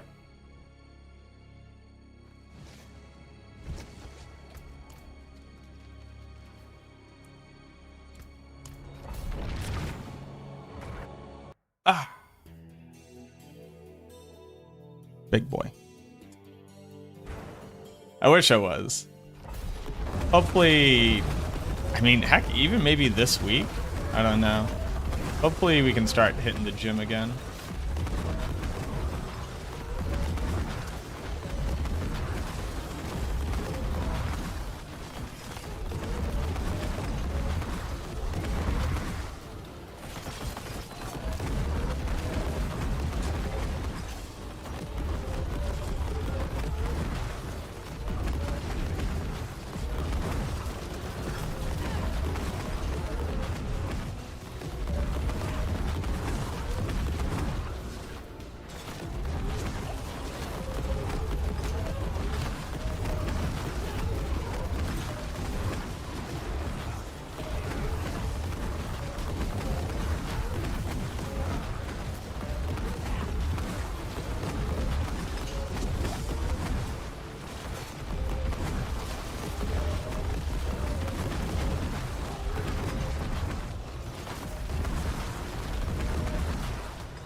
Bonus glyph upgrade perk. Oh yeah, dude.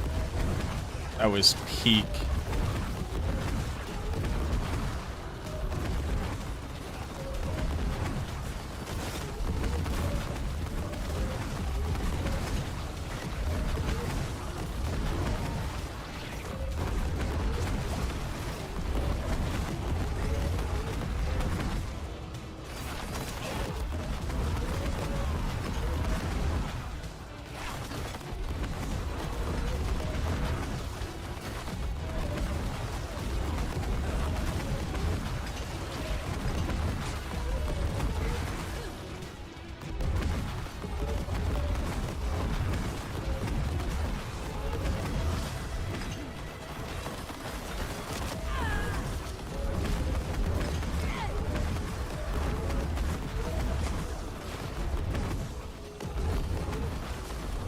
What new monster family will be in the expansion? Any tips?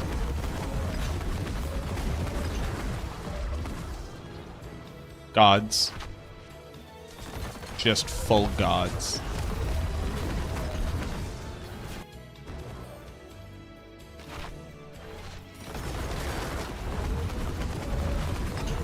Like, you're gonna turn the corner and there's gonna be an elite pack of gods.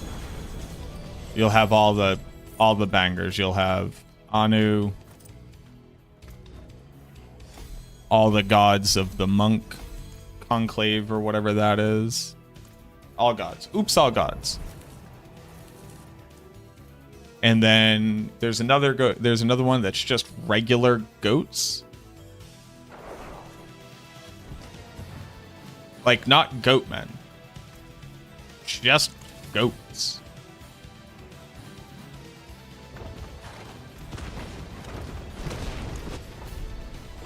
That one confused me because I was like, what's up with just the goats? And they're like, ah. I was like, that's sheep. And then they kicked me out of Blizzard HQ.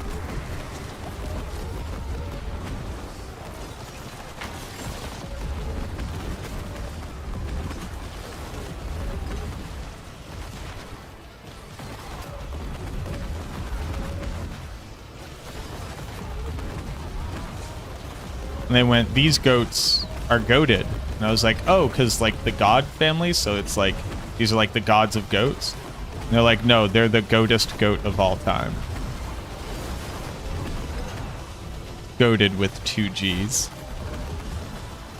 And when it enters the battlefield, you goad one of your opponent's monsters. I thought that was pretty goated.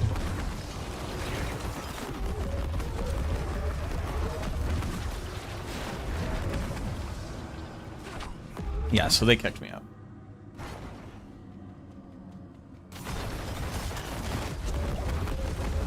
Yeah, I kept saying, what about the cow level? What about the cow level? What about the cow level? And they just kept saying, ah, ah, ah, ah. And I'm like, hey, that's sheep. That's not... Goats don't make that noise. Goats kind of like sub-vocalized scream. I don't really like... like that. And they kept saying, fuck it, we bah.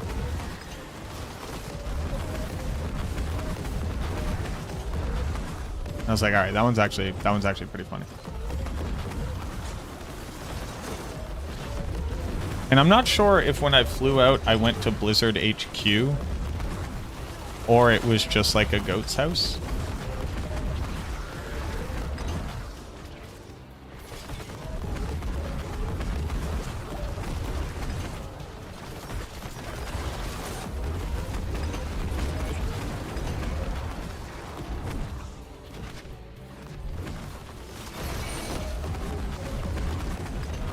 Like, yeah, the goat was a homeowner.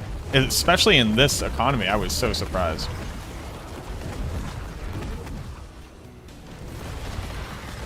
But yeah, he had inherited like a pretty sizable estate from his late father. Sadly, you know, goat cheese. So.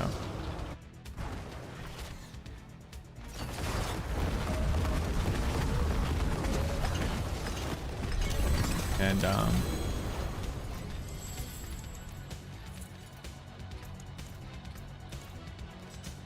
I'm playing Zan Mott Dark Shroud instead of Zan Cax since you're playing on hardcore. Do you think that's necessary or worth losing the damage? No. Hardcore and softcore are not different, right? You don't take more damage in hardcore, and you shouldn't be dying on the build. But if you would die on the build, you waste all of your time. So who really gives a fuck about the damage? You know what I mean? You're either playing hardcore to attempt to accomplish the same thing that a softcore player would, or you're attempting to play hardcore to enjoy the thrill of playing hardcore. If you're doing the latter, you don't really have to worry about the damage, because you're already doing what you want to be doing in the game mode that you're doing it. But if the build needed that, we would recommend it. And since it doesn't, we don't. And that's the same answer regardless of what build we're talking about. And also what hardcore game what game we're talking about. I personally do not see hardcore as a how can I survive above all else and like choose to play a build suboptimally to be able to do that. I personally see it as can I survive on the build in hardcore. But that's why I don't play hardcore. I don't like my character dying. So kind of doesn't matter how I see hardcore. If it's making you happy, it's making you happy. That's all that matters.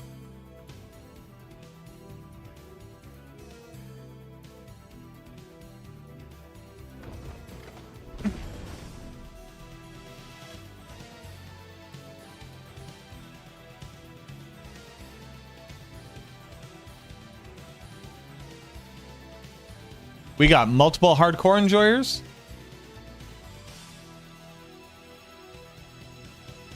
All right, so my glyphs level.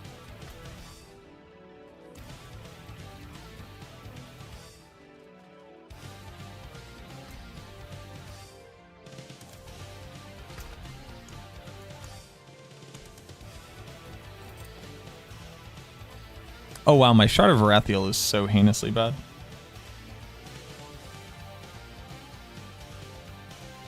Wowee. Wow, I need a better Shard of Varathiel. Shard is from Infernal Hordes, right?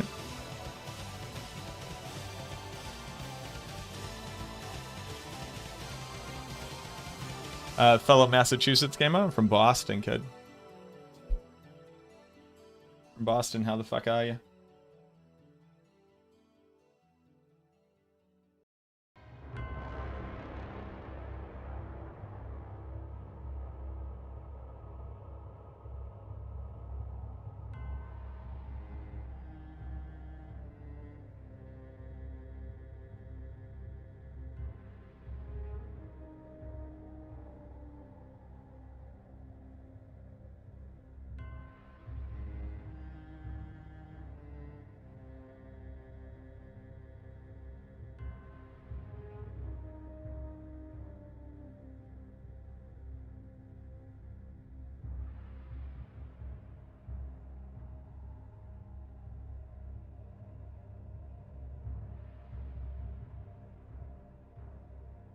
Hello?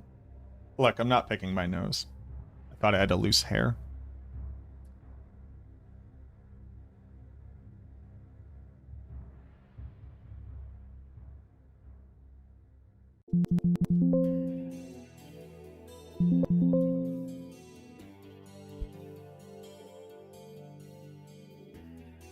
Varshan?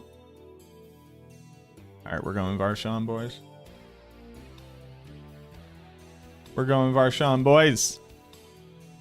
Give it a shot. Do I have any Varshan now?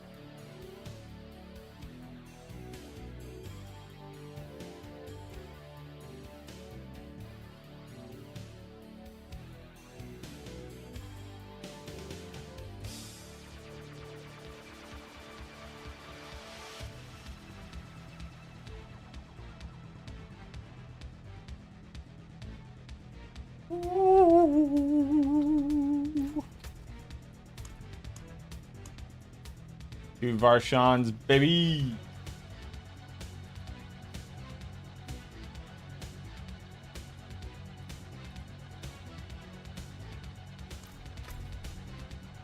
Go for it.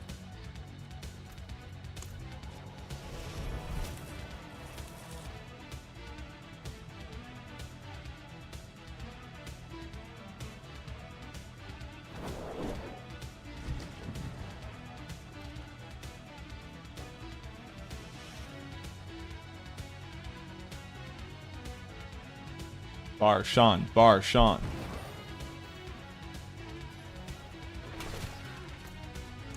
Oh, it's actually one Varshan, right? One Varshan. One Varshan.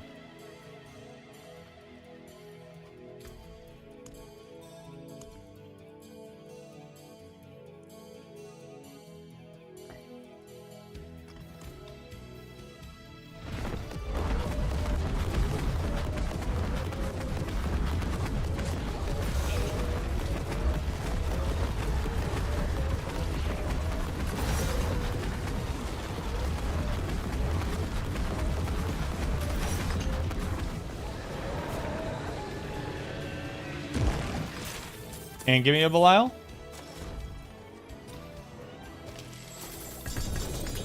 Oh, we did get a sword though. And it's strictly better. Hell yeah. Hell yeah, brother. Strictly better than the one that we had, baby. Let's go, boys.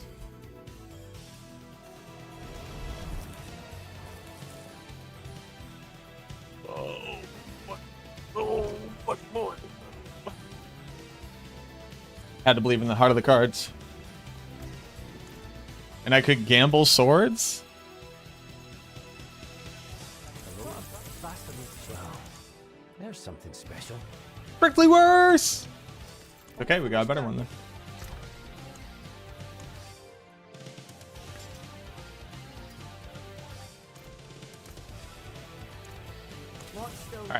So, now, let's put our gear together.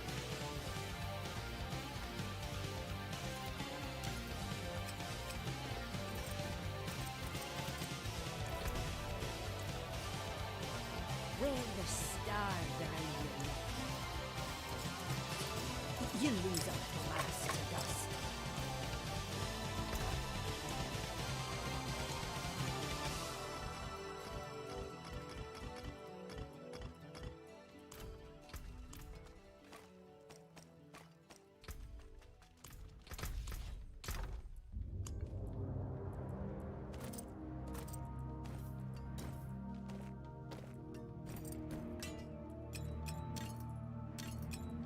Ugh. Gosh.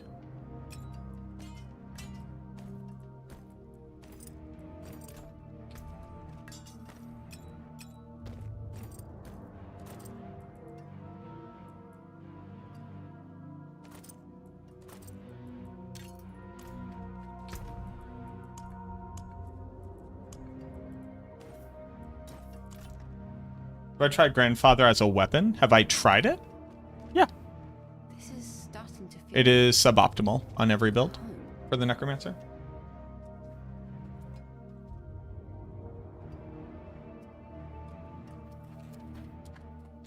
For Shadowblight, I wouldn't do that because you want the tempers that are available and the ability to double up our most powerful damage multiplier. And since our weakest damage multiplier is already a 50% damage multiplier, that makes it equivalent to the multiplier available on Grandfather.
Oh, yeah, raffle time. Exclamation point raffle. We're doing a raffle. Raffle, raffle, raffle, raffle, raffle.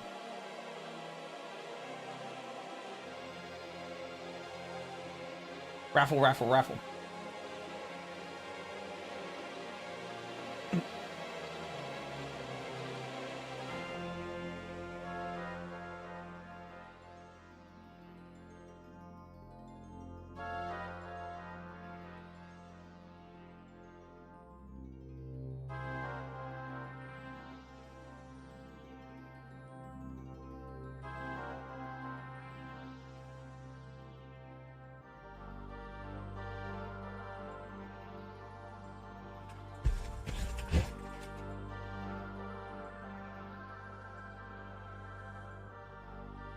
Raffle, raffle, raffle, raffle. We'll do a giveaway. Raffle for what? The raffle is for the Starcraft MTX skins that just came out. Raffle, raffle, raffle, raffle, raffle. Raffle, raffle, raffle.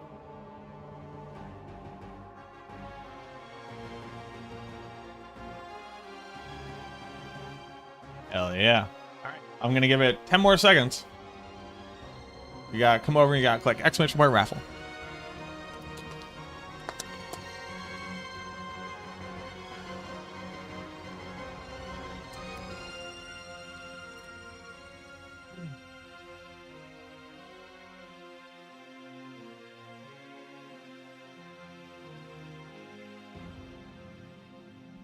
Think you're already in? I think you're already in. Can I confirm or deny? I can confirm that. In fact, we're about to test it out right now. Necro skin looks like the Predator? It does. It looks very cool. In 10, 9, 8, 7, 6, 5, 4, 3, 2, 1, 0. Close entries. Can you tell me where to find Lochran to unlock the Infernal Hordes? You should have a priority quest that shows you where to go to do stuff. If you're in the part where you need to find the things, the pieces are like hard to see, so you need to like run back and click stuff and it will drop the pieces. Also, thank you for the follow, Nails and Order Up Gaming. All right, everybody.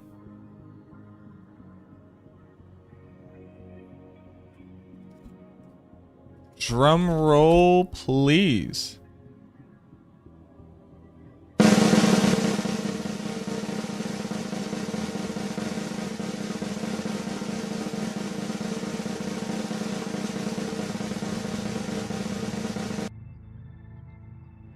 Pick a winner.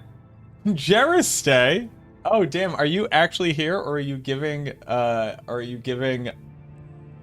your thing? There you are. Damn, dude.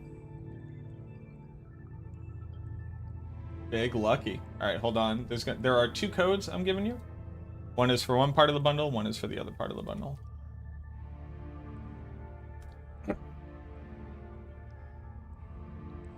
Multitasking the meeting. Dude, Jeristay is a beast. Jeristay actually won the last one too. All right.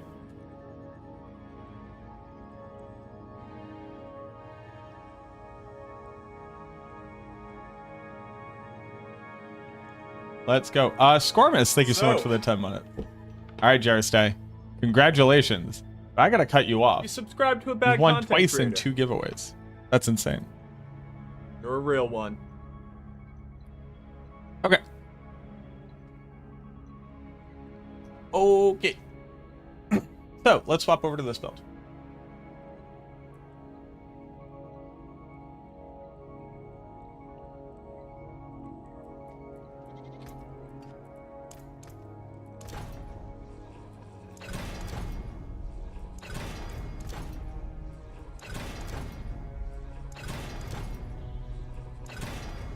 Sure.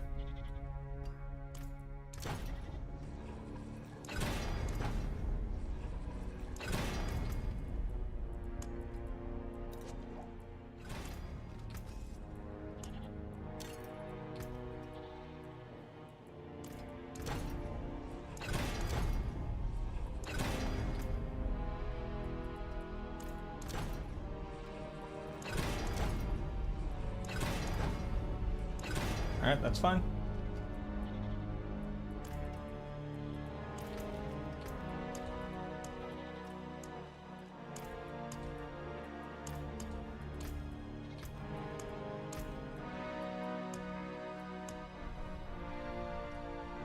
What are we swapping to? Skeleton Warriors.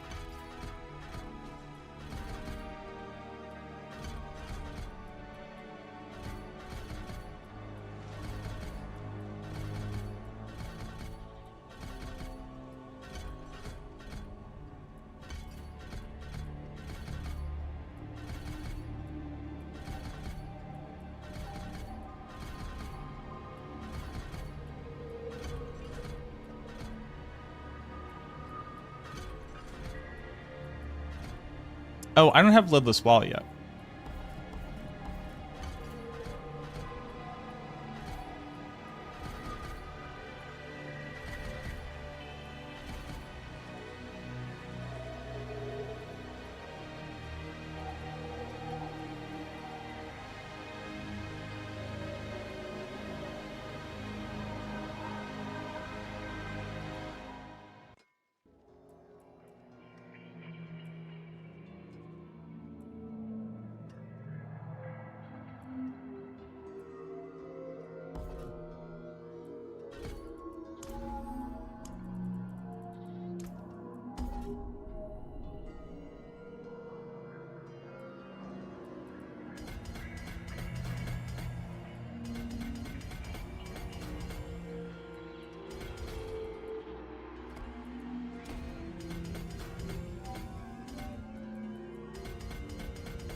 Look at my own Paragon board. Flesh Eater, yes. Flesh Eater.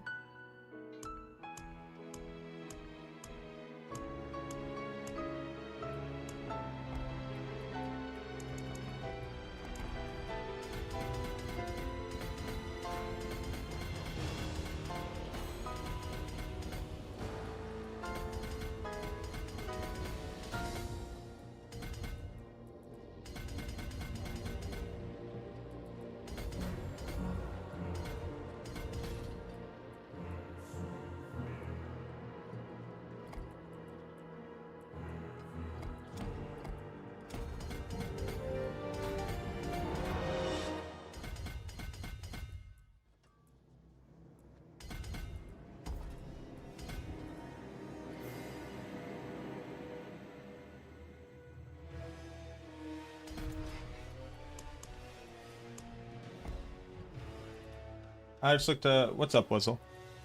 Oh, the recommendation.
Dominate.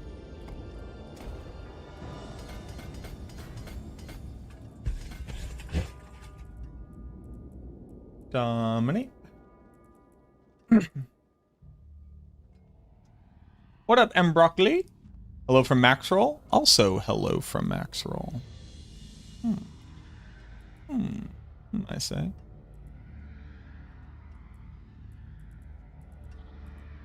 Boop, boop, boop, boop. Boop, boop, boop.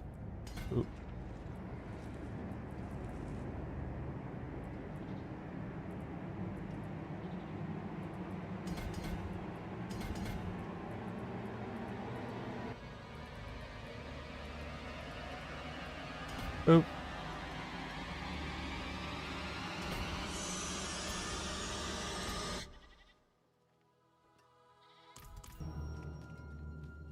Nice. Yeah, thanks for coming and checking it out. Fashion this into something exquisite. What color and brilliance.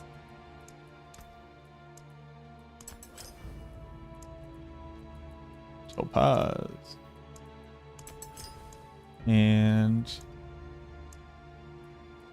ruby. Well done. Add sockets to everything. It's good to belong somewhere. What up, Altair?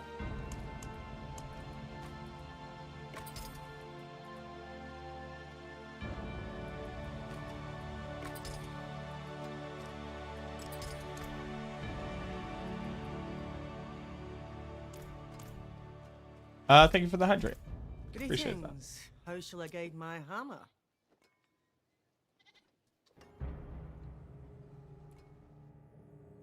Looking pretty toasty in the office.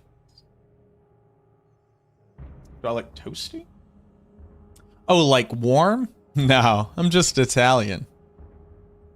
We're just Gracie.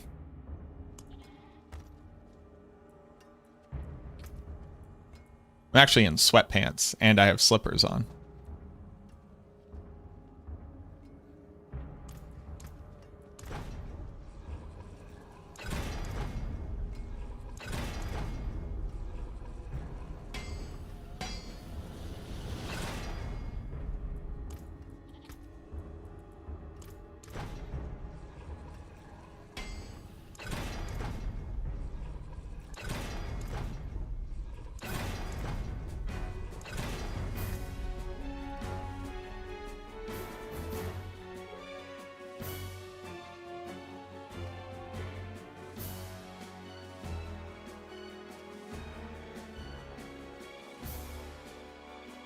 There's like a red shift. I don't know. Oh, I do have like natural sunlight coming in. Hold on.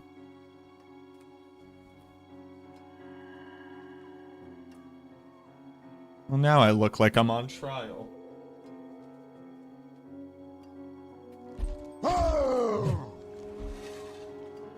We'll leave that on. Or open, rather.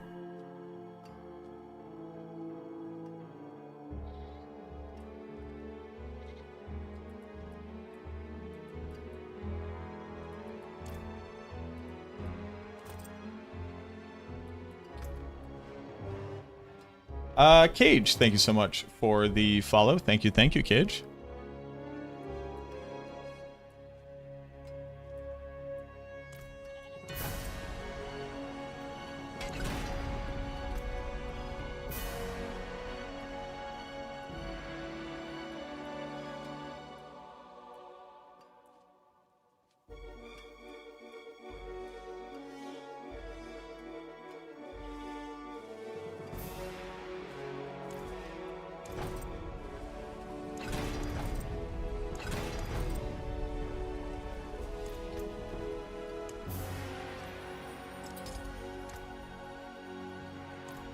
Okay.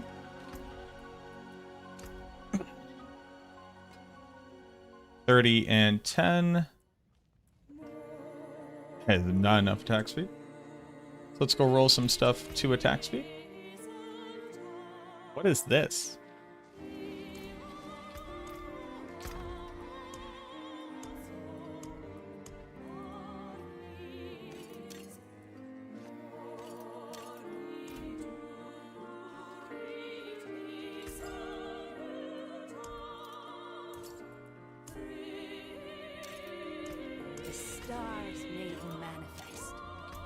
One more again. I forge more than horseshoes and nails. What do you need?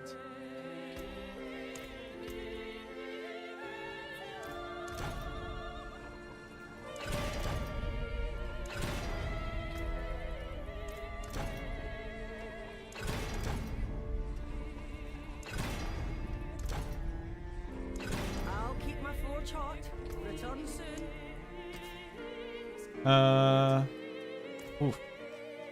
Ooh, that's how much maximum life we're at. Ooh. Oh ho ho ho ho. Well, that's not enough.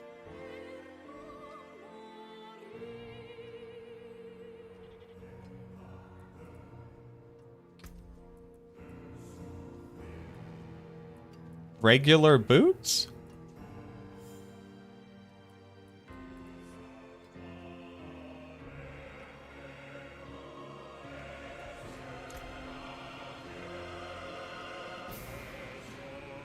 Greetings from Germany. Dankeschön. Shout out the guy for Shadow Blight. I'm in the endgame build, and maybe you know already the Evan Bear's amulet was shown as boots in the gear. Yep. In Season 10, you can wear unique items in different gear slots. So this is my Bloodless Scream gloves. And this is my Pain Gorger's Gauntlets boots. But yes, you can wear Evan Piercer.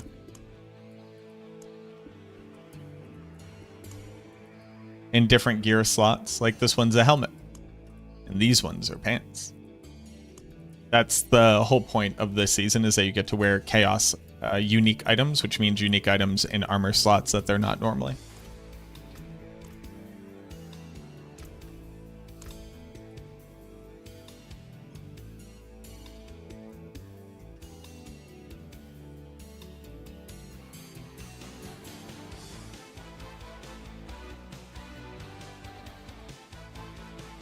You think that Bloodbath would offer you more maximum life?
Oh, you need like a lot of attack speed.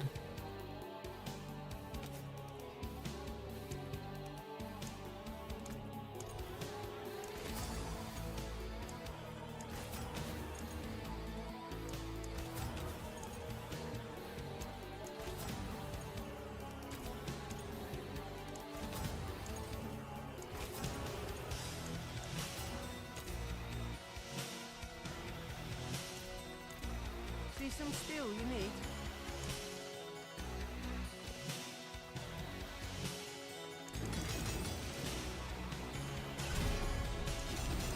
Solid Vex here.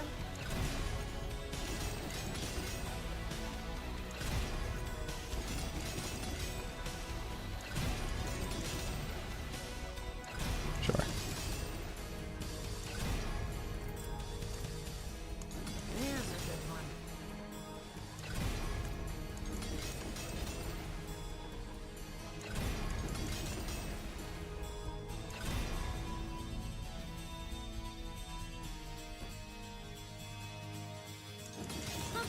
More there than I thought.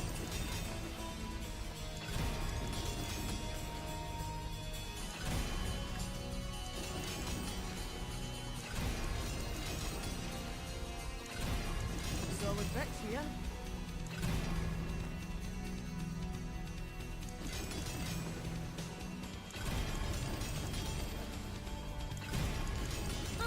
More there than I thought.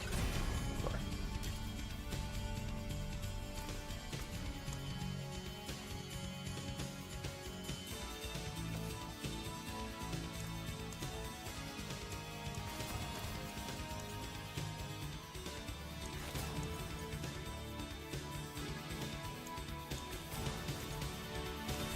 Greetings. How shall I guide my hammer? There's a good one.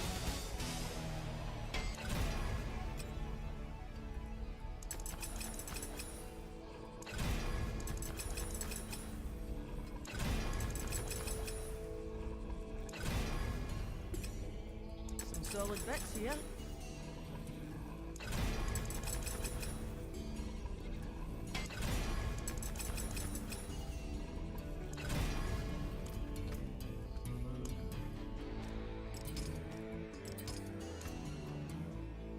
Uh, 52, 62, 75 plus crazy brew uptime.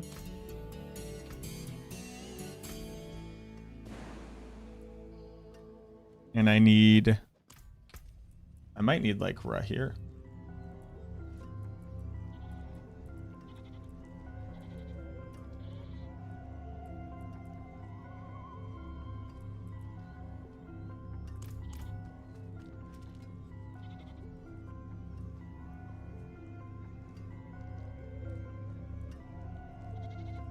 Bum, bum, bum.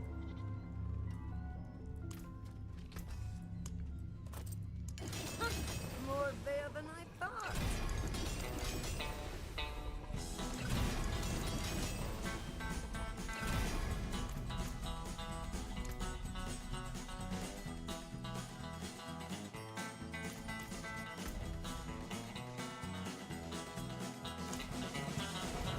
What do I farm for the gloves, pants, and boots?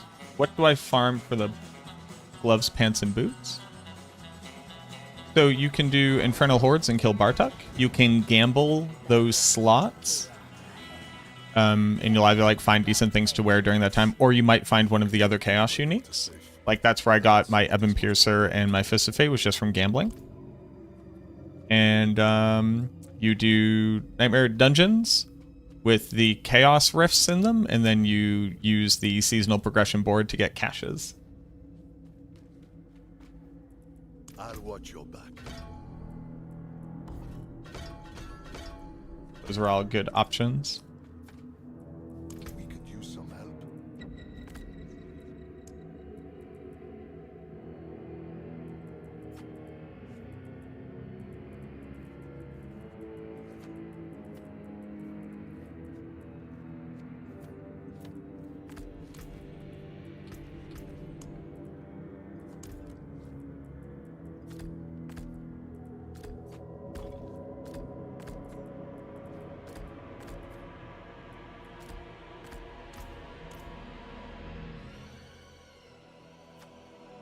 How do you stay alive running this build?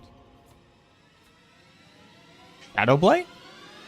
If you are dying to T3 mobs, you shouldn't be in Torment 3. You probably need more armor and resistances and maximum life. Most often, people don't have armor cap, they don't have res cap, and they're also running around with like 3,000 life, and you should probably have at least 7 to 10,000 maximum life, which comes along with like getting better gear.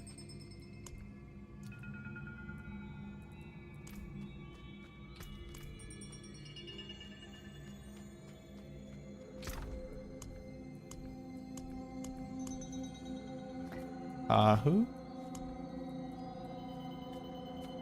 Cax. Igni. Oh, I can run Igni Thule. Hell yeah, brother.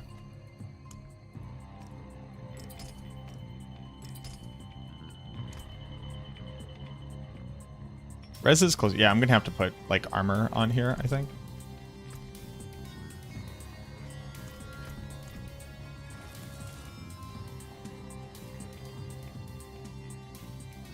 The open road is nice. I did miss civilization.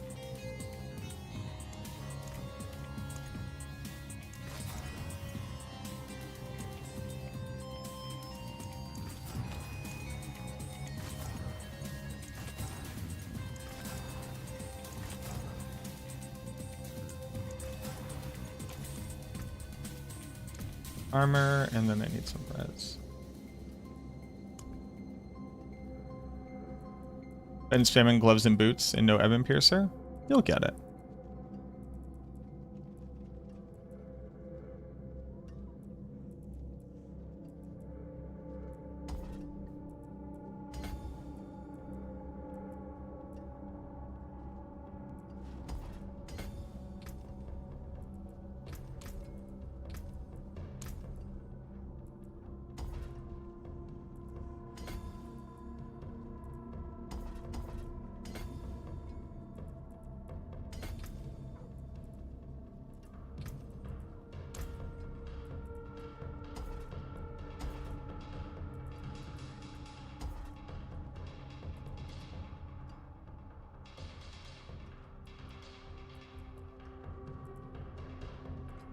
There's nowhere else for me to pick up res.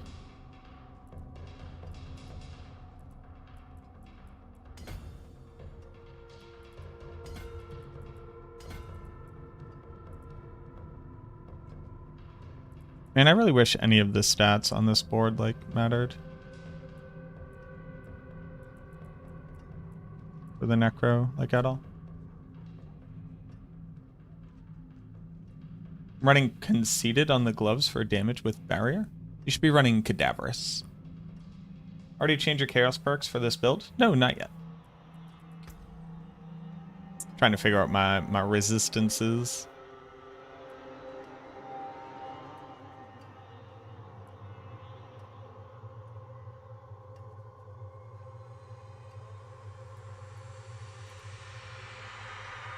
Yeah, well, I'll use incense. That's fine.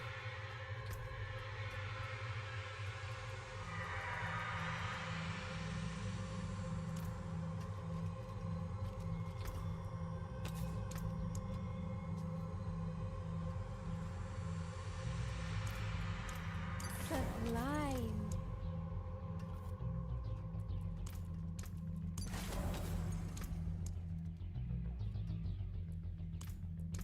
Impeccable.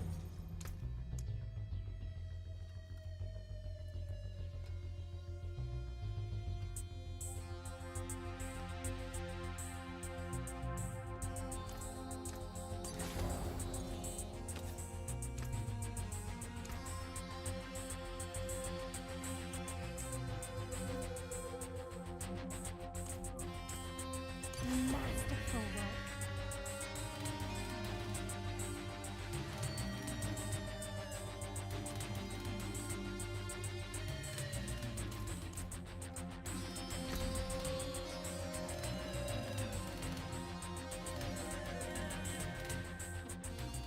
work. You want to be lazier?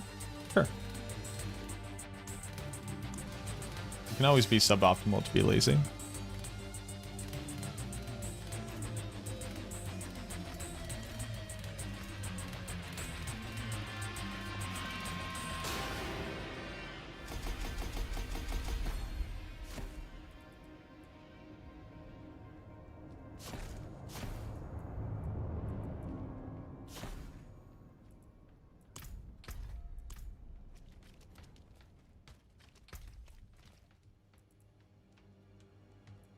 Oh, you're so right. Brawn over Brains does reduce your resistances. Ha ha ha ha ha. Good catch.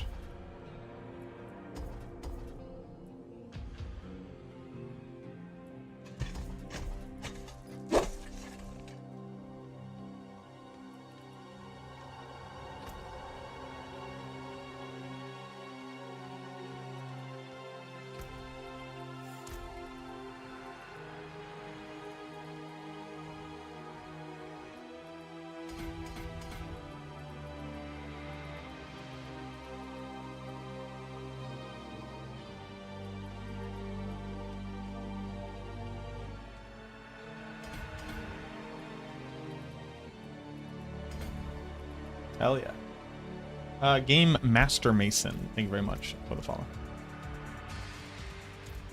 Okay.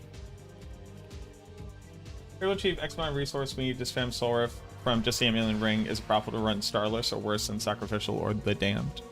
It is not worth it to use Starless because it's just weaker than a regular ring with a 50% damage multiplier on it.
I do just have to hit. Is a Shard of Varathio a must for this build? Yes. See some steel you need? Some solid bricks here.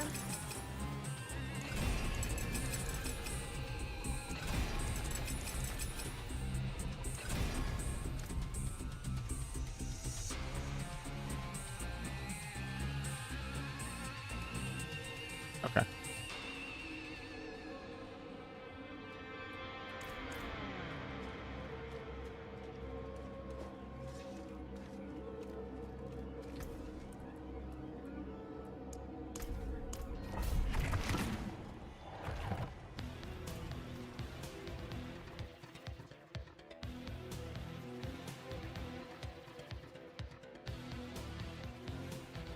I hope whatever's here puts up a good fight.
Being slow without Reaper's Pursuit is heinous.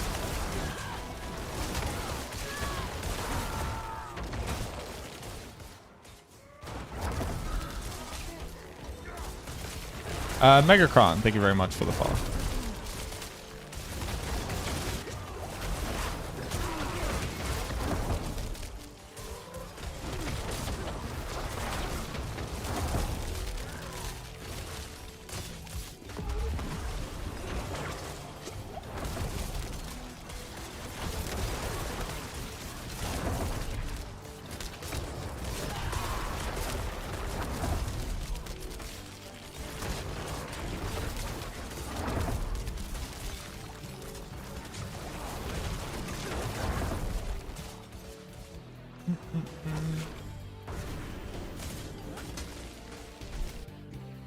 What up, Amanita?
God, you're... Alright.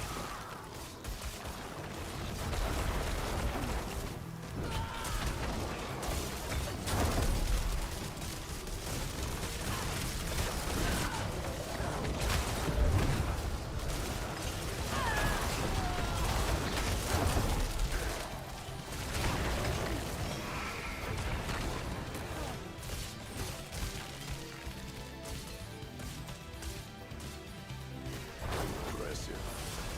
Unfortunately.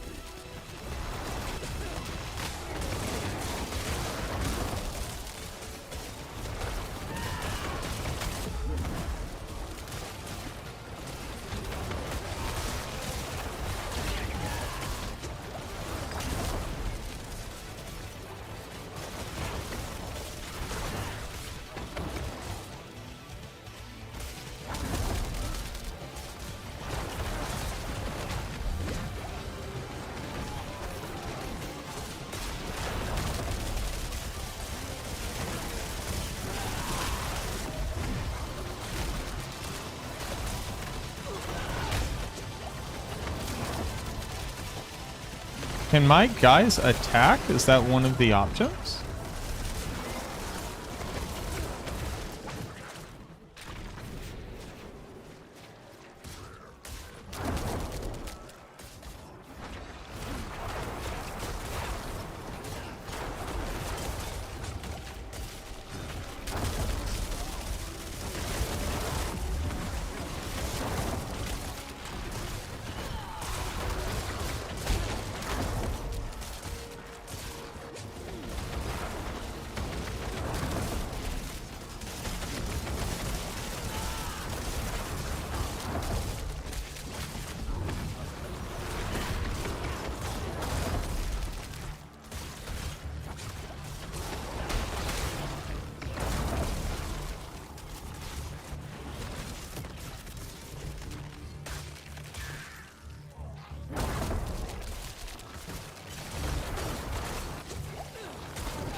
You can increase men down damage by sliding in lidless wall.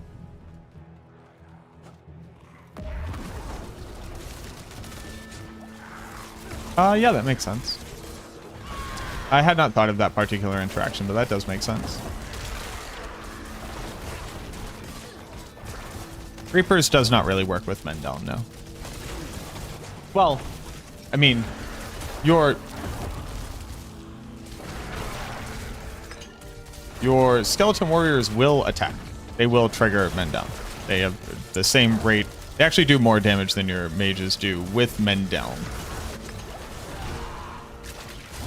If it's just a mage versus just a warrior.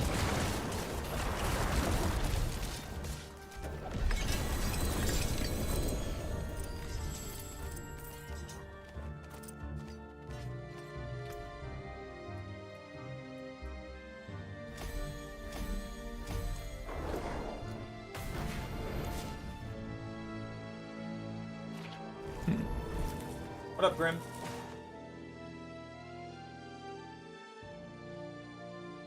It works because I have it. I agree. I agree that it works.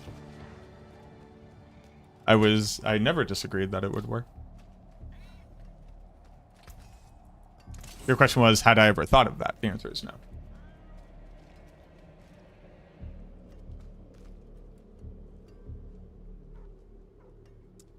That sucks.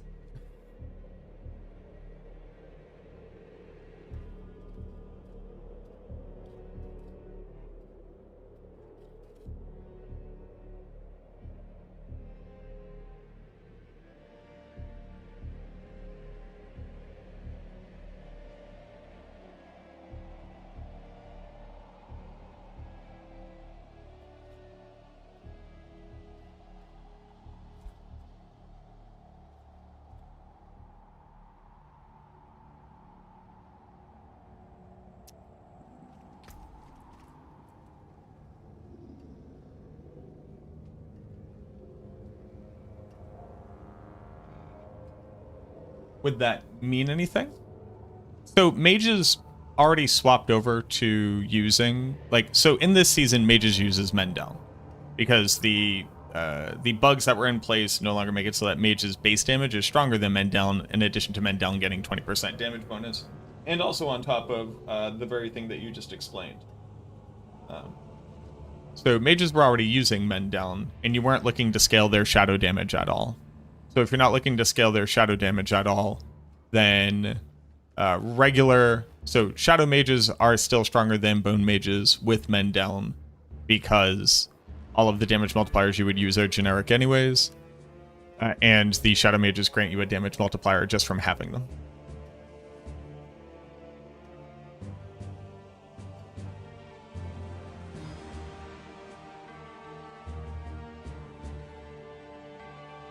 So, here's the thing that fucking sucks. This sucks.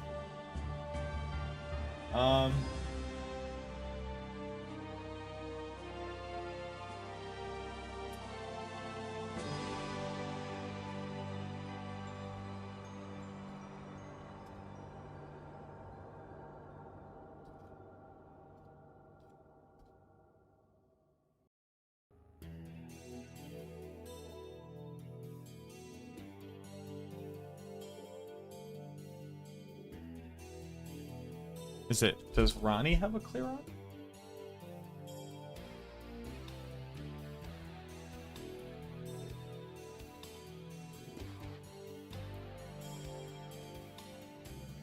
Ronnie has a 114 on it.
This is bad.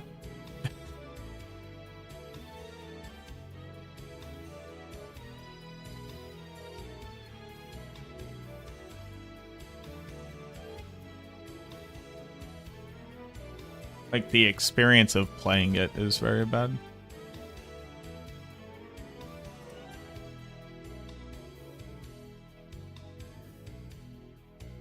Like, 1.4 billion is pretty impressive. Well, 1.4 trillion, 1,400 billion. But Shadowblight gets up to trillions? And just feels better than this? In every way?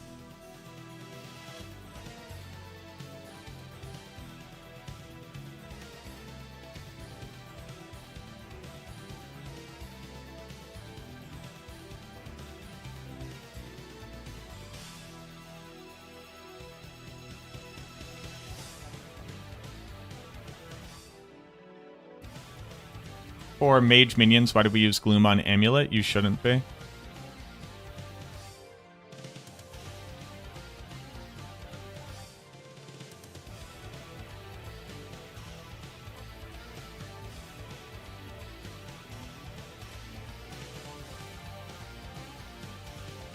Engorgers, yeah.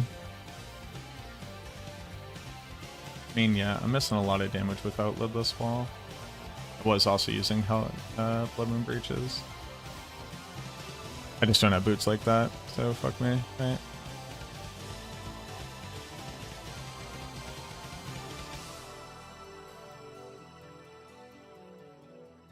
Three GA focus. Go fuck yourself, Ronnie.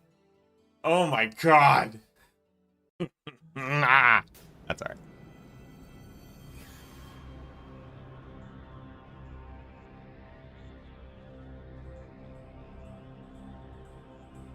Yeah. Planner says on max roll.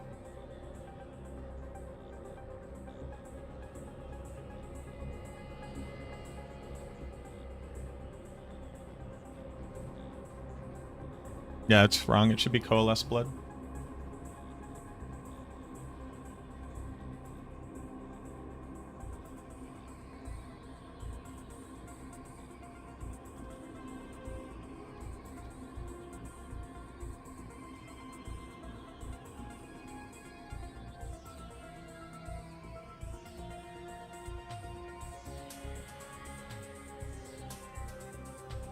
Because you're never at max life.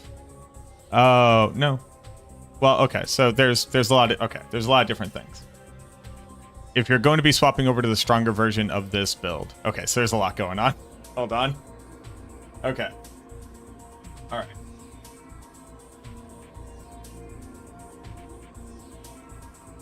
The build for its best in slot is going to swap over to the Reapers. For Reapers, you can use Gloom.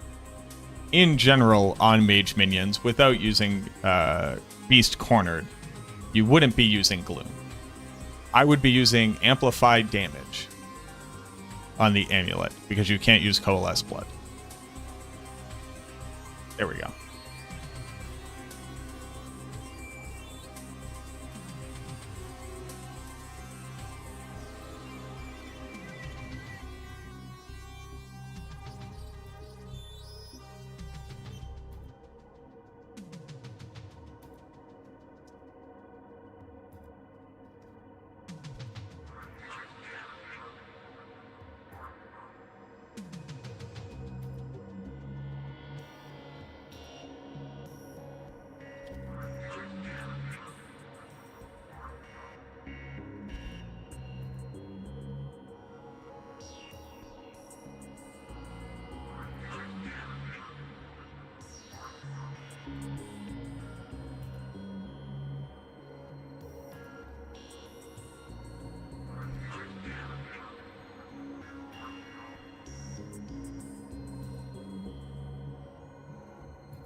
What up, Rose? I thought you were a necro expert, but thanks for the answers when I follow your guide. Am I invisible? You're not invisible. I am a necromancer expert. Did you have a question?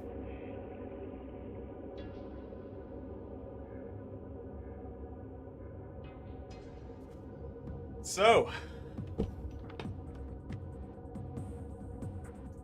you subscribe to a bad content creator. You're a real one. Is cereal soup? Yes, cereal is soup. What up, Speedy? At least one? What was your question? And what makes you believe that I'm not a necromancer expert?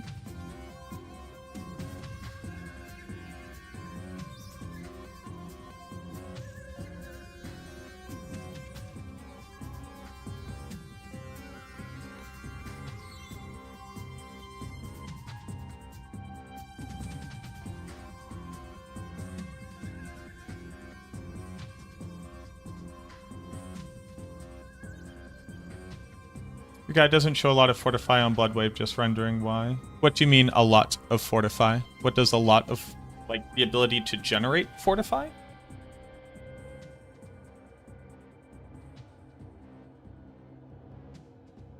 You generate fortify via the two passives, Necrotic Carapace and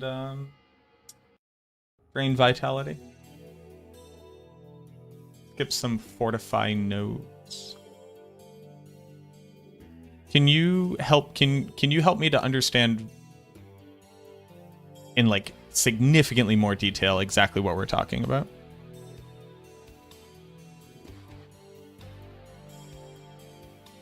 Are we talking about in the Paragon?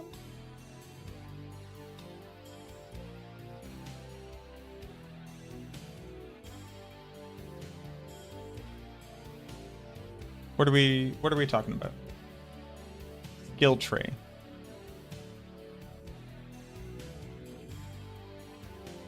So when you have Shroud of False Death, you have +1 to all skill ranks. And because you have +1 to all skill ranks, you generate Fortify via Drain Vitality and Necrotic Fortitude.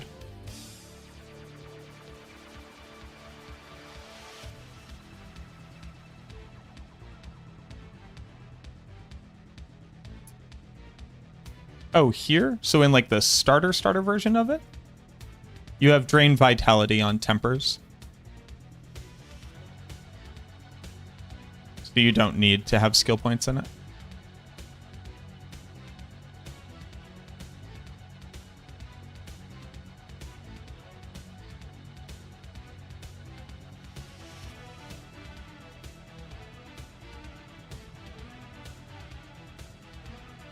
What is the difference between Barrier and Fortify? They have absolutely nothing to do with one another, so that might be where some of the confusion is coming from.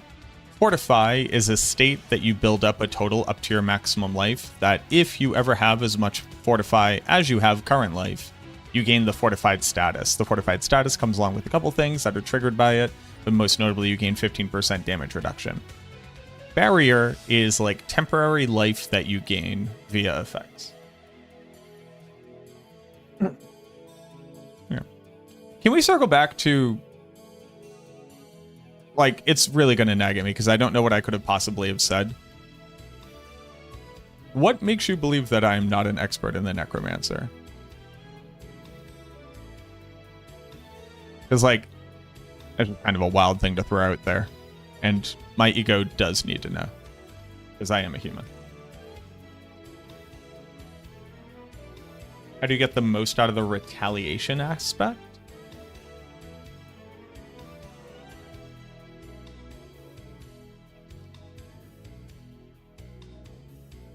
Retaliation. What is the retaliation aspect?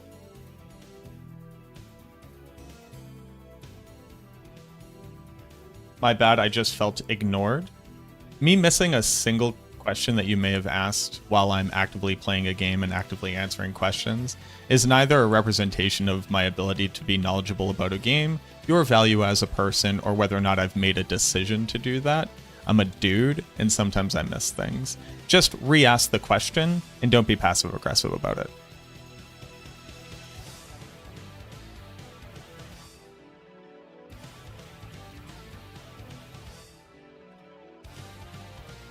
You are neither the main character in my story, nor am I the main character in your story. We're all just human beings trying our best.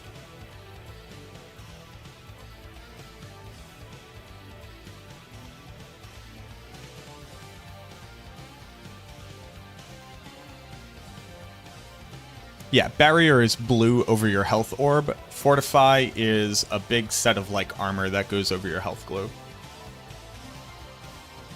It happened before.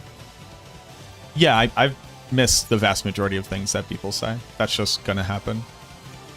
Like I just said, you are not a main character in my storyline, neither am I a main character in your storyline.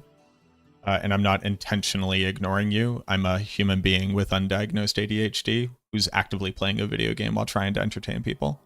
So again, just re-ask the question. Like, somebody not knowing you asked a question is not them intentionally attempting to harm you.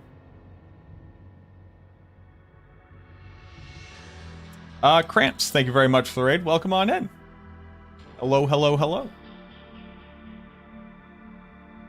Thank you very much for the raid. Hello, everybody. My name is MacroBioBoi. I'm the Necromancer class lead for Maxwell. I'm a Necromancer expert, and sometimes I miss questions if you ask them, but if you'd really like my attention, you could just re-ask them. I hope that you had a great stream. We are currently trying out the Reap Minions version. It has better scaling than regular minions, and I think it feels significantly worse to play. Yes, Daniel. That is true.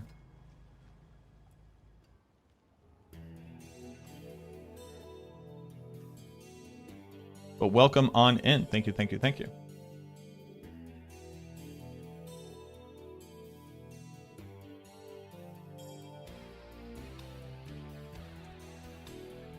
Just Cramps. If you haven't tried Project Diablo 2, get your butt in here. I agree. Project Diablo 2 is fantastic. So,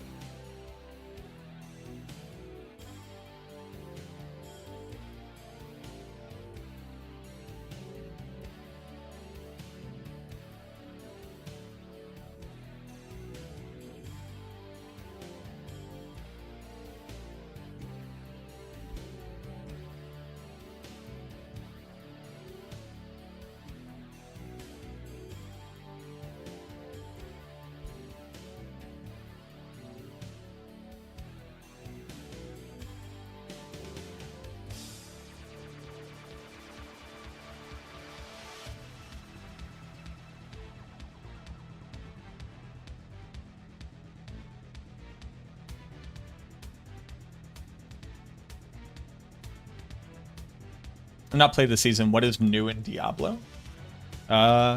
We have big changes to the Infernal Hordes. Some of them are good, some of them are not good. We have a new boss in the Infernal Hordes, Bartuk, who you can fight to get a ton of loot. In this season, a lot of unique items can now roll as Chaos Uniques, meaning they can appear in any armor slot. So I'm currently wearing Bloodless Screen gloves and Pain Gorger's Gauntlets boots. I also have Face of Fate, and I also have Fists of Feet, which is very fun.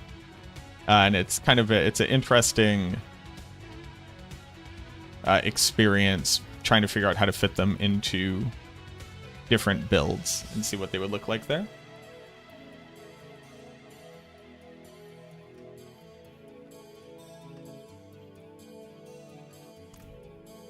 Does he have claws? I don't know. I've always killed him too fast to say.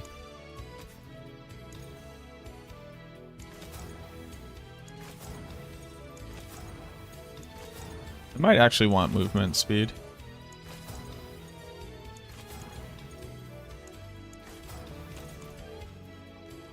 The Shroud of False Death is a must-have item on any build. It is, yeah. Shroud of Light Guide, I think I found a couple of minor mix-ups in there. Should I post my thoughts here or send it somewhere via Maxroll? You can ask the questions here if you'd like to.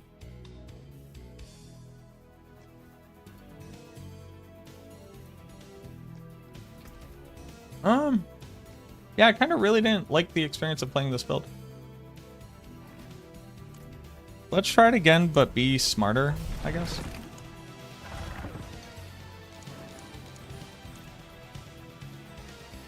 Let take on a melee Cryomancer. Banks find with it has been pretty fun playing with the interaction between Bloodless Scream, Frosty Strides, and Mod God.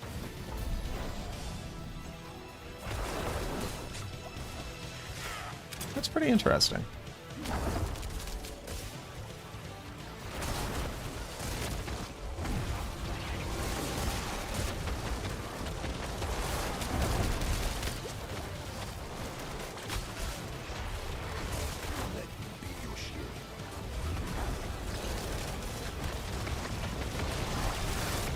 Frosty Strides.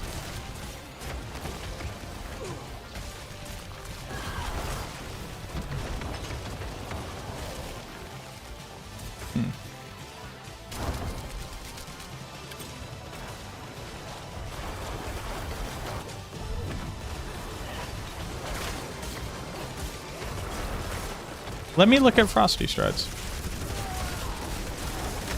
That's interesting.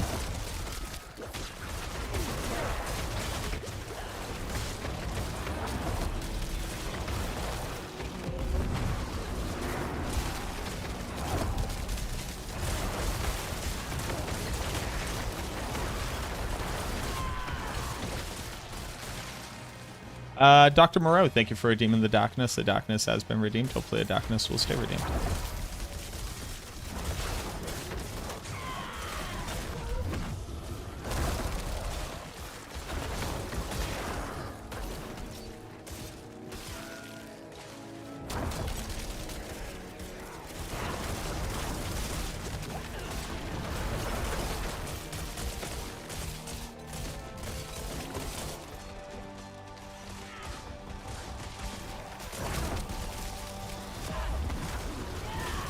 Do Blood Moon Breaches proc Affliction? They do.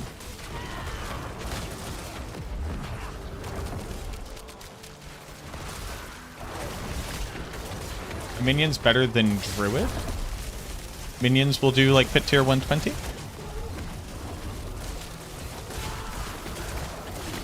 So if that's better than Druid, then yes.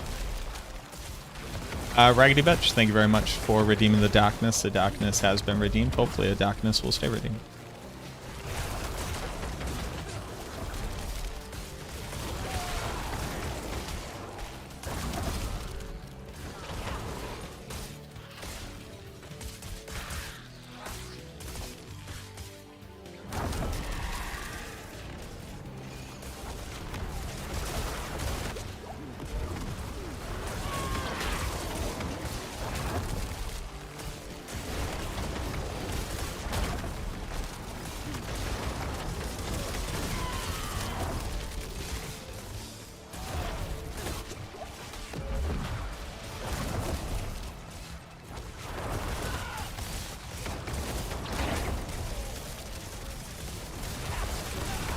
Alvarez is doing 120.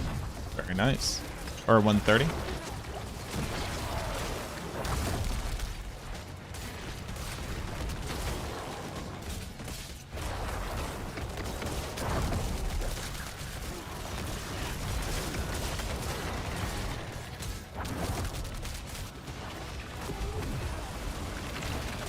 And then also just real quick, for any other questions about the minion build guide, it's getting updated currently.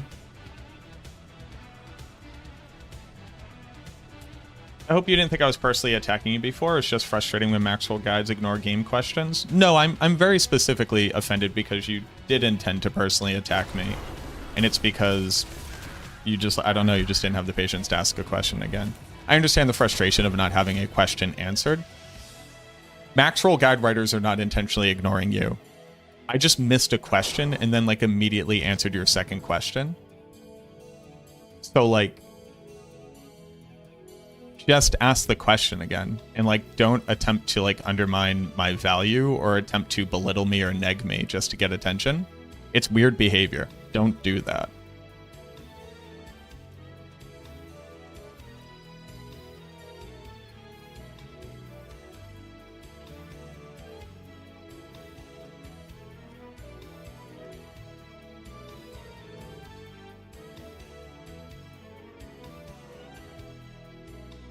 even if like you're trying to like put somebody down to make them feel bad because you have personally felt bad about them missing a single question and answering your second question, which is fucking wild. Be honest about the thing that you're upset about. Be like, wow, I figured you cared about answering questions. Like, don't try to belittle the person about something else. At least be honest in the way that you're upset. Like, it's wild, dude.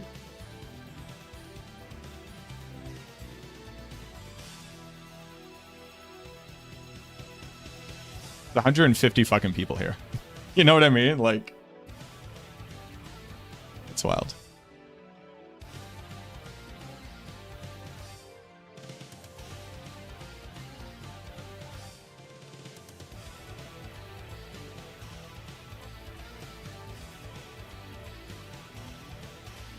Sorry for your ego. I'll follow someone else. 150 is amazing. There we go. There we go, dude. I hope that you do learn eventually you are not the protagonist in the universe, and neither am I. There we go. We got there. Frosty Strides. While below an amount of life, evade freezes close enemies, dealing cold damage to them.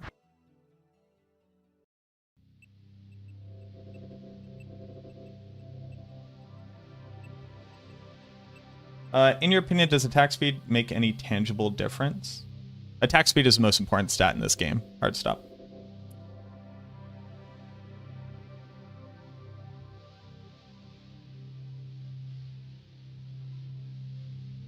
Yeah, that's interesting, triple tap.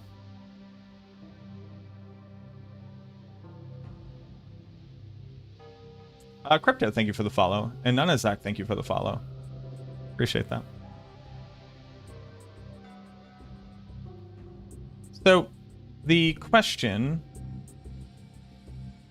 was Frosty Strides, which is a utility aspect, so the best you could do is put it on an amulet.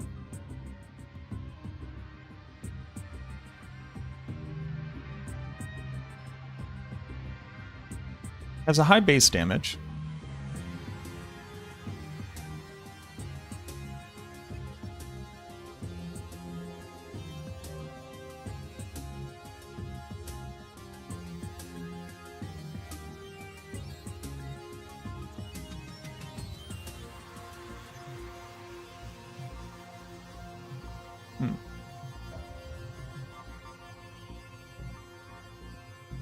Yeah. Yeah, with the Beast cornered, you're always low life. And then the question is just how fast can you evade?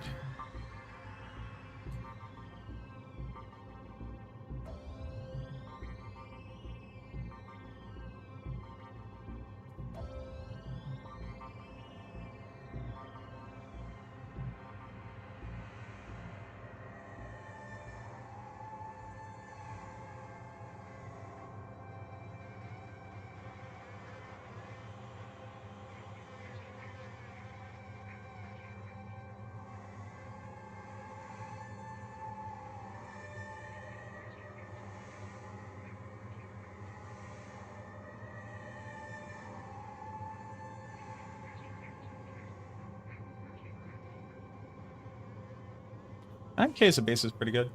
Arnay Mute, thank you very much for the 27 months. Thank you, thank you. Well, the thing is, and so triple tape or triple tap 3, depending on how cool you want to be. The only thing here. So. You subscribe to a bad content creator. Valorant, thank you very much for the 3 gift subs out to the community. You're a real and one. Kat, thank you very much for the 5 gift subs out to the community. Kat says, So, that's to show my appreciation for not letting people be rude and for being an expert in all things necro. you subscribe to a bad Thank you content very much, creator. Kat. I appreciate that. You're a real one. Thank you very much for the support, everybody.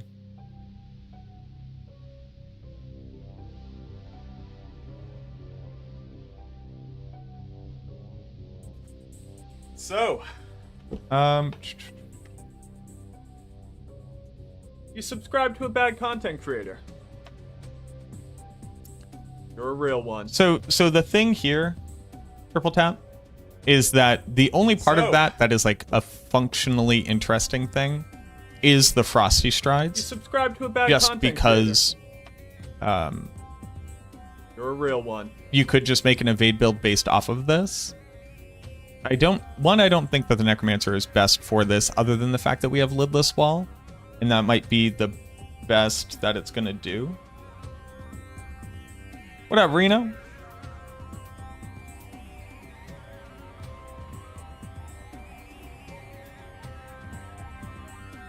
And it is interesting. So, you subscribe to a bad content creator.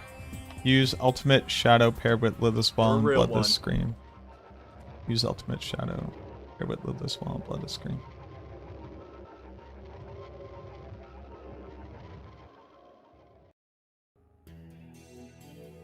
What do you believe is doing the most damage when you play this? And admin.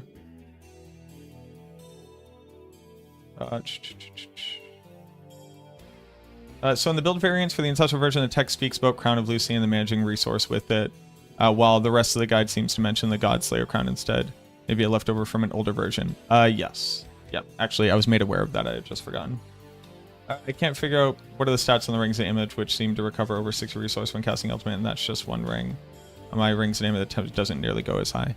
That is an issue with the planner's data. I can actually see if that's fixed now.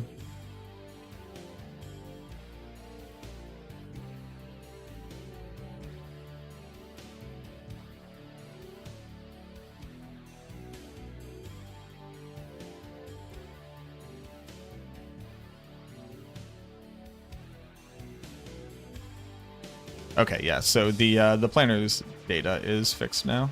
I should just be able to do that. Yeah, okay. Yeah, give me a quick second. Zoop, zoop.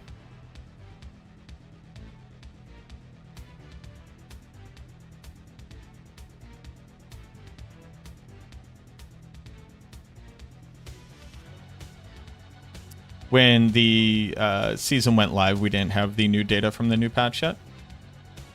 And this was changed from the PTR. It just means I have to go manually do this everywhere.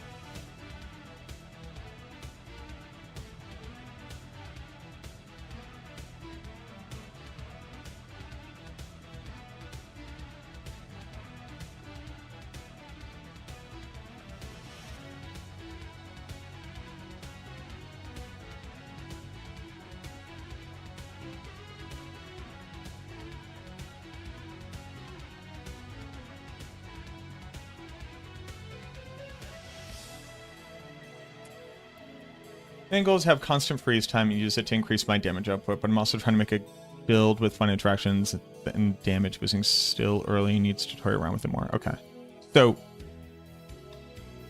the Sever build already automatically freezes everything on the screen just by casting Sever while having Bloodless Scream equipped. Frosty Strides should not be significantly increasing your freeze rate on targets because Sever kind of does that automatically.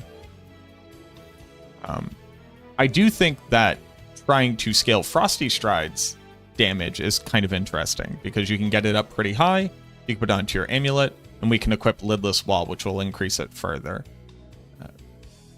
I think investigating like an evade build with that, pretty cool. The only issue is that like evading enough to do damage with it is going to be rough.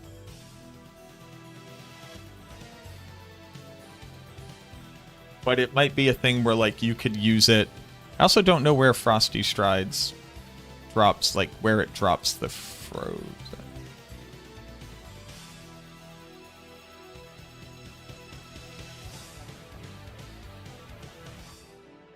Oh, you made damage dealer. Then, yeah, it's just like the Frosty Strides are just like kind of there.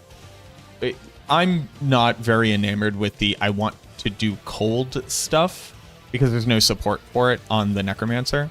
Adding Azure Wrath won't be good because those things used to have a secondary hidden scaler with attack speed. They no longer do, so their damage values are just like too low. You can do it, but especially with a build like this where evading can do damage, it's a pretty fast build, and relying on lucky hit chance to be able to do damage is just not particularly efficient or effective, and just makes gameplay clunky and slow and like jittery, where like either it procs or it doesn't. If it doesn't proc, you did nothing. If it does proc, you did middling damage. So that's my opinion on it. That doesn't mean you shouldn't investigate it, but I think that you will run into issues with having it be really competent or viable. Frostburn and using Aldkin Subo to proc fire burning effects.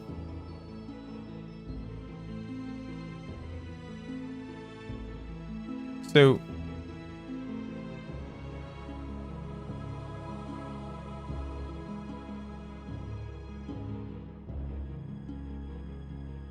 Frostburn at best with 100% uptime says a 35% damage multiplier. Unless you get both of them up, and then it's a 35 and another 35. Thanks for writing the Shadow Blight guide. I really enjoy playing it, smiley face. And like good gloves with hold on, is Frostburn one of the...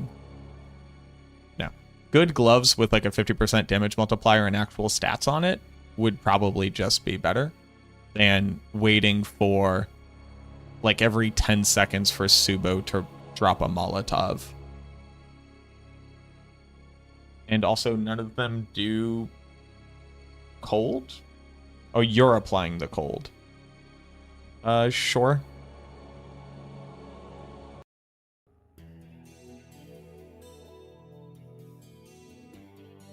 The other issue here is that like you can't freeze a boss unless it's staggered, and elites go unstoppable. Admin of Doom, thank you very much for the 2 months. My opinion is this isn't good. That doesn't mean you shouldn't explore it. I think you should really explore Frosty Strides as a primary damage dealer. Or not try to ask how many more weird things can I add onto it, and instead ask, can I take like one thing and make it good? Which is typically what you have to do to be successful in Diablo 4. I think this build's bad. I don't...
Back with the chiseled jaw. I have an okay jawline. I don't like this. I don't like this at all.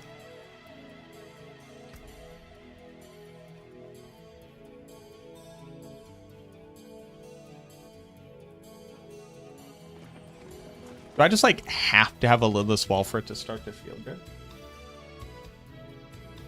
Because like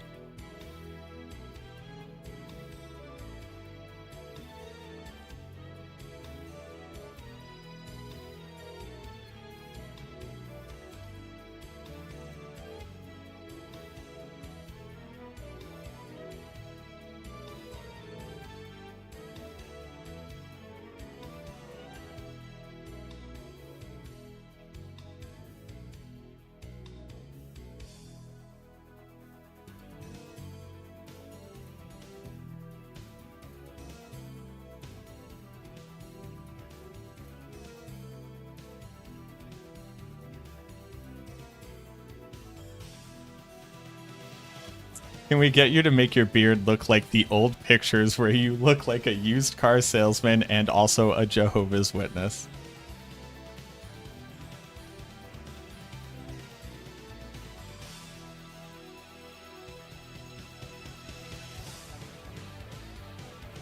Probably not. I do need a shave though, because I have big dad beard energy right now.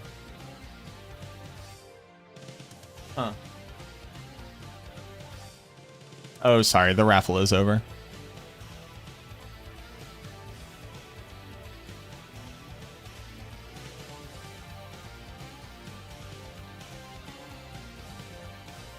I was attacked? No, you're not. I'm not attacking you.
All right, let's run this build and then we'll talk about it.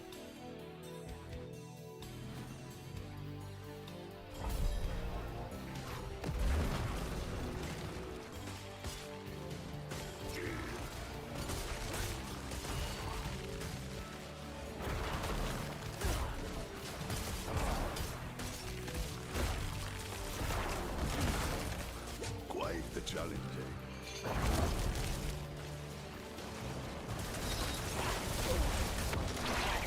Then die.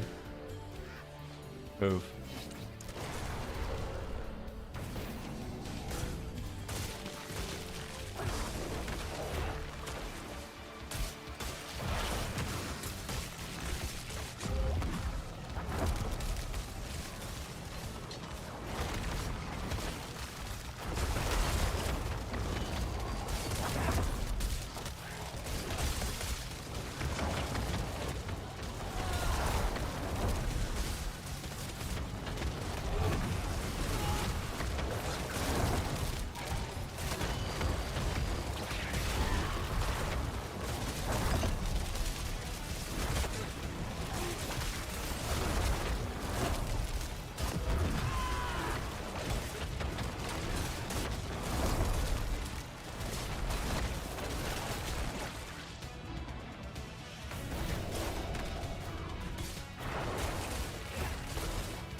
My skeletons are dying.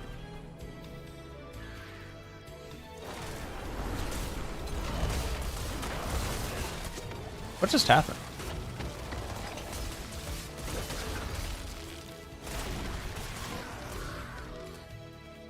What just happened?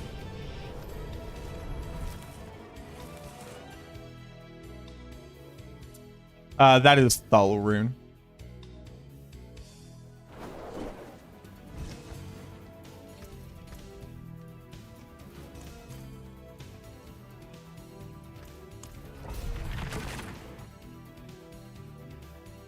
Called Mystical Frost Nova? I believe so, yeah.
dying to.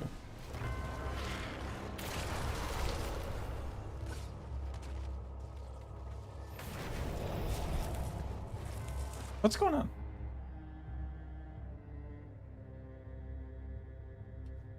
It activates based off of the activation rune, actually.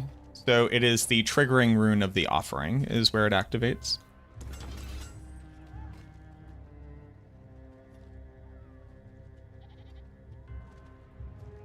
So I'm triggering it by using Igni. Igni stores up resource, and then casting a non-basic skill will gain the offering. Casting the non-basic skill puts it at the target of the skill.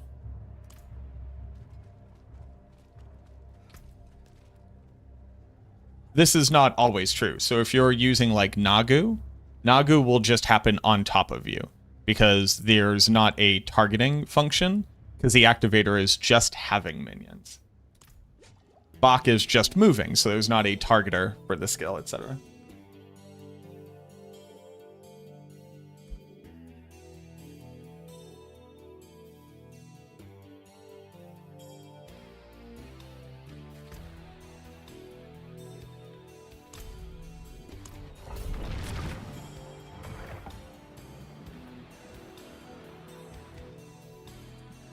Yeah, you would need the rune to be able to be triggered by casting a skill. And for that skill to be able to target.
Is it my res? No, I'm res in armor cap. What up, Diatomic? How you doing? Impressive. Unfortunately.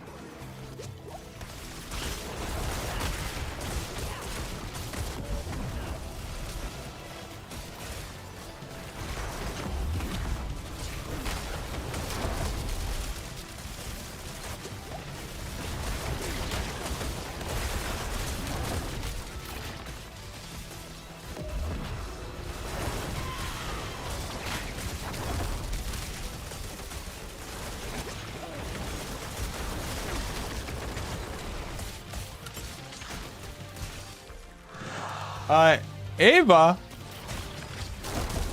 Ava with the Raider. Thank you, Ava with the Raider. Welcome on in, everybody from Ava's stream. Give you a second to get buckled in.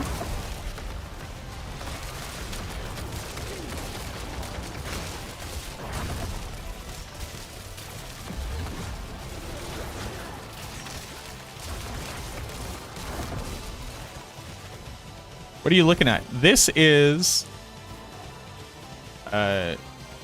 Skeleton Warrior Minions.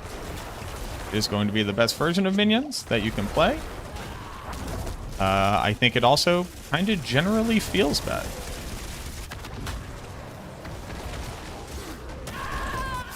And sometimes that happens. Because your fucking minions just get CC'd for roughly 1,000 days. Bitch.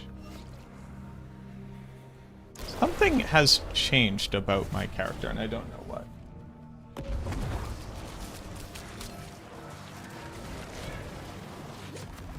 Also,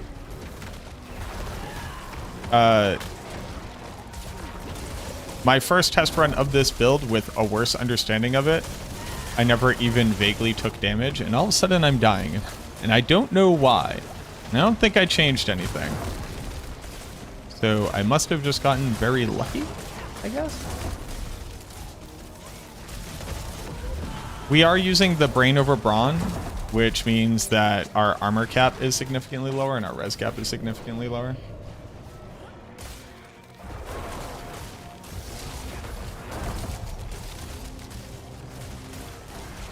Thank God. What up, Playboy? Yeah, we're updating the build guide. Rocks on it.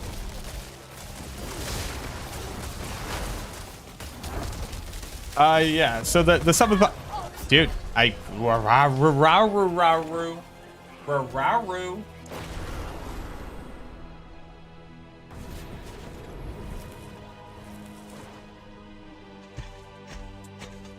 Psycho Gaming, thank you very much for the follow. The only thing that I changed is that I removed some max life from my amulet. For movement speed. And that, like, can't be the answer. Do you know what I mean?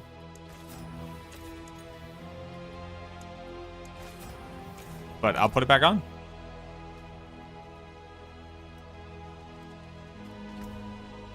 I'll put it back on. We'll figure it out.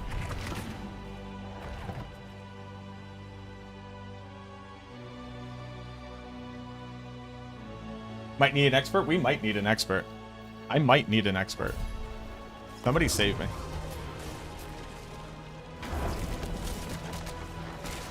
Somebody please save me.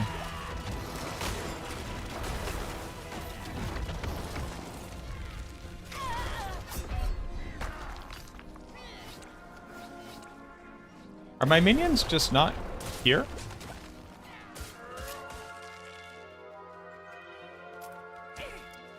Oh, they're not they aren't. My minions are literally not here.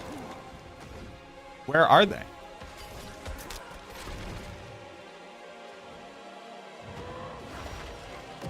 Where are my minions? Why haven't they spawned on top of me?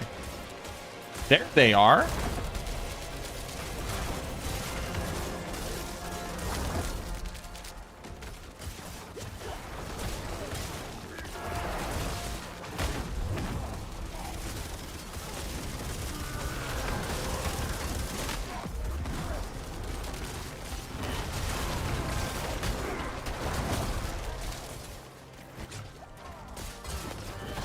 So the answer is the first time that I played it, I wasn't trying to be like super aggro and trying to like get everybody like all teamed up together.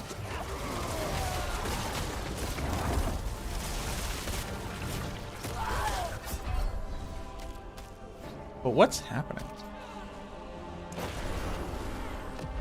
I just went slower.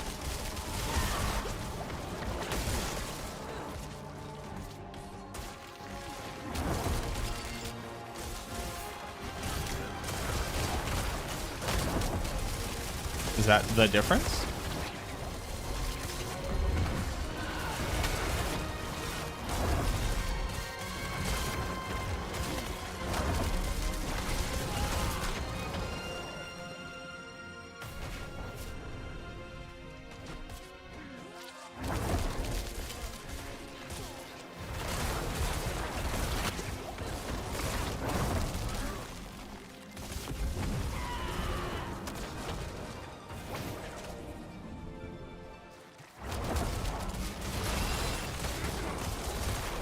taking more damage now than the damaged armor? No.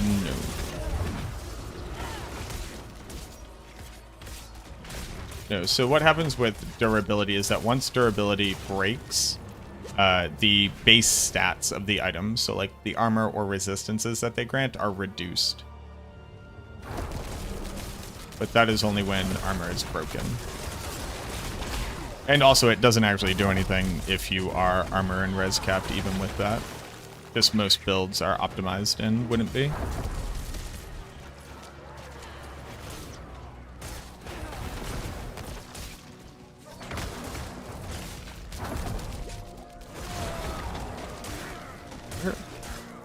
Where are my minions?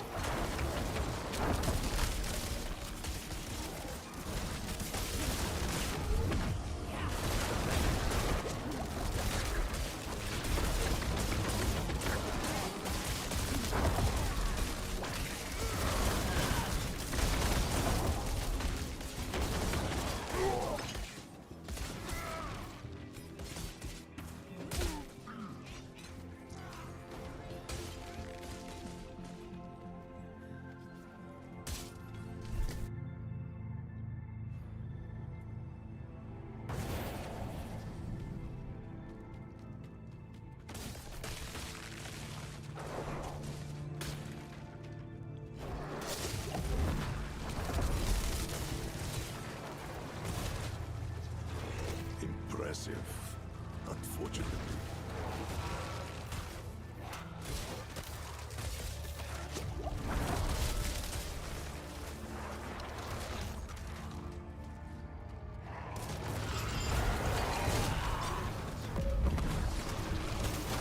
Okay. I need to edit this video and put in a bug report. I like can't recommend a build that does this. Like the thing that was saving the mage minions is that when they got hit they would teleport you.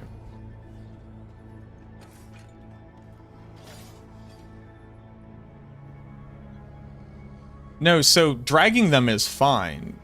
The distance I traveled was far enough to drag them. They weren't dragging.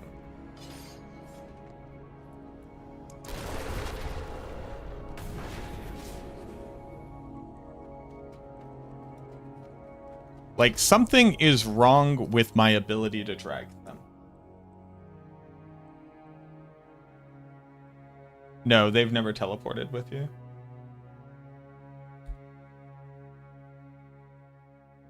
Hold on.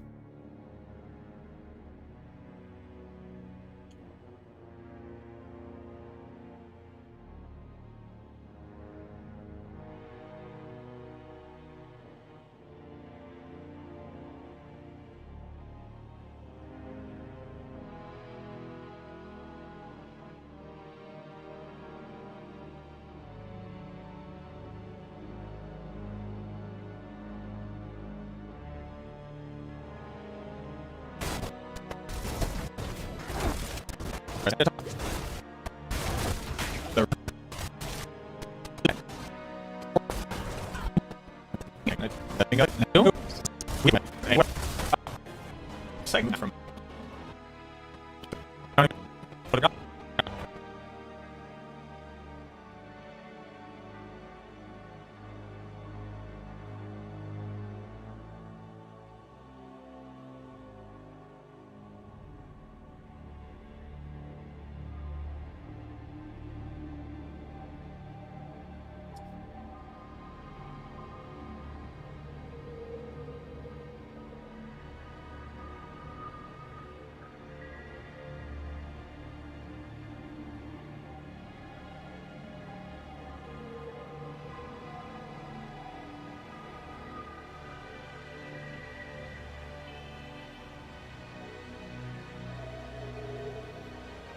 See how they haven't popped to me yet?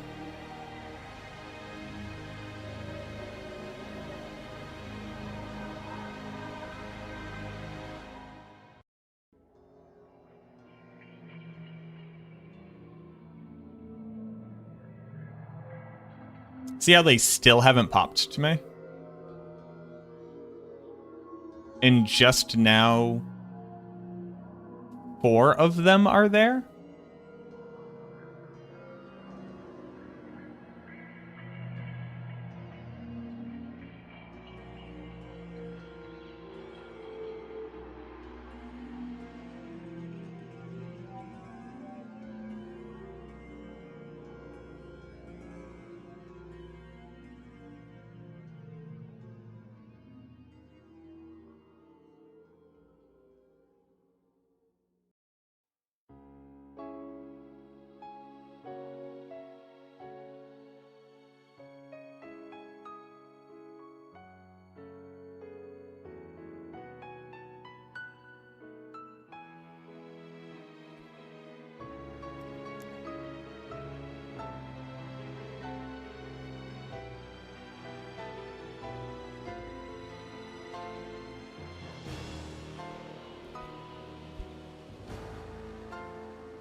Okay.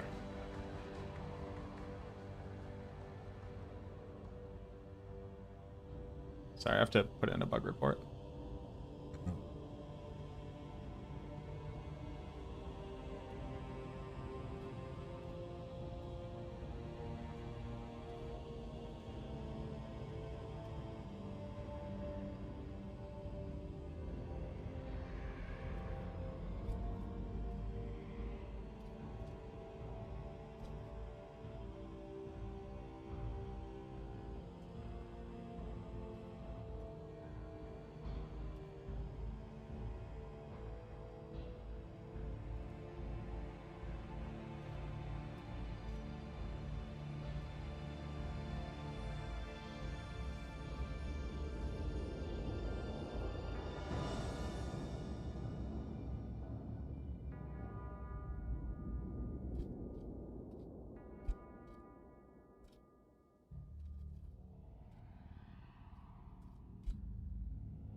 All right. Sorry.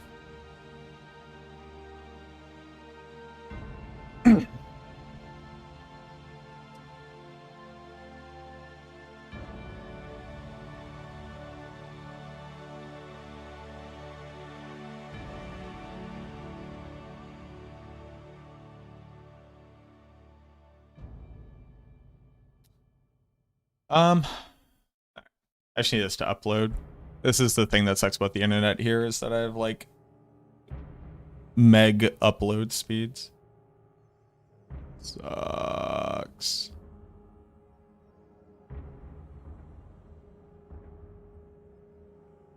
What?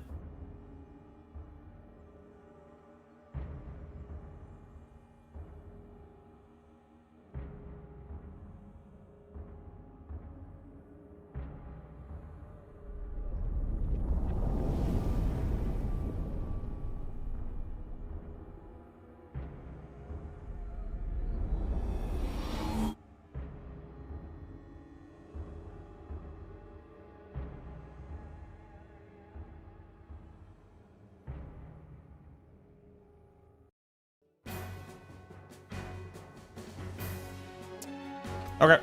I mean, I guess I just have to go slow and do a guide covering it.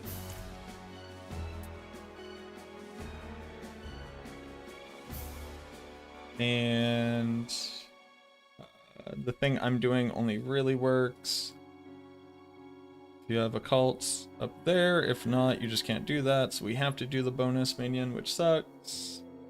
What can you do? What can you do?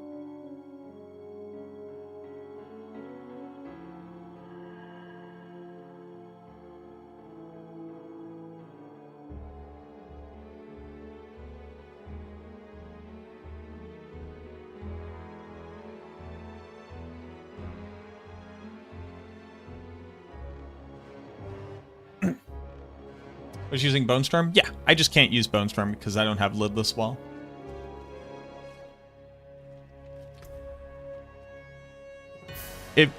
So earlier we put together the build. I've put together what the optimal version of the build is. This is the strongest version of the build that I can personally run right now.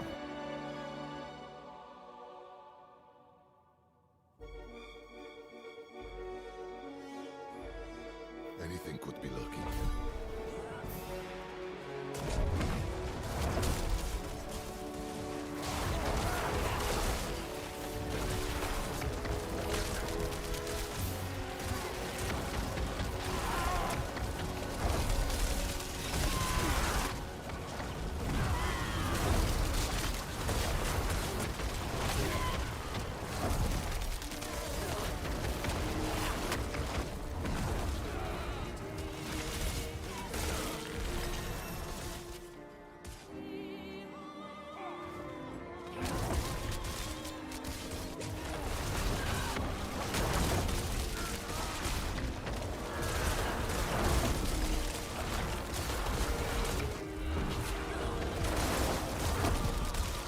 My dudes legit aren't doing anything.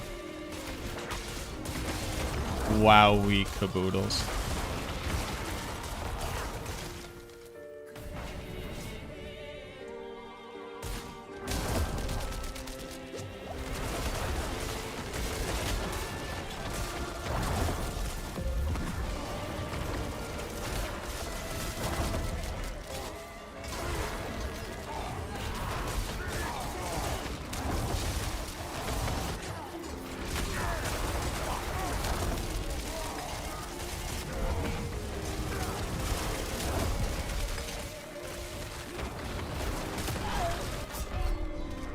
Homie! Hit the fucking monsters! I'm gonna scream in the real world.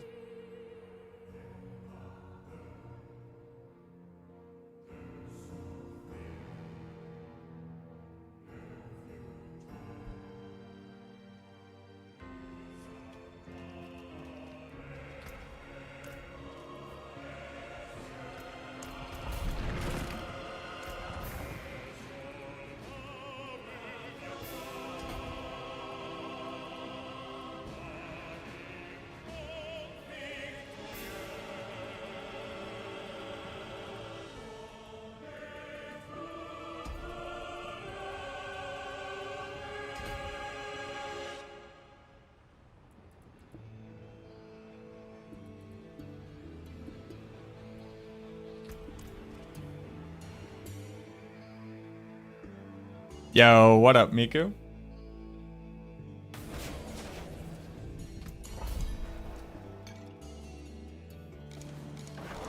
Alright. And we're up.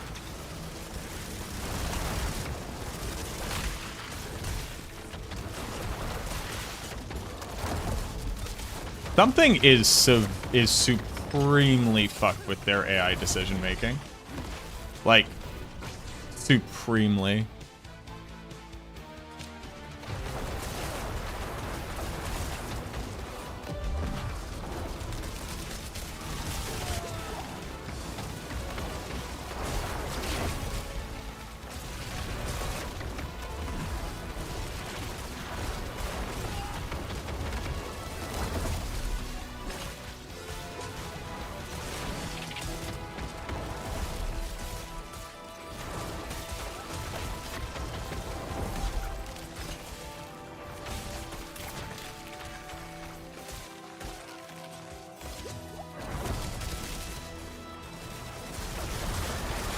Like, was this already too far?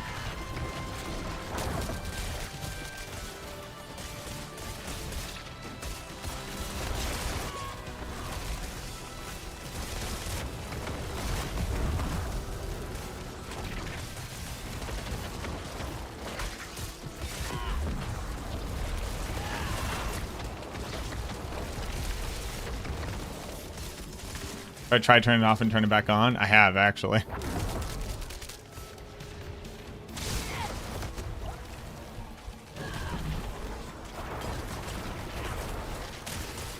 They're not doing anything. Holy Toledo.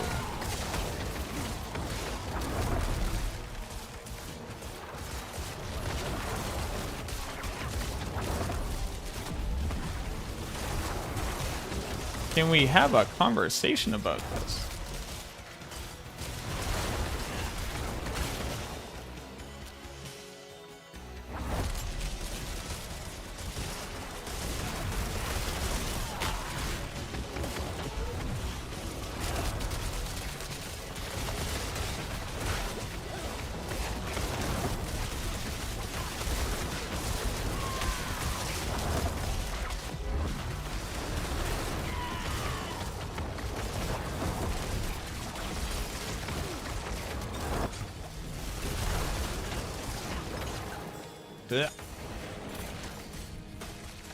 Are you running Mendeln? No, we are not running Mendeln. We're looking to scale elemental damage.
Starting the game after several seasons, what do you say are essential seasons blessing? The one that gives you more compasses, and the one that makes it more likely that you'll get chaos rifts. And then experience is always good.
I think I'm not able to be deterministically get the character you want is a step back. I hard disagree. I think that people are like fundamentally misunderstanding,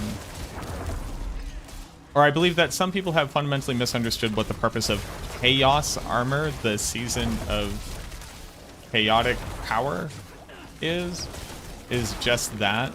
This is like the idea to be, this is the season that is like to be adapting to the things that you get and to be playing the game in ways you wouldn't have planned to or have otherwise done.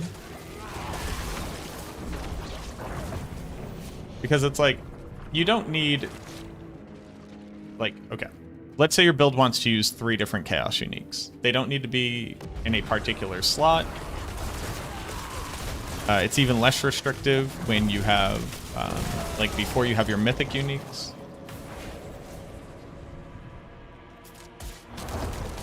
And trying out and just putting on new uniques and seeing what they could do for your build is, like, the interesting thing.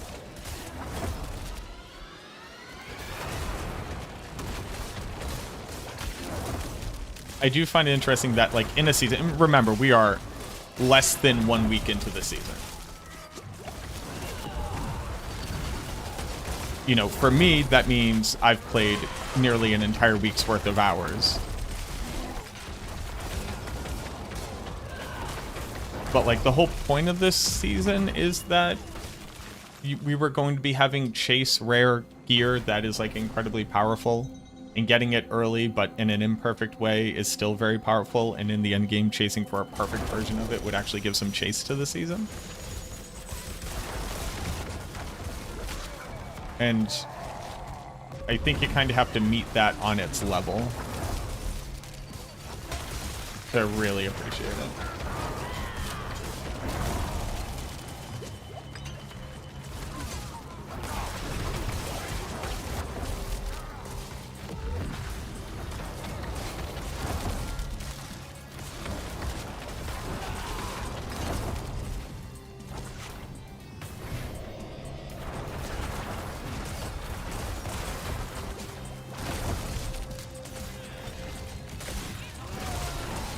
I like, even if this ends up pushing higher than mage minions, I just don't think it's worth the headache.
So COD the creator, as like a reference point, I think them making mythic uniques reasonable to acquire and your ability to craft them is like single-handedly the worst decision they made for setting a precedent for Diablo 4's itemization and gear grind.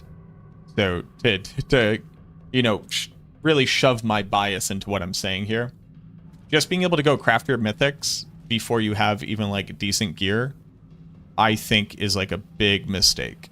And mythics shouldn't be as prevalent as they are, and you should only be able to equip one of them.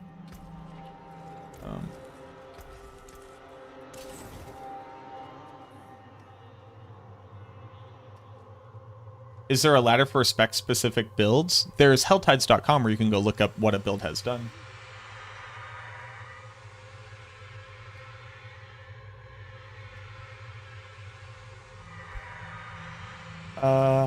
Tier? 100 minion clear.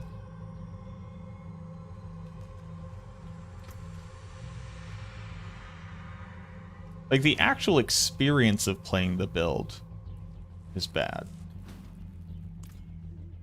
Huh.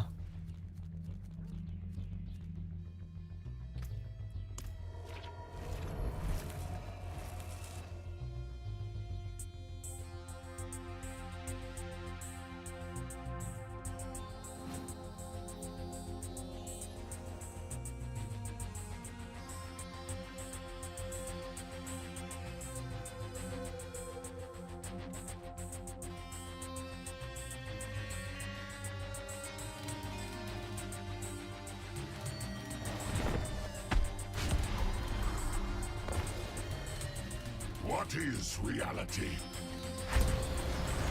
What I allow you to believe.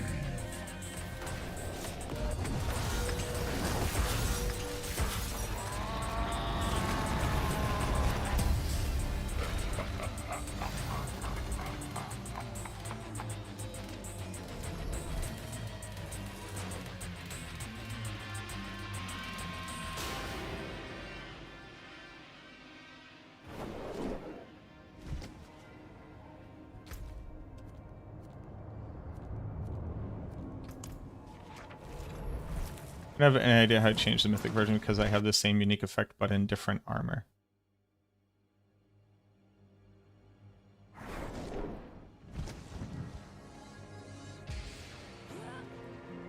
Yeah, so just don't change the pieces that you already have. But if you do get the mythics, you have to find a new version of the Chaos Armor to be able to equip it somewhere else.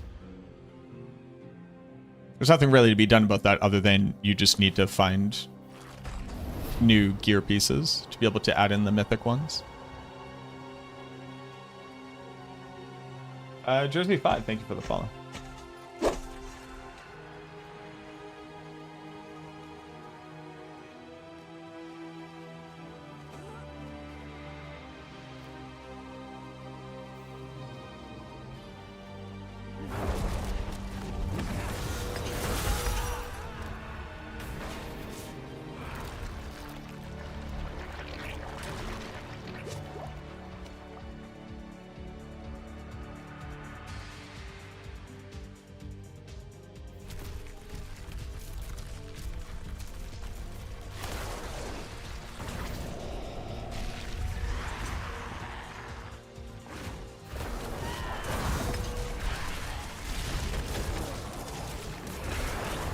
What are they doing?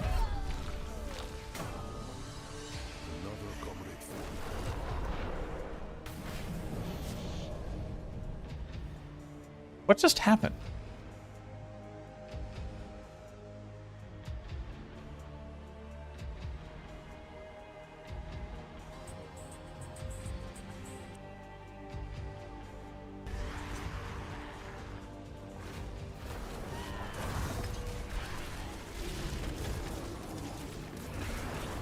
What are they doing? Can somebody clip that?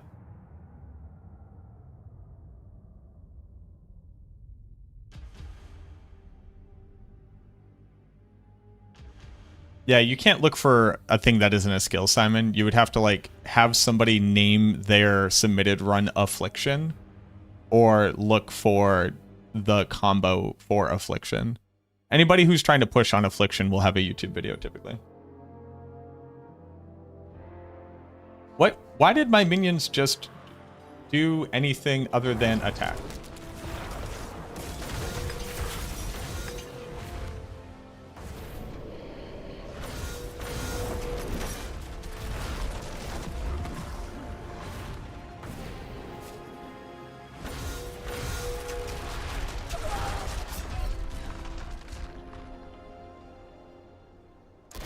Damage of Shadowblade gets to trillions? Yep.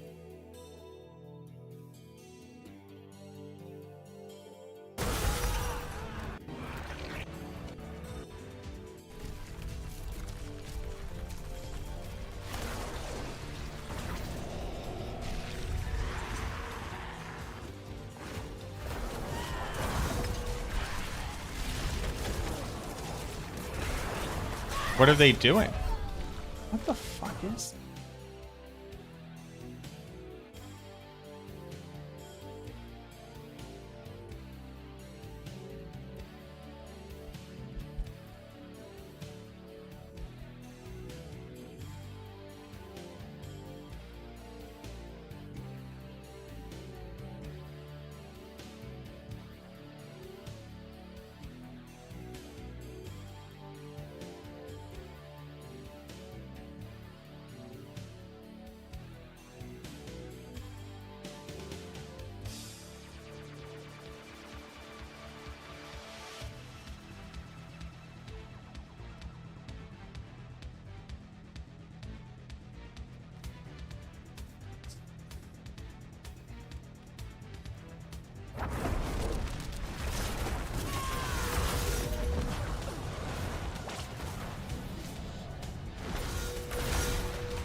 Hello, madams. Just finishing up.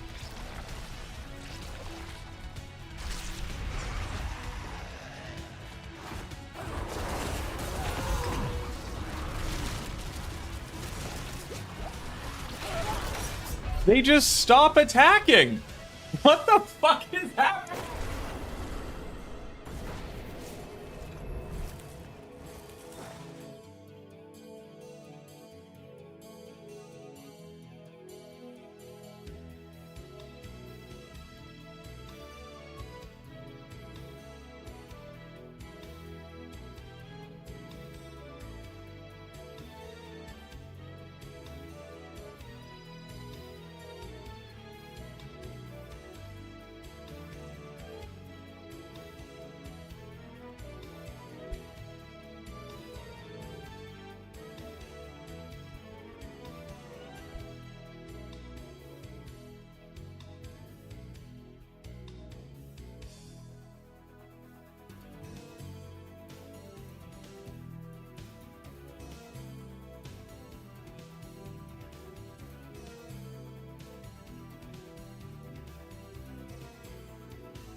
Okay, let's talk about it.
Alrighty, let's go ahead and talk about the new Reap Skeletons build you've probably been hearing about. You might have seen this as a super awesome build in the early game, an amazing bossing build, and now, no joke, the strongest version of minions that have ever existed in the game.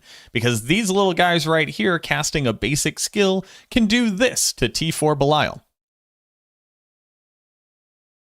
And now I'm going to swap over to some Pit Tier 100 gameplay because we do have to talk about the strongest the minion build has ever been, the bugs that inevitably come along with it, luckily all of the things that I've already tested so that you can put all those concerns to rest, and also why I think that this is the worst that minions have ever felt to play. That's right, I have a little M. Night Shyamalan twist there. This is the strongest they've ever been, and I think it's nearly unplayable. So let's go ahead and talk about how it can feel so great in the early game, so amazing for bossing, and so absolutely trash for everything else. I do have a build guide for this in case you want to be exploring it yourself. You should only take my bias, but let's jump into that gameplay and let's start talking about it.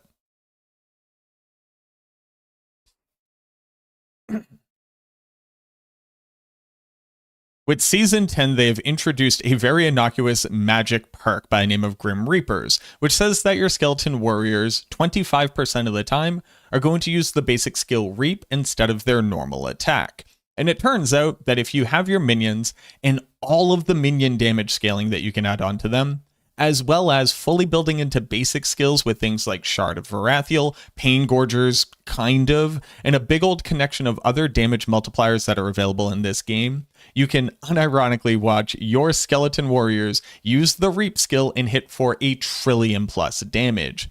Even on my version of the build that I'm currently running, because I don't have all of the gear that I would need, they are doing upwards of 800 billion damage when all of my buffs are currently procced.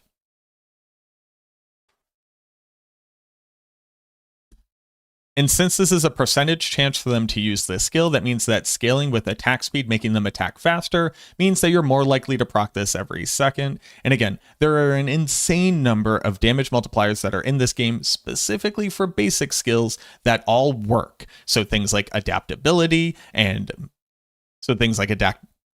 adaptability, being able to scale their damage along with your maximum resource is a huge damage multi. Moonrise will actually gain them attack speed and you attack speed and give you the movement speed and gain them a damage multiplier. And then again, anything that says scale with minion damage, although again, kind of, there are a few caveats here. What this means is that this is the first season where your skeleton warriors were ever really relevant for your damage output. Now that being said, with Ring of Mendeln, they were actually fairly relevant, but considering the Hand of Naz has come out and everybody's using 1,000 mages on the battlefield, not a lot of people were expecting this build to do that great. But another interesting perk that they added into this called Unstable Power means that they can always crit and always overpower whenever they use a basic skill and there's no cooldown. So if you make it so that they do 150% of Reap's damage, make it crit and overpower 100% of the time, it also means that this skill Reap can build into Rathma's Vigor to gain a massive damage multiplier there. You can use stronger additive damage for overpower damage, because their base damage doesn't matter, it's only when they use the skill Reap. And because of that, we can super target a ton of really, really big damage multipliers, a ton of huge scaling.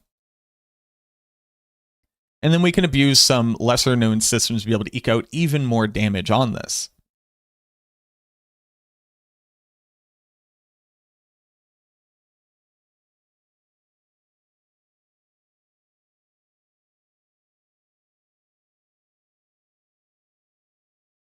And currently this build, if you're talking about on perfect gear in the end game with the people who are like massively theory crafting on it, is going to clear at least Pit Tier 120, which means that it is significantly stronger than what we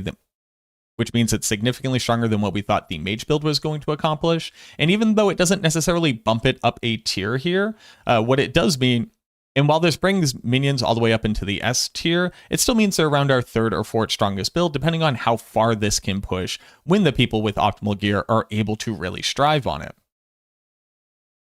And all of that should be great. It sincerely should be. The issue is something's very wrong with minion AI. Some of the strongest multipliers for this build don't quite work, and I've taken the time to break all of that down so that you can have a better understanding of how all of this will impact your ability to enjoy the game. That being said, as a leveling build, this feels amazingly strong. In the endgame for bossing, this also feels kind of really strong until you see something like this, where for whatever reason, your minions just kind of stop attacking. They're not good at walking through corridors. They're not even good at walking past a doorway. And not only that, there's something weird going on with their inability to teleport to you or to releash. That just means they get stuck at the back of a dungeon, and then you're sitting there without an army and nothing to do.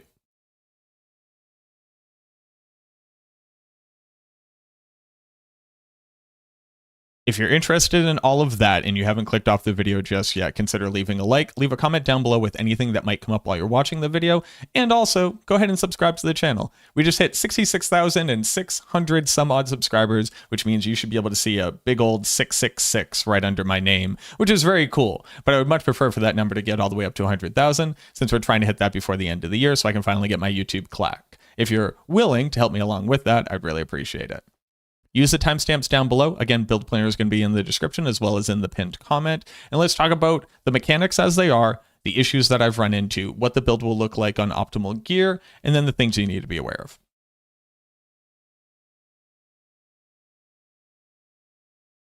So for the mechanics section, a lot of it relies on your chaos perks. Grim Reaper is going to make it so your skeletons now have a 25% chance to be able to cast Reap. This casts as if you cast it. It is your Reap, your skill ranks, your things that increase Reap's damage. It is a darkness skill. It does do shadow damage, everything like that. They're also going to do 50% more than the base damage of Reap, which is already a pretty nice increase to their overall damage. Unstable Power, though, is going to make it so that whenever they cast Reap, because there's no cooldown on your minions randomly triggering this, it is always going to crit, it is always going to overpower, and it's going to deal double damage on top of that. So this, along with this, means that bare minimum, they're already doing 3 times your normal Reap damage, and 100% chance to overpower on this thing means that we have a ton of multipliers to build into. Even just using something like Brain over Bronze, which is not only going to increase your survivability, make it easier to hit your armor and res cap because they're quite literally lower, but on top of that is going to add a 125% overpower damage multiplier, meaning that whenever they use Reap, they're now doing 2.25 damage. So we add that on to here, and that means that they're now doing close to 7x damage, and we haven't even left our Chaos perk screen, and that's ignoring the crit and the overpower damage multis. Add on something like Crazy Brew, which grants you even more attack speed, which grants them even more attack speed. It means that they can actually get to attacking insanely, insanely fast. And I'm nowhere near attack speed capped. My gear is crap.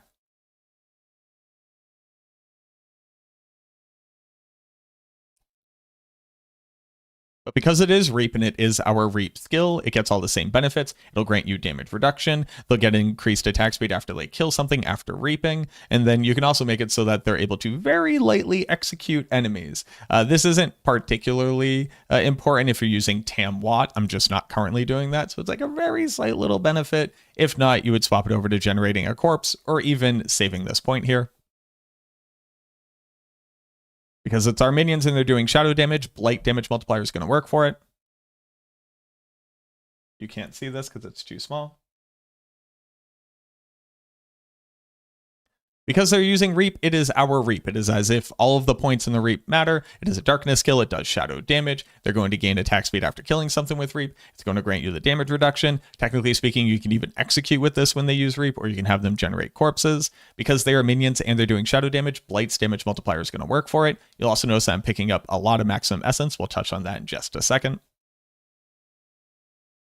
Because they're overpowering all the time, Blood Mist cooldown is going to be up all the time. Blood Mist is also going to grant you a damage multiplier and crit chance for your own skills, which is minorly relevant depending on how you're building the build. But you can just basically have 100% uptime on Blood Mist, making you nearly unkillable because you could just kind of sit in it permanently.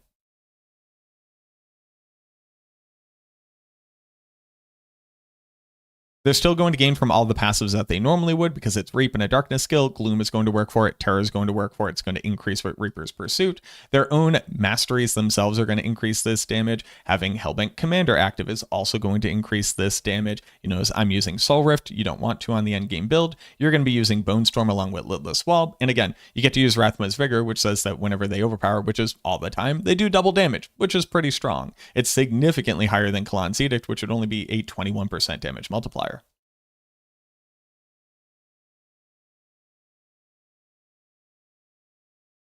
If you're overpowering, you do increased overpower damage. The blood skill part from this doesn't really matter, but Bloodbath, the board is actually just a really great board, a huge amount of damage reduction, a huge amount of maximum life, and a massive, massive crit node here for putting in your Essence Glyph. They're doing shadow damage, so you get to use Wither for an insane damage multiplier.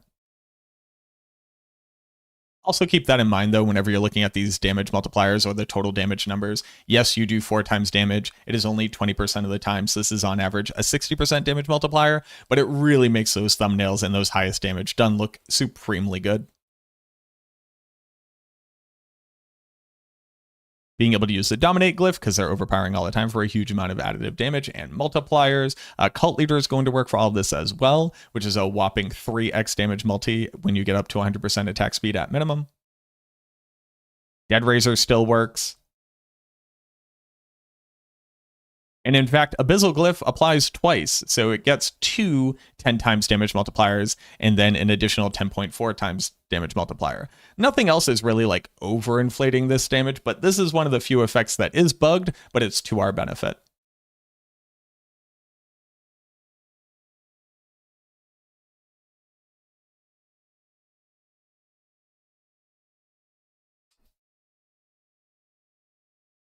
In fact, I went and retested just about every single effect I could think of in the game. Grim Reaper actually working at all. The Skirmisher's 30% damage multiplier works for this as well. If you manage to crit and you take the Skirmisher's crit, that will also apply to their damage. Skill ranks, Gloom, Terror, Crippling Darkness, Bloodless Scream, Aphotic, Reap twice. Warrior twice doesn't work. Reap hitting twice absolutely works for them. Warrior attacking twice, it doesn't make them reap more often. But I went through and I looked at everything. The only things that really don't work are the new unique aspect for basic skills, the Gospel of the Devotee.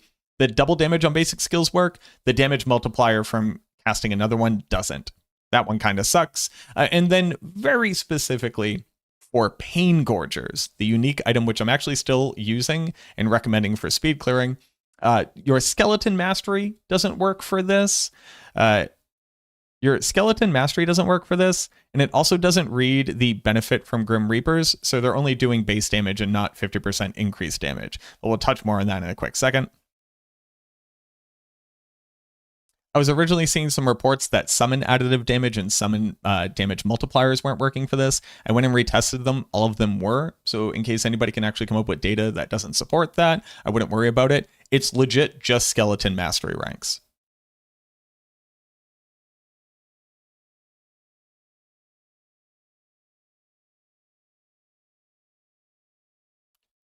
So now let's talk about Pain Gorgers. Pain Gorgers should be insanely good for this build. The major issue is that the damage that gets echoed out isn't taking into account, like I just said, your Skeleton Mastery ranks and the increased damage that Grim Reapers is supposed to confer.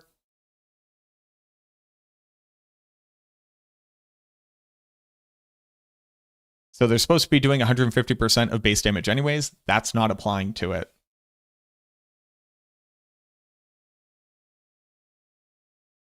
And if you're poor like me and you only have 60% increased damage from Skeleton Warrior Mastery, this is also not applying to that. So what it basically means is that Pain Gorgers, on average, if you only care about the damage scaling functionality of it, is roughly a 45% damage multiplier.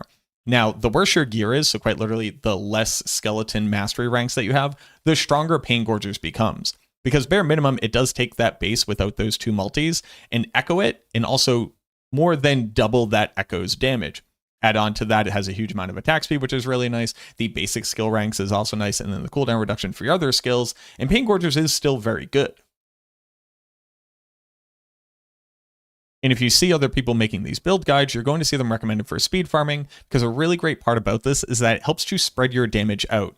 Your Skeleton Warriors are stupid, and they suck at hitting stuff. So if this echoing damage could go hit a bunch of things around them, and you don't need 15x damage to be able to kill them, then Pain Gorgers is going to put in a ton of work for you. It's just in pit pushing where this is not going to be the best case scenario. And if they ever actually fix these bugs with Pain Gorgers where it doesn't scale properly, this would be best in slot, and it's not even close.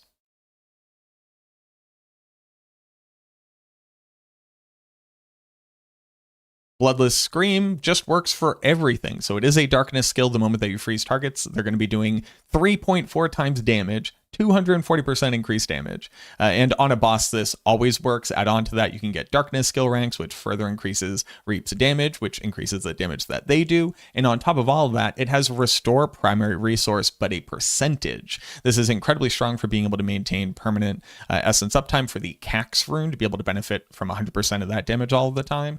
All of these things work. All of these things are very good. And mechanically, those are the really important things that you need to be aware of.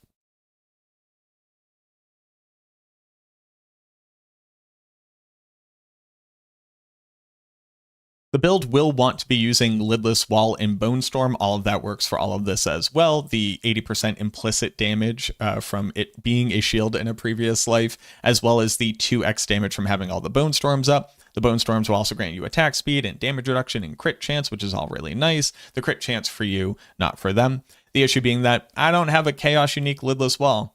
That's why you'll notice that I'm using a lot of really bum gear. And in fact, you might even notice that I'm using a non-ancestral amulet because this is the only one that I had intelligence and Hellbent commander ranks on it. So your boy's struggling, but I am playing solo self-found, so I think that what I'm showing in that tier 100 clear is much closer to like what your average person's gear is probably going to be look like. I mean, hell, I still have a mythic and I still have 1-2 different, chaos uniques on. I'm definitely not complaining, but the rest of my gear, like my incredibly imperfect Shard of Varathiel, is just on the lower end of power.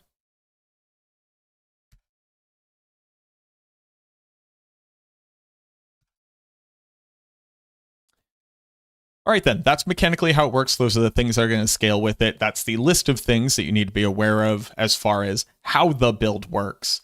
But let's talk about the issues with the build. And again, why I think that this is simultaneously the strongest minions have ever been, and also the worst time to be playing minions.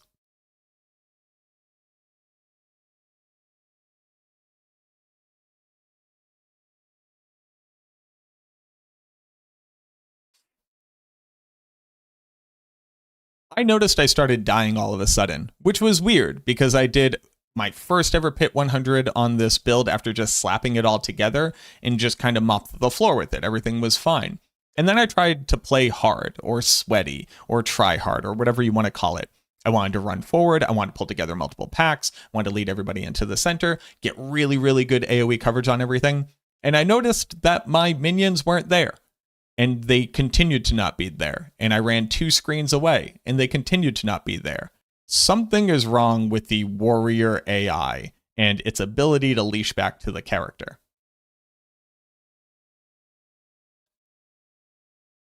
Typically, minions are stupid. We all know that. And since we don't have a command function to be able to move them around, Blizzard, please give us a command function. It's untenable at this point.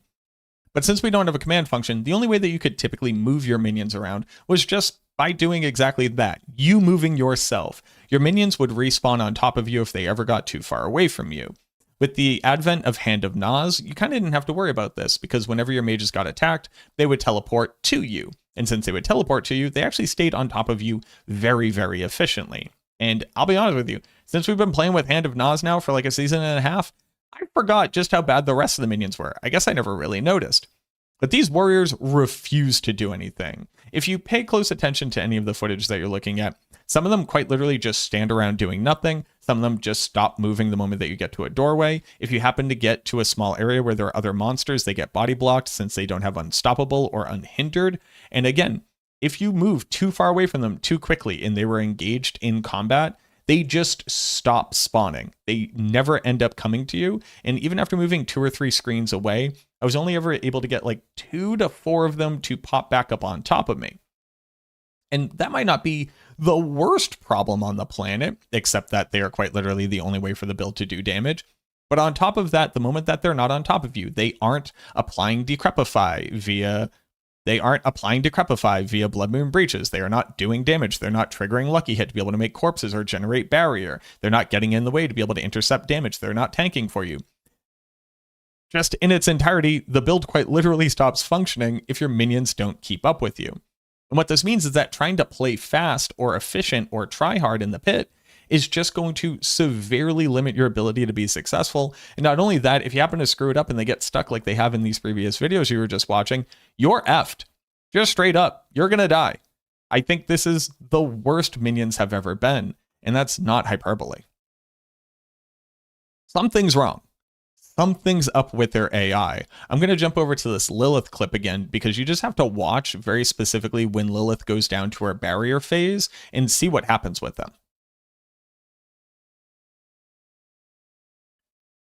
I don't know what's up with that. I don't know if the minions think that she's in a phase, and because she's in a phase, they're normally not meant to be attacking her. Like normally she's supposed to be like flying away and then coming back and doing like the, you know, across the arena attack, whatever she used to do. But now she doesn't. But for whatever reason, the moment that you hit barrier, they just straight up stop swinging. For Belial, this was okay. He doesn't really have phases like the other ones. But here, they just couldn't figure it out.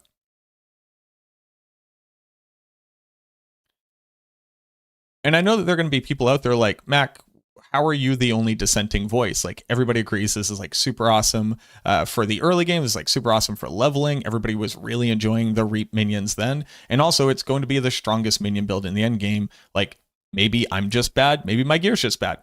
And that would be fine. Except I'm not.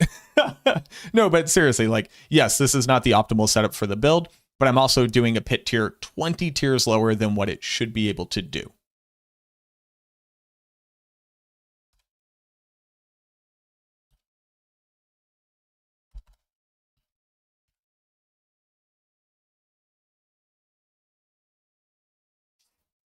So if you didn't know, with 28% damage scaling for 20 pit tiers, that means that my build would have to be doing 140 times less damage than the endgame version of this build potentially could. And I'll promise you, I'm not missing that many multipliers. No. Trying to play this build without understanding the limitations of the minions AI as well as the issues that you're going to run into is going to have a bad time.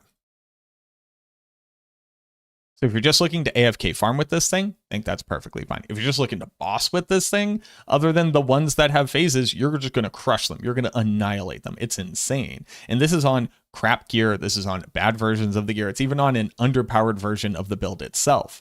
That all felt great. It was the moment that I was trying to play good. It was the moment that I was trying hard that the build ran into its issues. This weird leasing issue can generally be solved by just kind of going slower. Like don't move on from a pack until your mobs have killed everything in that pack, and you'll have a decent enough time. Also, just keeping everything kind of in front of you and all your minions stacked on top of that is the best way to make sure to overlap as much of the Reap damage as you can, since Reap does damage in an AoE. If you are still using Pain Gorgers, you generally don't have to worry about that part so much, but you do still want the monsters to get hit with the Reap because you're also getting that double hit, the Reap itself and the Echo. But going a little bit slower, making sure everything is packed up really nice, maybe getting some additional tempers on Corpse Tendril size. Again, I'm going to have a build planner down below. Soraka is going to be updating the minion build guide on Maxroll with this version of the build if you want to explore it. If you think that you're having a great time on it and everything I'm saying is hodgepodge, that's also perfectly fine, right? Maybe I am just bad at the game, but there is something wrong. I've submitted these issues over to the developers with clips so that they can try to better pinpoint on what needs to be fixed about it. Bare minimum, maybe we get a command skeleton function out of this, who knows? But hopefully this leads to some positive movement on that front. Again, real quick, let me shill for myself. If you appreciated the video, you appreciate the coverage, the breakdown, the ins and outs, or at the very least, the hours that it took me to retest everything to make sure what was and was not working, go ahead and subscribe to the channel. It would mean the world to me. Leave a like on the video as well and comment down below if you've run into any other issues, questions, comments, concerns, weird bugs you don't see anybody else talking about, interesting ways to try the build, or innovations that you think need some more press, some more coverage on them. I'd love to hear from you. Thank you very, very much for watching this video. I truly, truly hope that it helps, and I look forward to seeing you in the next one.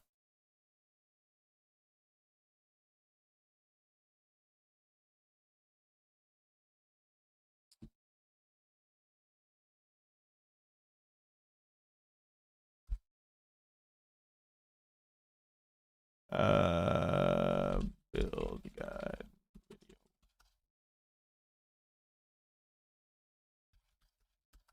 Okay. I'm going to get that edited and put that out later. Think the arms will be sex cells? Look at that shoulder. Dude, the shoulder gets big though. Look at that boy. I'm not a big man. I'm 5'7". I weigh 160 pounds. Let me have this. You'll be down in about an hour to finish up the guide? Gotcha. Sirach, I gotta be honest with you, Sirach. This sucks. Like unplayably bad.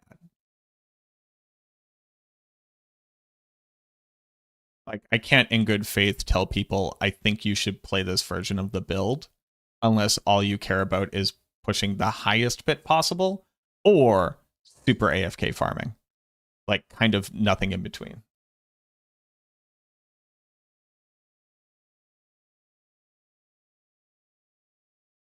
Yeah. We just have to,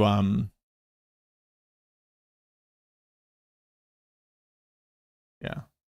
Yeah, we just have to make sure that all the embeds in the guide are still for mages and that we put like a, here's the Skeleton Warrior variant, go check there.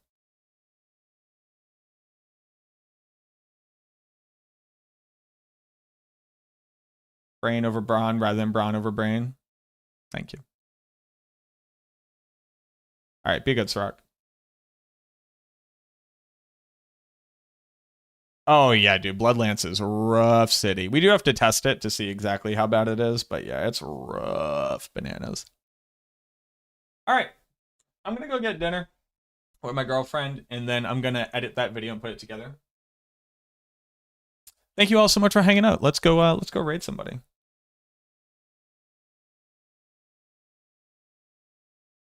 Let's go raid somebody.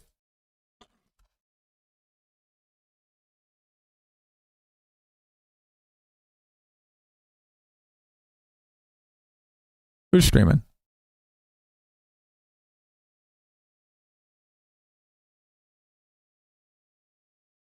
Dude.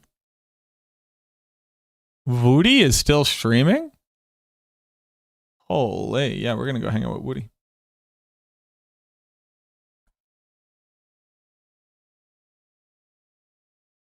Yeah, I'm glad you enjoyed it, Broccoli. All right, let's go raid Woody. I'm going to be back tomorrow. We'll be trying out more builds. I'll try to put together Shattered Spirit. I think that'll be a lot of fun.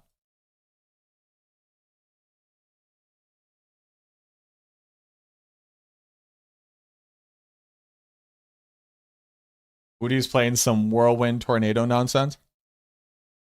All right, y'all. As always, auf Wiedersehen, au revoir, arrivederci, sayonara, so long, ciao, kapkun kra, sawadi, gute Nacht, hasta mañana. We're going to be doing some Shattered Spirit tomorrow, probably. Use that for some speed farming, get up some stuff, and then hopefully get some better gear and chaos uniques. That'll be pretty exciting. Let's inject a little bit of politics into this. Here's my disgusting politics. We are the working class and we must stick together. It is not a left versus right issue. Not really. It is an up versus down. It's the fucking billionaires and the people in power. It's the goddamn bourgeoisie. Alrighty? So look out for your fellow people. Make sure that people in your community are protected, even if you don't necessarily agree with them 100%, even if they might be living a different lifestyle than you. Grow up, be an adult, gain some patience, try to be a little bit empathetic, and realize that somebody else doing something in the comfort of their own home is not a threat to you, just like you're not a threat to them, or at least you hope you're not. Alrighty? Try to be cool. Look out for everybody else. Treat yourselves well. Drink some water. Get some sleep. Eat some food. Get up and do the dishes if you haven't already. And make sure to call your parents. They care about you. And we could all do better at calling them. Love y'all. Have a good night.